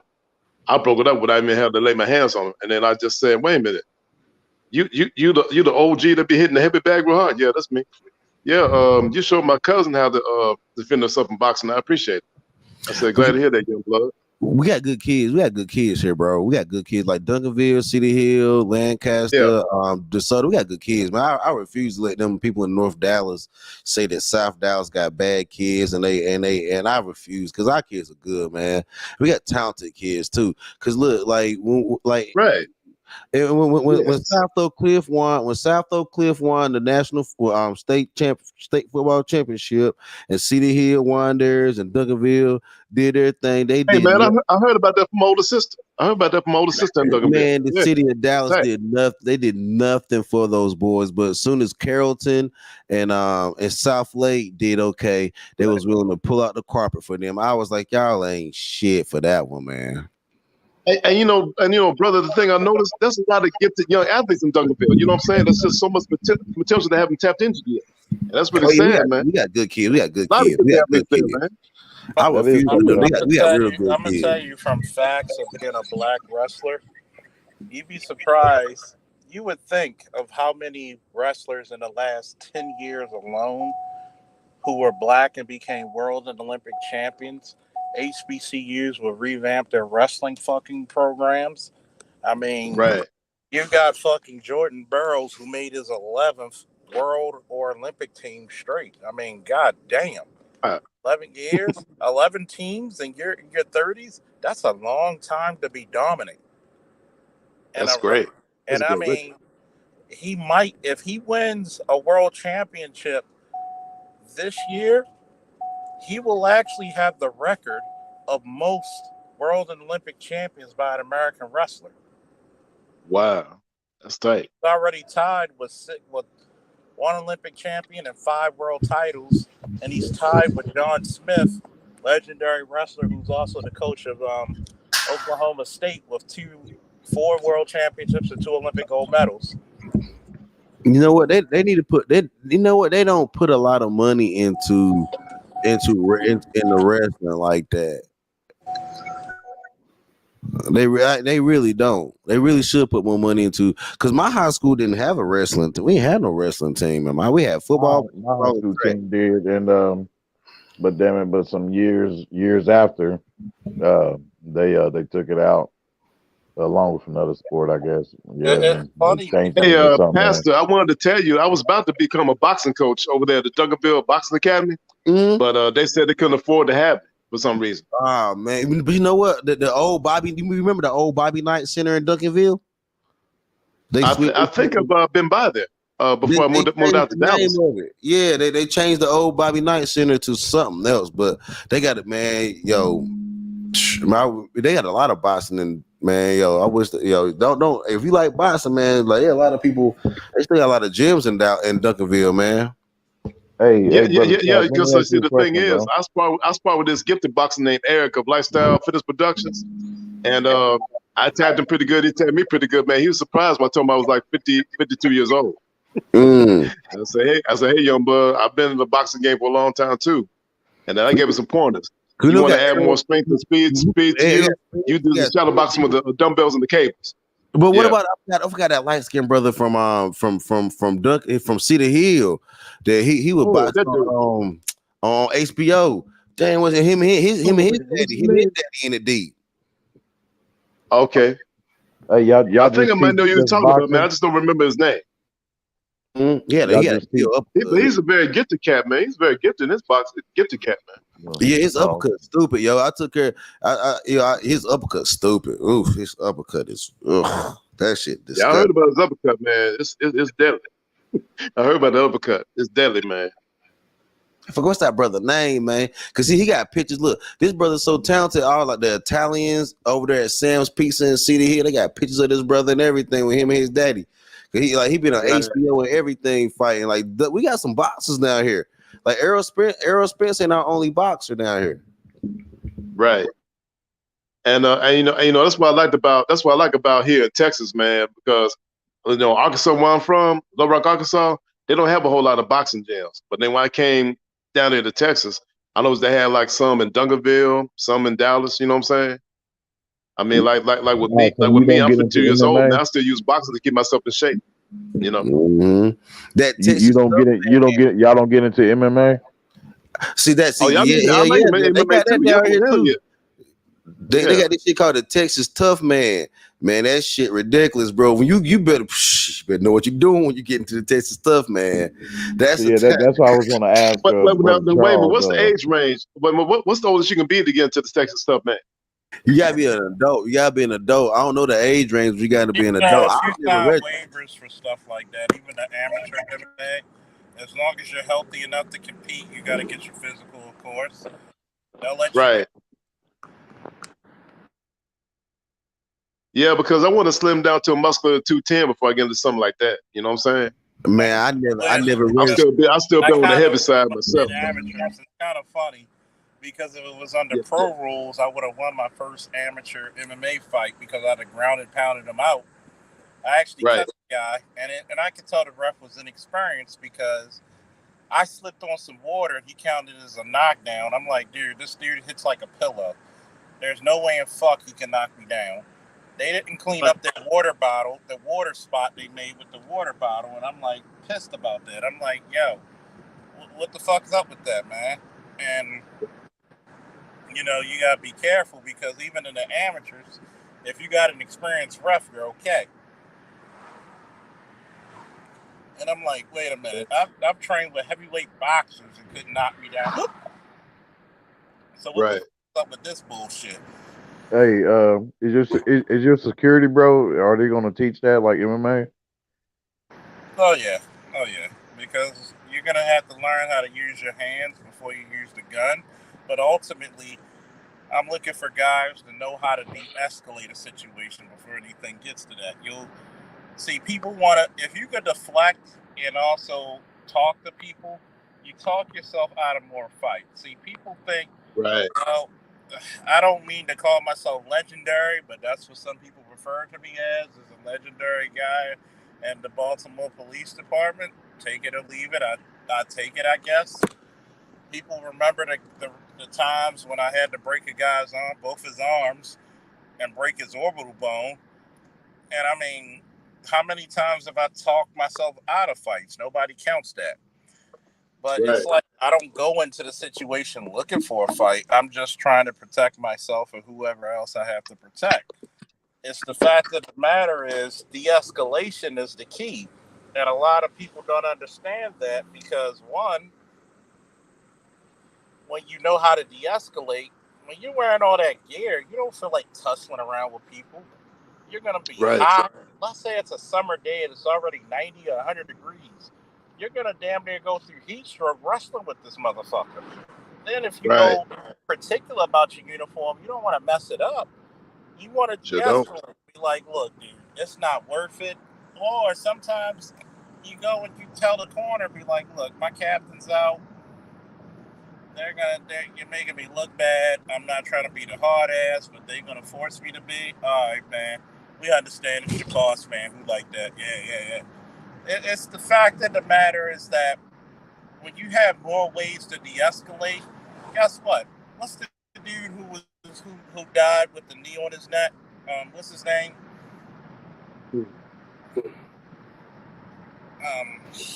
George. Yeah, George Floyd. There's no way George in hell Floyd, yeah. There's no way in hell that George Floyd should have ever happened. But there's no way in fucking hell George Floyd should have ever happened. Damn right. That was irresponsible police. It's almost 3 o'clock in the fucking morning and you got niggas still riding dirt bikes. Really? Come on now. Yeah. That's messed up. It's Baltimore niggas. I'm sorry. But you it's know like, what? At least they riding dirt bikes tonight. Well, you hopefully ain't committing doing no other shit. But I guess they're just riding dirt bikes for the thrill of it. I never seen the thrill of it because I'm like, niggas can't drive with 4 wheels, let alone 2. But on that George Floyd, people was acting like that, man, towards him, whatever, because they was trying to negate that wrongdoing by saying like, okay, because he was on drugs and stuff. So, but my problem with the George Floyd thing is, and I covered this on. So, would they use George Floyd as a way to take guns out of school with resource officers? They removed they because of George Floyd and policing, they took resource officers out of all the schools and that area. You should really look at that documentary or that not even what I did, but this is what Black Lives Matter said about that, and they got that done 2 days after George Floyd died. All the resource officers. I'm gonna tell you one thing about Black Lives Matter and the that they cause. Number one, why would I believe an organization that the people who are the head of the organization won't live near me? 2, why would you not want the best protection for your kids when guess what? You could go in these schools and bring any type of weapon you want. Who's defending it if you keep all the officers outside the school? Right. This is what happens when you have these liberal ass policies in these schools. Look, you protect banks better than you protect your fucking kids in school. And I'm going to point that out again. So their argument is you replace resource officers with social workers. And I'm going to tell you how much of shit they full of. No social worker will ever take that fucking job. And here's the problem. You have social workers. Maybe you should replace social workers with parents.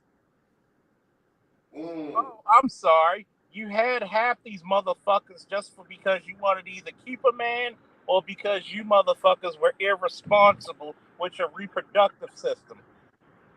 I'm sorry. You want the police to fill a need. Well, if we dealing with crazy people, call the police. If we dealing with unruly children, call the police.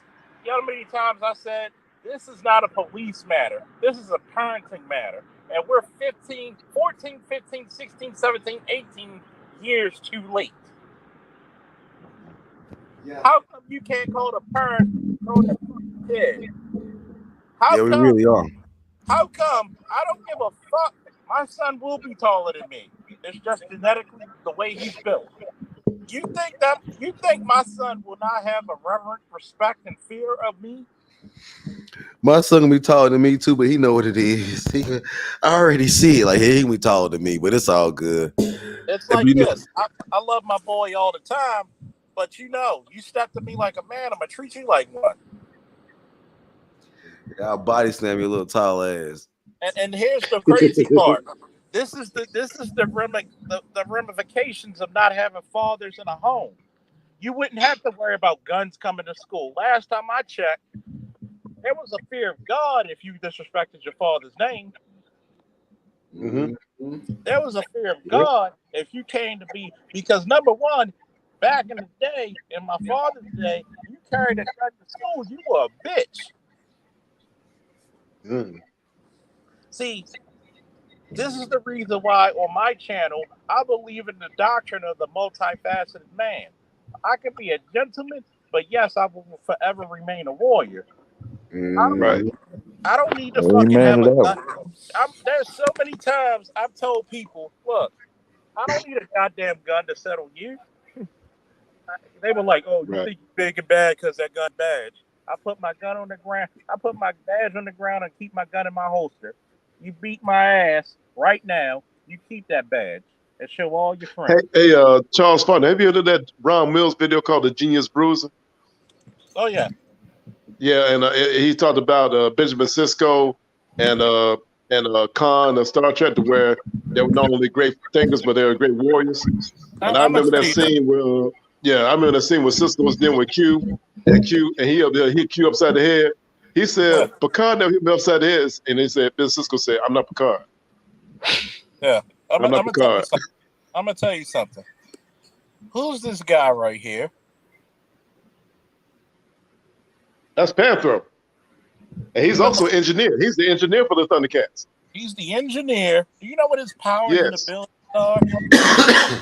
He's strong enough to lift a tank. He's a master of literally all fighting arts, and he's a goddamn engineer and a master mechanic. That's the mechanic, yes. Do you know how technically proficient you have to be in fighting to have fucking nunchucks as your primary weapon? Oh, man. Yeah. A nunchuck could knock you out. And see, the thing about Panthro was the one that trained Lionel in combat. And all forms of Thunderian martial arts. And think about it.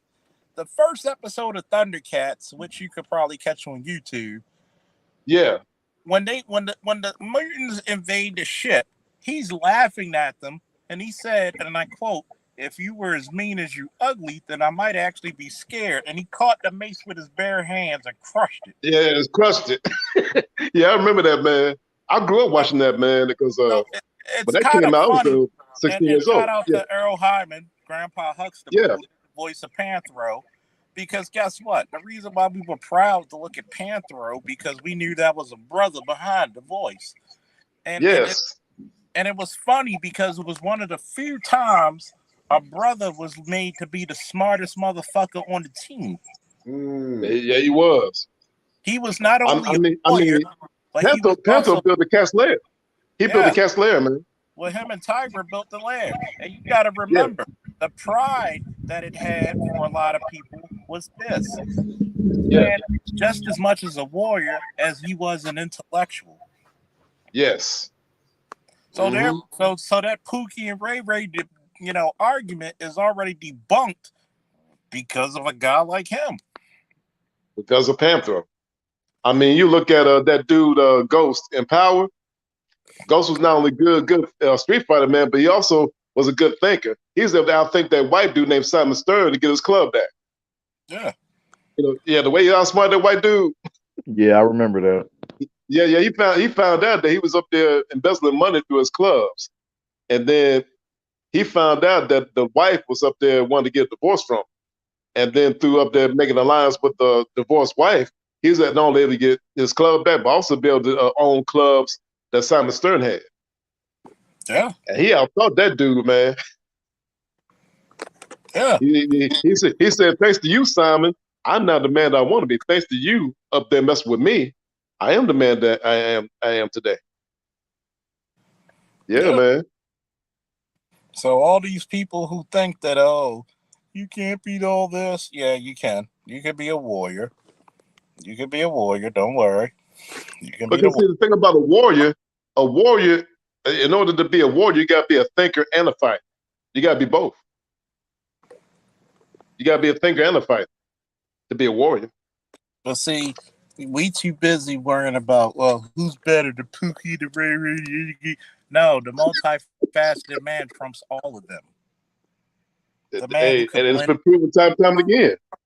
And there's the reason why you have so many enlisted military officers, nurses come to channels like mine because it took. I'm not a PD, but I'm smart enough to know that, hey, we're multifaceted. Why not be proud of that? If fuck a Pookie and Ray Ray, fuck a educated lane. Why can't the Black Manosphere put up the fucking phrase, we're multifaceted, and rock with that? You get a lot more shit done than arguing with each other over petty shit that look at cousin Tito, that wingman. Not only he's the expert choreographer, exotic entertainment. He has a degree in neuropsychology. Exactly. And see, the best thing when cousin T-Talk came to the cigar lounge with me, boy, we had a great talk because we found a kindred spirit in each other.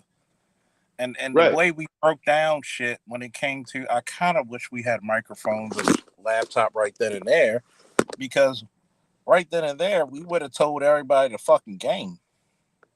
We would have told everybody a lot of shit that people wouldn't even believe. Like, oh, you think you better than... No, it's not the fact of being better. It's the fact of learning, each one teach one.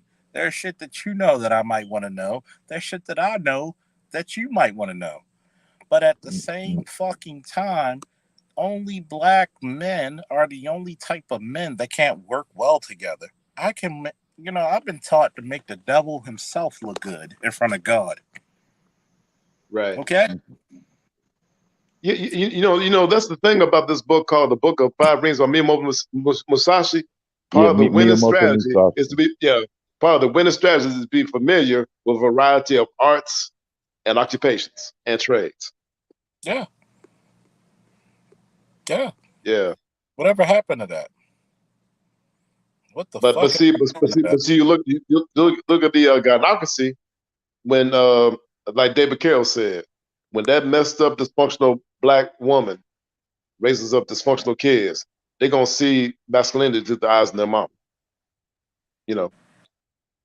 And that's the thing about that was the main concern about David Carroll. We got to rescue these black boys from their dysfunctional, messed up mothers before it's too late. See, here's the fucked up part, right?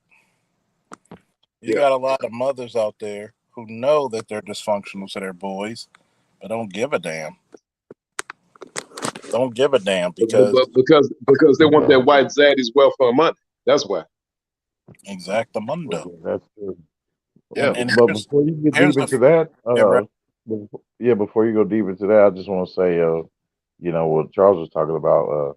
Basically, Charles, the reason being is because it's more intoxicating to be, being an asshole towards one another than getting that excitement by learning from one another. Yeah. Whereas with me, I get excitement from learning from another. You know what I mean? It's just don't come like you're some overlord or, or just, it's not going to work. And see, that's the problem. I don't have all the answers. And I'll admit to you, I don't know everything. Hell, with the security firm, like, shout out to Kevin Samuels, may he rest in peace, power in paradise. Yes. I'm building the plane while I'm trying to fly the motherfucker. Right. And it's funny because, like I said, if you want something to put your money and invest in the brothers who invest in the brothers. Right. What you got Mac Bones teaching young boys to box. You got myself teaching young boys to wrestle and to get into paramilitary skills. You got other brothers who, hell, get past $1 to teach brothers how to become nurses, EMTs, and paramedics.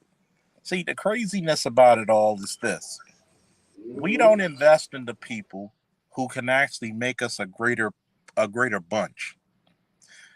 We want to just argue over who's right rather than all of us being correct. I mean, Charles, it's sort of like putting the puzzle together. Everyone has a different shaped piece, and then when you put all those pieces together, it makes a good puzzle. But every piece is shaped different. Well, yeah, you're right, brother. We just got to learn. Yeah, We you're just right, got to though. learn how Both to of put y'all the pieces brothers are together right. without the ego involved. And you got to Both remember of y'all that. brothers are right. You got to remember that. Guess what? How great was Voltron when he was separated? Those lions were pretty powerful, but how powerful were they when they joined together? Powerful as hell. And see, that's the cardinal sin of the black man. The cardinal sin of the black man is that he never had a chance to figure out how powerful he was till he joined together. Stop worrying about the women, because the women are going to be women. Stop worrying about the white man and the Asian man, because they're going to, and every other man, because they're going to do what the fuck they're going to do. Worry about being the best damn black man. Worry about helping your brother. I don't want to help him because he may betray me. Shut the fuck up. Shut the fuck up. You telling me you forgive that white man who fucking fucked you over. You forgive that Arab man who calls you a nigga. But you have no fucking care for your fellow black man? What does that say about you? That white Jesus shit kind of affects us all, doesn't it? Yeah, man. I can't fuck with people like that. Them shady ass kind of people, man. And there's there's no point in hoping that those kind of people would change. So you got to turn the other cheek, my nigga. I mean, guess what? No matter if it's your face or ass, you only got two cheeks. Nobody wants to talk about that. See, nobody wants to be in the real about shit like that. You know why? Because ultimately, you're going to have to take accountability over how your society is as a man. There's certain things we can't fuck around with. Even when I tell women, well, you're very responsible. You're very responsible. Why? Because one, a woman, me and you, all three of us on this panel, Pastor Ray and myself, can go and fuck around and rob a bank. We'll serve time. But if a woman fucks with her fuck with her reproductive system, she'll fuck up 3 generations. hey, that's real shit. You should not be proud to be a 35-year-old grandmother. Yeah, I always find that just that's crazy as hell, man. All right, go ahead, Pastor. That lady in the Florida, they got shot in the head twice. Mm-hmm. She was a 41-year-old grandmother. She was 41, and she was a volunteer. So that means she didn't really have a job. She was volunteering at a barbecue in the middle of the hood. When did this happen? It happened in Florida 4 days ago. Shit. And the 10-year-old and the 31-year-old grandmother, the 41-year-old grandmother was fighting with a 31-year-old mom that had a 10-year-old daughter that she handed a purse to with a loaded gun that was not on safety. The child feared for their life and was in imminent danger. She pulled out the gun and shot the lady in the head twice. And that child has recently been arrested at 10 years old. Think about that, right? Think about that, right? You could tell there were no men of any fucking substance in that individual shit.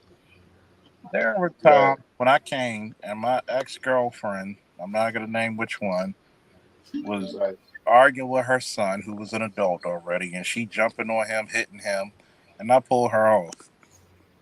And I'm trying to defuse the situation. If he wants to get up and keep trying to hit him, I said, chick, you get up out that seat, you'll be fighting me.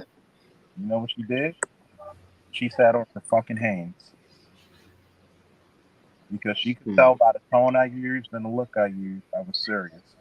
When I tried to talk to the son, he got all discombobulated and tried to attack me, and he found out very quickly that was the worst thing he could do.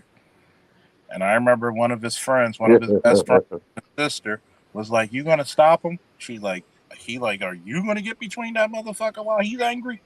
She said, "No." Then why you ask me, nigga? And I'm like this, like my homeboy said from one incident when he told his wife, he's like, if you see Charles pull out his gun, he's authorized and he's trained to use it. He says we had about 30 people at the house after the get together from the baby shower.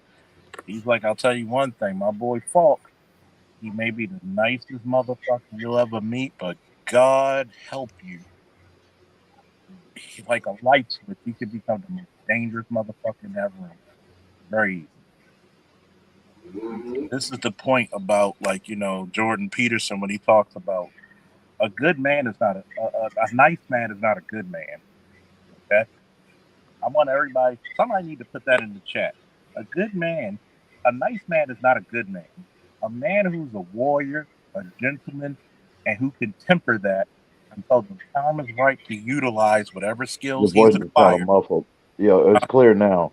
Your voice is kind of muffled. You maybe need to repeat that. I'm going to say it again for the Negroes who didn't hear me. A nice man is not a good man. Right. A man who's a warrior, who's been tempered by fire, a man who's acquired skills through his time walking on the terra firma, and he's became a very vicious, needy man for the right cause. See, a tempered man. See, I'll give you an example of what I mean by that. I went to the SPCA around 2 years ago to get my cat because, I live in Baltimore, and, if you live in a row home, or I don't care how nice your home is, you're going to have a mouse problem. City living, baby. Right. I had at the time my cat was under a year old. I tested a few cats out before him.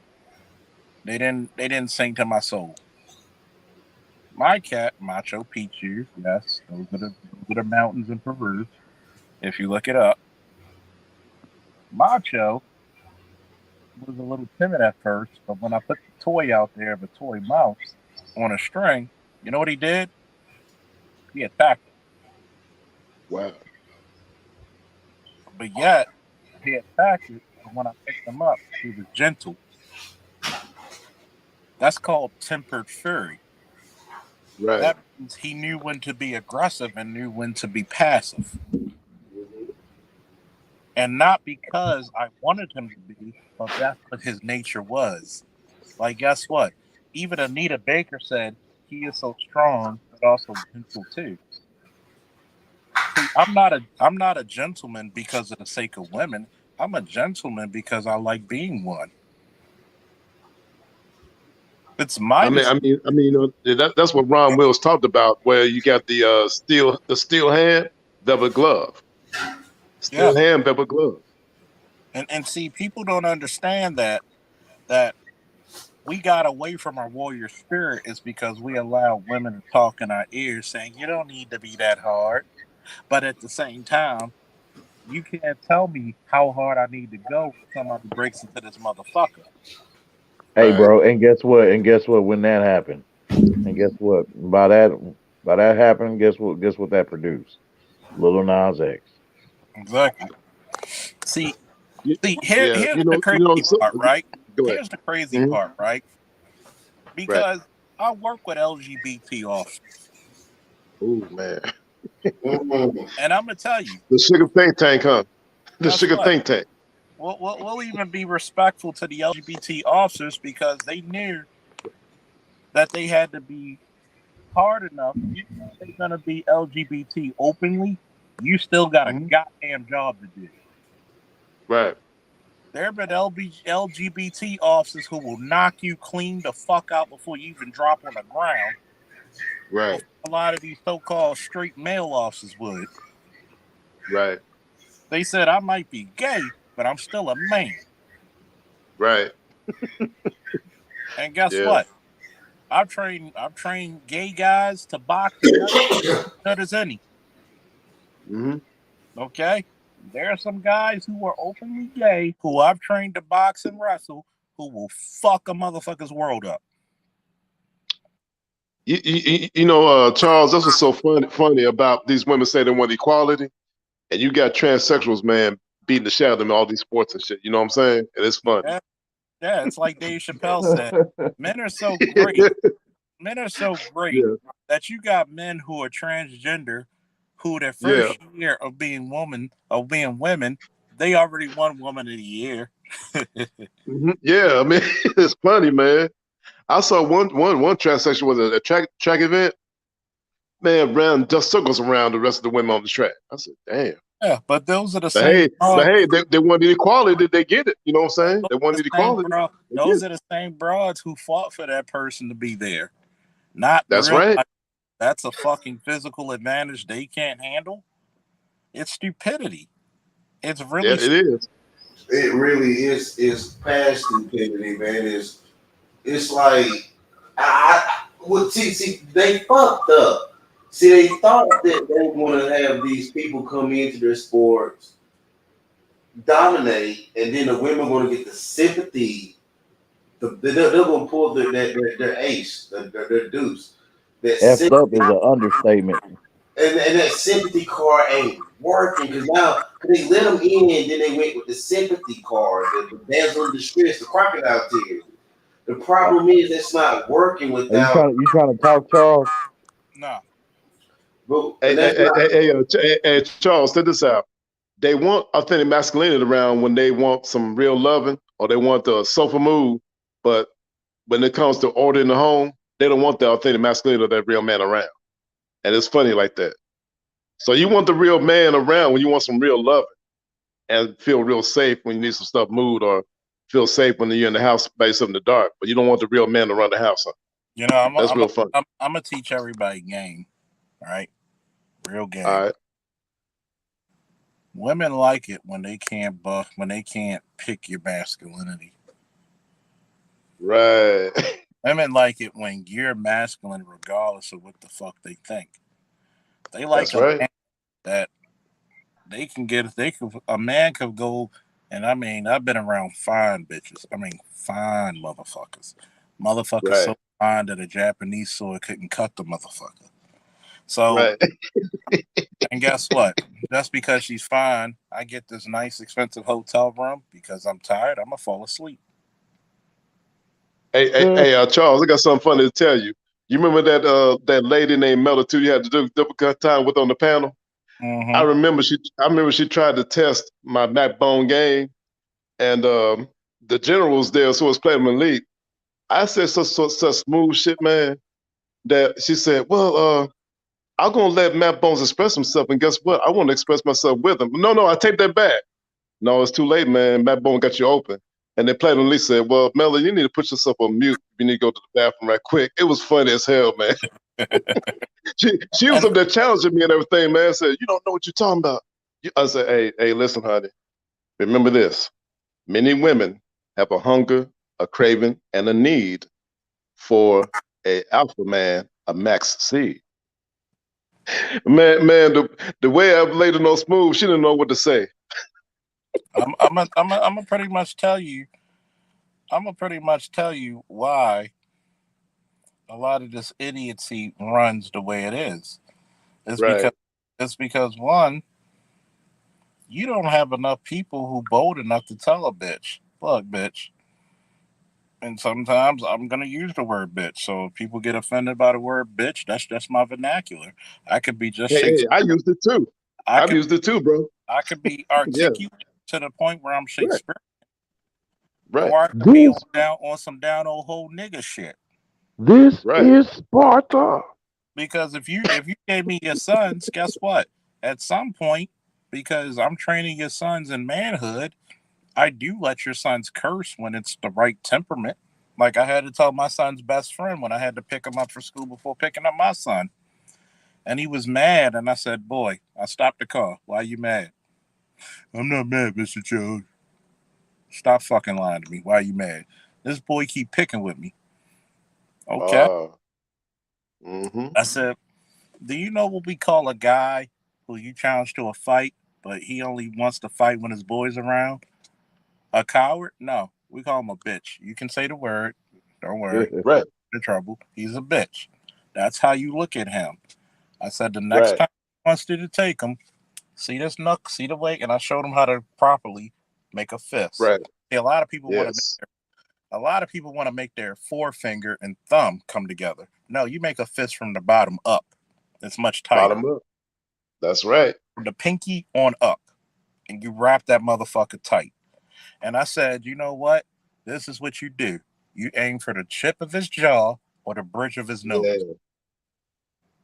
Mm-hmm. And I tell you, well, he's bigger than me. That means you better aim a lot. You better aim a couple of times then. That's right. I never seen too many big niggas who could take a punch after their fucking nose is broken. That's right. And boy. And he said, "What's up?" And the next day he said, "What's up?" And he had his fist balled up, and the dude punched him. I said, "Okay, this is what you." And the day before, I said, "This is what you do." He's gonna try to do a wild ass swing, duck it, yes, and go for the hook. So right. he hit the cross hook, and the dude ran. And you should see the enjoyment of my son's best friend. He was like, "Mr. Charles, I hit him with 2 punches, and he ran." I said, "Why?" Because he's a bitch. There you go. Hey, Charles, I had to tell you, man, when I got riding unruly, my mama sent me to my uncle's place. Man, you talking about some severe manhood shit. And then I remember when I got older and I started dating this single mother with kids. Man, my uncle let me have it. He said, "Nephew, what the fuck you doing?" What did I tell you? Assets and liabilities. That lady you up there dating, she a liability. Get rid of her. The fuck you doing? Yeah, I tell you. I mean that tripped me out. When I came there with that lady at my mom's place, nah, I'm not gonna holler at your son up, but guess what? Your uncle on the phone. He won't talk to you. So shit. Yeah, let me tell you how stupid we live in the world. They'll say Boy Harvey is too young to be married at 25, but so many bitches got 3 kids at 22. Yeah. Mm-hmm. That tells you the insanity of where we live. And what makes it crazy is that we listen to our women so much, even down to our detriment. For what? Yeah. For what? I'm the ruler. You want me to be the ruler? I'm the ruler. Man, I said the worst dating advice you can get is from an old black woman. That's the worst. That's the worst dating advice. You know what? If it's from an old black woman, she too busy trying to make you into the man she could never get. Right. I think it's this. I think it's this too, man. Like the thing is with women, and what they don't understand with us men is that one key thing they don't understand is the fact that they don't understand the charge that we get when we see strong elements of powerful masculinity. Yes. It's so refreshing, man, and invigorating. Oh yeah. Yes, like I mean, when I first saw that 300, when I first saw the 300 movie, I was invigorated, man. When I saw that shit. I mean, man. Yeah. And all other examples too, like for instance, and speaking of which, I was going to ask you about Charles to see. I know you probably let other brothers do it or handle it or whatever, but I was curious though if you was going to do a stream touching bases on a couple of movies or whatever that's coming out, including Black Adam with Dwayne Johnson, which was an awesome trailer. Yeah. I look forward to seeing it. I love superhero movies. That's why. That charge you get, man. Like, damn, boy. That's why people think I'm joking, but I'm serious. I'm from Baltimore, and super soldiers are made from Baltimore. I want to play the role of Isaiah Bradley, and I'm calling it out. Give me the personal trainer. I'll be in better shape than I was in my 20s, and trust me, in my 20s I'm a monster. Well, I'm still a monster in my 40s. So right. It's something that will be. I want to play a black superhero that would not only be fun to play, but also will honor black men and black people as a whole. Especially a guy who did his thing during the Korean War. Hey, there's a superhero called Blue Marvel. You know what I'm saying? Adam Bashir, Blue Marvel. Sure. Oh And, yeah. and that's created by the same guy that created Underworld, that black Oh dude named yeah. Kevin Green. The big black dude in there. You know, Yeah. nice guy too. I can't wait. Interesting. Okay. And Yeah. it's funny because we as black men, we got a lot of artists. We should put a lot of. I'm gonna tell you this, and I swear I got 82 people still listening. We must have an interesting conversation. Thank you all. Right. All 82 of you motherfuckers listening, or as we used to say in basic training in Fort Benning, Georgia, all you swinging dicks. Right. Y'all need to go and get all your favorite comic book artists, and we should all pay a monthly toll to a guy like Art News Style TV to do the covers of your favorite comic book artists or your favorite indie comic book artists, and pay the man to do the covers because he's so fucking talented. But see, this is the part. See, I'm gonna tell you what it is, and this is the reason why I had to school my wrestlers and a little bit for my son and his best friend. I said, look, this is the reason why women make bad leaders, because women think 1 year in advance, maybe 4 if you're lucky. Men have to think 100 years in the future. Right. Legacy. Dynasty. Women thinking this, men thinking legacy, because we got to think of the totality of the race, not just the people in our house. The civilization, because family is the foundation of civilization. Exactly. Now, that doesn't demote women's role. It's just, guess what? I don't care what you say. The quarterback should not be in the slot receiver position. Right. The linebacker should not be the quarterback. The safety should not be the defensive end. But here's the problem. This equality bullshit keeps people from being in the best possible way. Like if Pastor Dollar was with me and we had to raid a building, Pastor Dollar would be in the back because he's got to be strong enough to drag one of our big asses out the way and treat us if we get shot, stabbed, cut, or whatever. Right. We gotta contain ABCs. Gotta contain. We gotta make sure we keep you. We're not dragging this, dead flesh. ABC or CAB, ABC or CB, and see that doesn't demote him in his position because his position is just as good as the point man. It's just he's playing his position, which is an optimal role, just as the point man, just as much as we have the sniper. The sniper should be the one who's observing the totality of the landscape. But we understand team dynamics, though. I think most men understand team. We understand individual performance, but we also understand team dynamics. I think we only understand individual performance. Yeah, and see what happens is that you get too many people who say, "No, I want to be the one in charge." Look, there has to be one King Kamehameha of the Hawaiian Islands, and there's only one Frankie Beverly in Maze. Last time I checked, right? Right. One Frankie Beverly. Yeah, that's right. Yeah. So just like there's times when I'm going to rely on a guy like Pastor, who's going to be teaching trauma medic, right, first aid, AED. He's going to be the lead in that. But at the same time, if I got a weapons guy and we going in, he's going to be the lead. See, you got to be able to know and treat people at the best of their positions. And that's because a wise leader knows how to dedicate his people according to their talents. Exactly. And see, that's basically all about increasing morale. Right.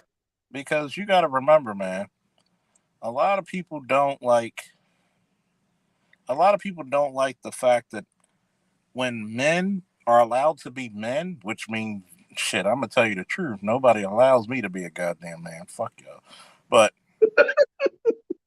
when a man is allowed to be a man for conversational purposes, look. Right. A lot of times men, when you teach them how to be men and they got to compete against men, that's when brotherhoods are important. That's when brotherhoods, like, okay, why can't black men build? Because it's kind of hard to build a house by your goddamn self. But you Right, kept teaching us to be fearful of the next black man. No house is going to be built. right. Instead of And how learning and, team dynamics and like saying, hey, we're going to have you as the hand to hand combat instructor. We're going to have Ray Harmer as the guy who's, he's going to be the guy who teaches report writing. We're going to have Pastor teach, TAC Med. We're going to have Right. all these people in their strengths. See, in the manosphere, we got away from teaching people at their strengths and then telling people that we are the end all be all in all subjects. There's a reason why, monotheism is a new concept compared to gods of different orders, meaning the god of strength and the god of war had two different purposes. That's right. So if I we, mean, just like with the God of wisdom and the God of agriculture. exactly, like you shouldn't have the god of wisdom out there in the goddamn farm, should you? No, you shouldn't. And instead of saying, we take pride in our respective places and respect each other from it, too many Right. people have actually want to say, you know what, I know this. There are some guys who get mad about game. Game is not just about women. Women are a byproduct of game. Game is Game is life. about sovereignty, power, sovereignty. Because like I said, the end game of macking, the end game of seduction is power and sovereignty, Because but guess not what? know sex, how to not maneuver. money. Because guess Hmm. what? Men do know how to should know how to seduce men. And it's not in a sexual way. It's Seduction is about not it's about creating a business. You know what I'm saying? exactly. Getting dividends. Seduction is not just about romance or sex. Seduction is about getting people to like what you listen to. For example, what we're Right. speaking about still has 80 people listening, and that's and Yes. almost 4 o'clock in the morning. That's a Yeah. very seductive tale, I wasn't even paying attention to the count. That's cool. Amen. and that's impressive for a late night show. And when you And that's about the art of persuasion. Art of yeah, persuasion, man. persuasion, there The you art go. of, the art of being a salesman. And when you actually build that art of persuasion, men learn more. Like, look, That's right. when you're in the combat arts or martial arts, Yes. you gotta learn the art of persuading that master to teach you what he knows. That's right. You're right. Discipline equals freedom. Seduction for men is networking skills, right? You got to Networking. teach Yeah. the master. You got to teach the all support. Yeah. You got to teach. You got to tell that master and persuade him. Why should I teach you what I know? Why am I not going to waste my fucking time? And that's the art of things. Like I had. Hey, you know, I met my kung fu instructor at my job, and see the thing about it, his wife was up there bragging about me to him. You know what I'm saying? He said, "Yeah, you looking for somebody to teach? I know this black guy in Little Rock, Arkansas. He's a very good security guard, but guess what? He's very good at reading the Art of War, Book of Five Rings, and the Tao Te King. He's read many Eastern texts, and he understands the philosophy of Tao and Buddha. Okay, let me meet Edward Bailey. I gotta teach this dude." And see the thing about it, that was the same guy who I asked to turn his music down nicely. You know what I'm saying? I said, yeah. And then it's amazing because when the student is ready, the master teacher will appear. Life is the real master teacher. And I also say this: life is the real master teacher game, for it is life that birthed game. And You know, see, the problem that a lot of brothers don't understand Hey, is that's that real, bro. life is game. The that's reason right. why there's times I'm so nice to people because it's just my nature, or I know just the way you turn down a woman, or be like, guess what, sweetie? I'm a little tired all day. And this could be a woman you really probably horny. I mean, dick harder than a trigonometry problem in a jail cell. Y'all can quote me on it. You can use that, but quote me on it. Goddamn it, that's smooth. And I mean, here's the problem. Sometimes you're not for the shits. Like women think that we're always up for sex. Believe it So or not, so so listen. Charles. So you'll lead her on. So you'll lead her on and then fall asleep on her ass, huh?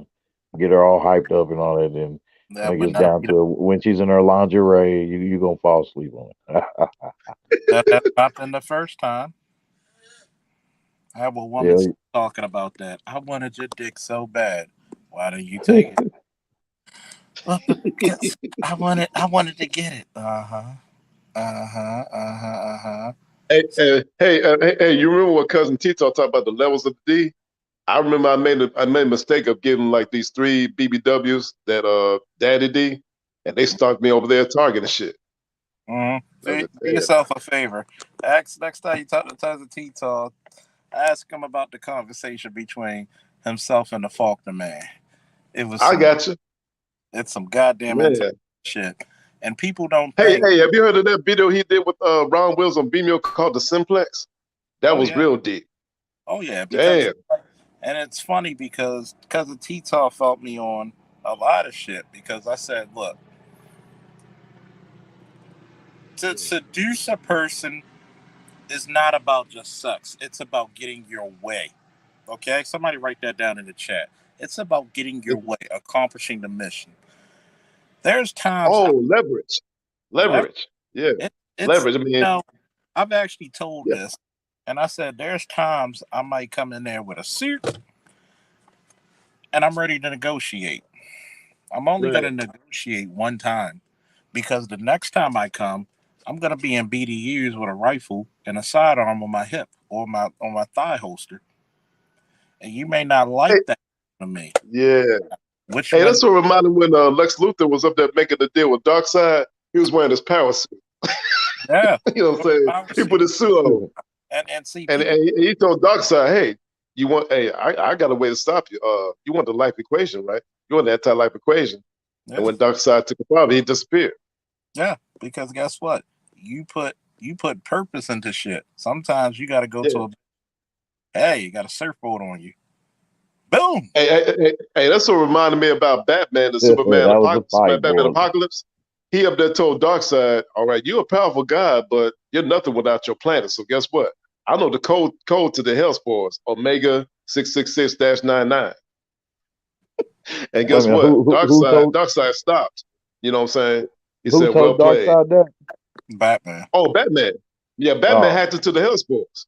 He said, hey, man, you're a powerful guy, but you're nothing without your planet. So I'll hack into your Hellspores.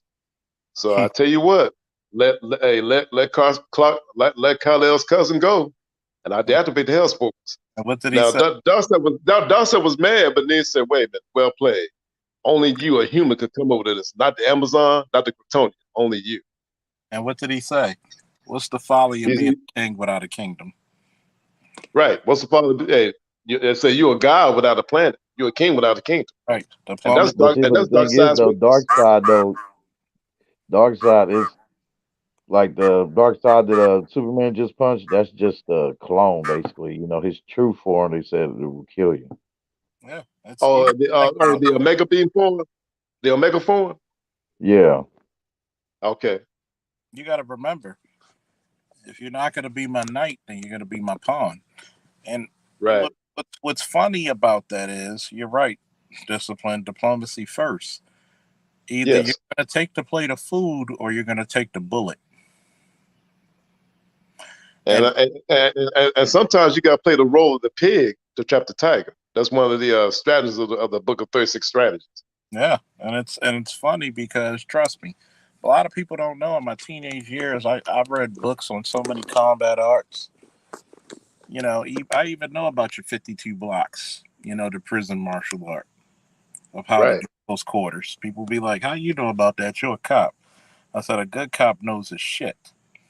You know, power to the people. Hey, that's a martial art invented by black inmates called Jailhouse Rock. Oh, yeah. That's a martial art invented by the black convicts during the 50s and the 60s. You know? And I tell people. Oh, that was sweet right there. Oh, yeah. Stan Henson. Oh, the legendary clothesline. Boom! The Larry. Oh, wow. That was before my time, wasn't it? How old are you? 35. Okay. I'm 52 myself, and I grew up being a fan of Ric Flair. Pretty boy Ric Flair. you're probably like, because Stan Henson got his name in the 80s and 90s, probably Yeah. depending on you, probably about 5 or 3, or just being born when it's heyday. Oh, Stan and Larry Henson, boom.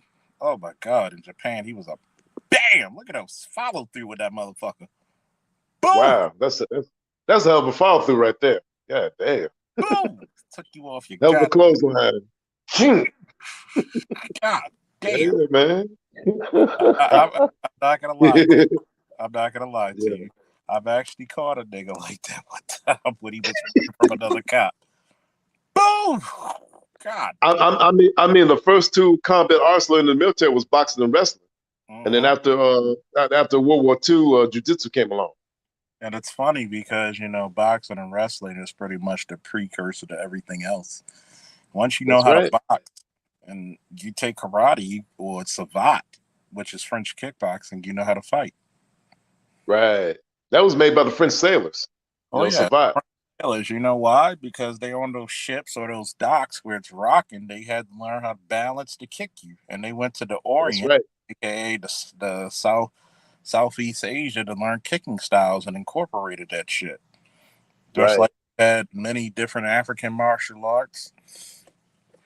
We took to the Philippines. Oh, you talking about Kumagan Ngumi, man, which means in Swahili the boxing, the way of fight with the fist. Same thing as Kung Fu. Yeah. And it's funny because it's like there's many times when I was in Iraq. Guess what the national sport of Iran is? Boxing? Wrestling. Wrestling. Oh, okay. The top 3 countries in the last 30 years in wrestling is the United States, Iran, and Russia. Oh, I heard that. Because Russia got that martial art known as Sambo, which is a combination of boxing, judo, and wrestling. And it's funny because even with my one of my boys from high school, he's like a brown. He might be a black belt in jiu-jitsu now. He was a brown belt, and he brought me in to teach his students takedowns. And his students tried to submit me, but I was submitting them because I actually know catch wrestling. Thank you, Mr. Right. May you rest in peace. Hold on. Can, right? Run that by me again. As a Kill fellow catch can, wrestler. or catch is a catch can wrestling. That's a combative form of wrestling. Actually, no catch wrestling. Goes back to the Greeks. It goes back to the Greeks. Goes back to the Greeks and also the American style wrestling, which is the original American style wrestling was pro wrestling. Well, that's what I was about to bring up too, about the Greeks. Cause I was like, man, their training was like rough, and I noticed I got exposed to it through this show, this old History Channel show called The Human Weapon, where this former I watched it. Pancration. Former pro wrestler and that former MMA fighter, they both teamed up and traveled around the world and discovered new and different martial arts, and they went to Greece and they learned pancration. Yes. It was funny because a lot of guys, there's usually a weakness in Brazilian Jiu-Jitsu. They have great submissions, great control on the ground, but terrible throws and takedowns because, it's more ground-based. So, I used to throw or take them down at will, or because if I'm going to take you down, I'm going to take you down and make it impact. Every time I take you down, I want to make it hurt, baby. I want to make it hurt. So when you just give me 2 seconds of your body being in shock, and I'm gonna get whatever fucking position or hold I want on you. And God forbid, because I actually did a seminar with Dan the Beast Severin, legendary champion. He showed you how to do a key lock, but you put your elbow in a guy's eye socket or the bridge. Oh wow!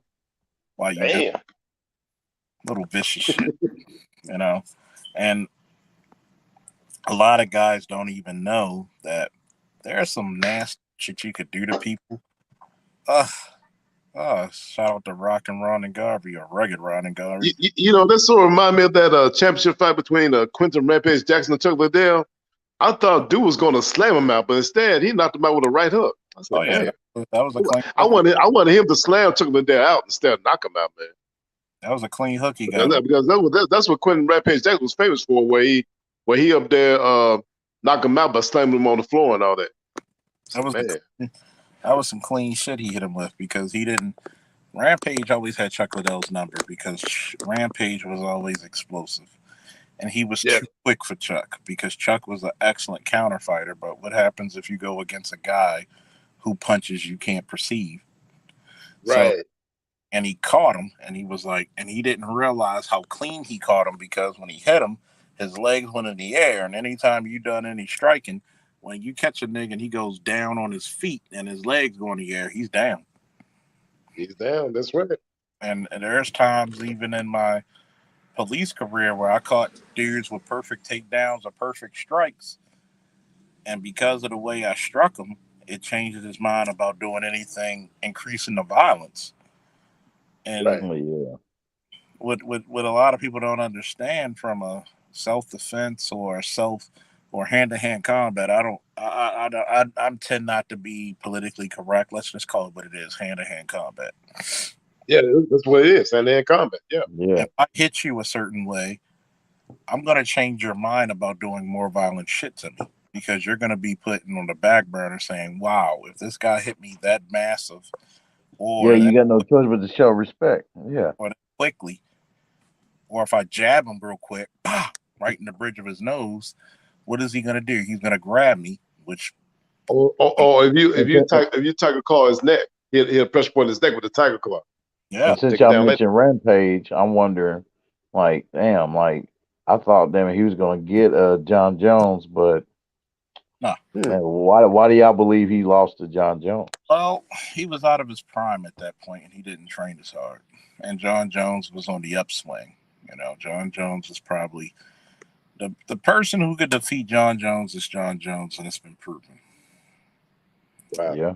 And what happened is that, you know, you got great talent, but not great motivation. See, John Jones reminds me of Chris Brown.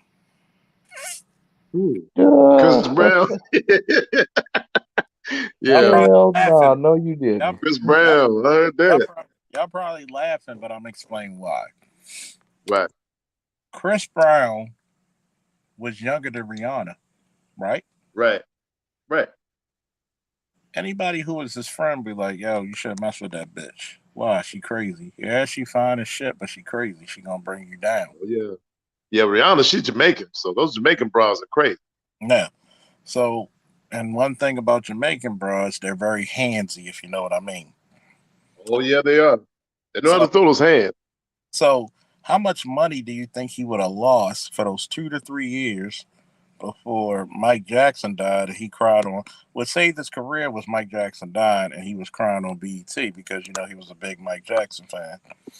And a lot of times you look at John Amos, platoon leader, and Die Hard 2, badass, of course. And you got to remember that a lot of dudes, you know. Actually, Rihanna is Barbadian. She's Barbadian. Oh yeah, she's Barbadian. Sorry. Thank you for correcting. And see, the craziest part about it is that instead of people, Chris Brown, like John Jones, had a bunch of yes men around him. And instead of telling John, look, you got to calm down your party life. You got to calm down. Just like the last incident, you hitting your fiance and y'all got kids together, and your kids had to witness you being cooped up or drunk or both. Yo, and this is clear evidence that he did this, right? It ain't one of those Amber Heard cases. It's clear evidence. And you're damn it, man! I'm pissed with you, John Jones. Right after his match with the damn, who was it? Who he fought? It's the European guy he fought when they went to war, and they put that fight into the Hall of Fame. He already has a fight in the Hall of Fame, and he's an active fighter. Do you know how much money he's lost out on? And then on top of that, look, Daniel Cormier said it best. John, you got to get your shit together. Right. And Daniel Cormier is probably the number one guy. If I'm being honest with you, John needs to sit down and live with him for 2 weeks. Right. because Hey, did y'all real quick? Did y'all see when Daniel Cormier was with Brandon Schraub and Mike Tyson during the damn it, it was during that one event. I forgot. Yeah, I think it was during like the UFC fight. Maybe. Yeah. I forgot which fight. But it was a big one. yeah, and it's funny because when you have notice how Mike Tyson changed with his older years, he doesn't even like the person he was before. Yeah, that's true. He did say that. And it's funny because there's a level of maturity you need to go through. He didn't enjoy his life when he had over $300 million. He enjoys his life now. I mean, he's not broke now, but he enjoys his life more. And like John Jones, John needs to sit down with people who are going to tell him the truth. Not because, oh, we want John and we want to piggyback or make money off him. No. Do you still want a fucking career? Do you still want a fucking legacy? Right. And one of the hardest conversations I personally had when I went to the Oakley tournament and I lost this match 3-2 to this bum. A bum that I should have wiped the floor with. And Mr. Brown, God rest his soul in peace, power, and paradise, never cursed, but he got his point across very easily. And he told me, is that guy harder than Cox? Is that guy harder than Maurice? No. Is that guy harder than me? Why would you lose to a guy that's softer than the competition you face when you train? Right. And that clicked. Something in my brain clicked. And I went from being the competitor to the destroyer. Okay? Damn right. What did Frieza say in Resurrection F? He said the two people my father said you'll reign forever if you don't cross these two people is Majin Buu and Beerus the Destroyer. Right. And at that moment, a chill went over my whole body because I knew every damn thing he told me was correct. And I couldn't challenge it. And I had to become the destroyer at that moment. Because, I won a championship my first year. But, this is the second year and everybody's gunning for me. And at that moment, that's when I just took people's names. I didn't just take your name. I took your fucking soul. Right. When you could come to a tournament and you make people fear you that they dropped out because they knew you were the next match, that's a motherfucker, isn't it? Yeah, sure is. That's a motherfucker. And that's the point that it had. It took a person who honestly told me the fucking truth to make me go to the level. And that's the thing that Chris Brown and John Jones, Chris had somebody tell him the truth. And John, hopefully he's having somebody tell him the truth now. Because I followed him since A1 day one. I think he's probably the perfect prototype for an MMA fighter. The perfect size, the perfect height, the perfect reach, the perfect skill, the perfect wrestling, perfect striking for MMA. It's only him. It's up to him to see what does the future hold for your legacy. Right. And that's the same thing I'll tell to every black man before we end this show. What is your legacy going to be? Please put it in the comment section. Right. If you're going to comment, I want somebody to tag this number whatever the time is right now. Tag it, and I want to ask this question to everybody. What's your 6-month plan? What's your 1-month plan? Your 3-month plan? 6-month plan? 1-year plan? Then what's your 3-year plan? Your 5-year plan? Your 10-year plan? Put it in the comment section. Yeah. Challenge yourself and challenge everybody around you to be great. Any last words, Ray and Mac?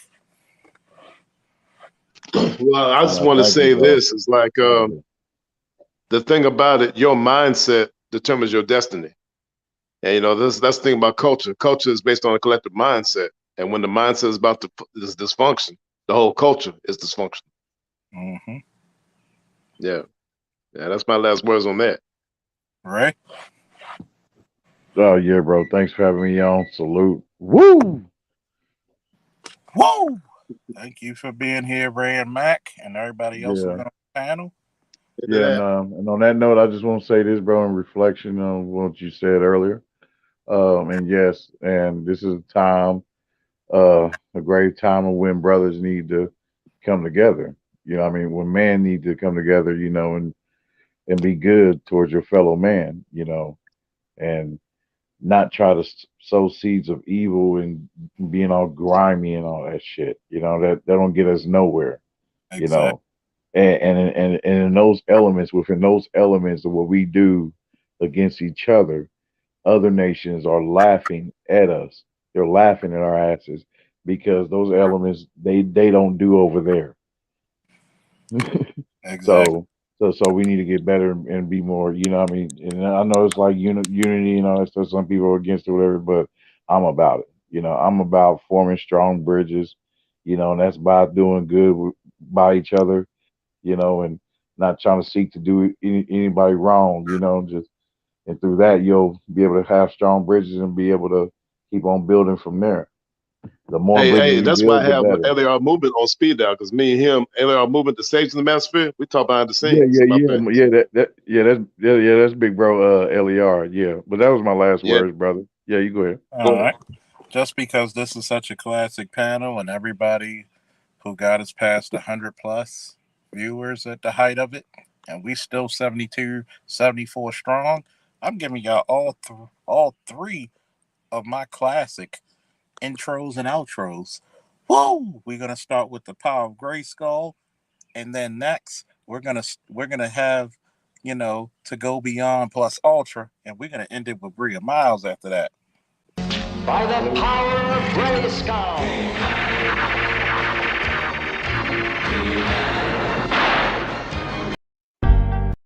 By the power of Grayskull.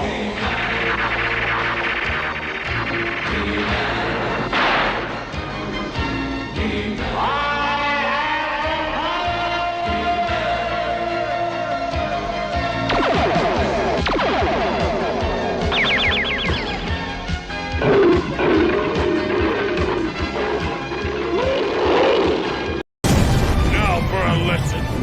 You may have heard these words before, but I'll teach you what they really mean. Go beyond! Plus!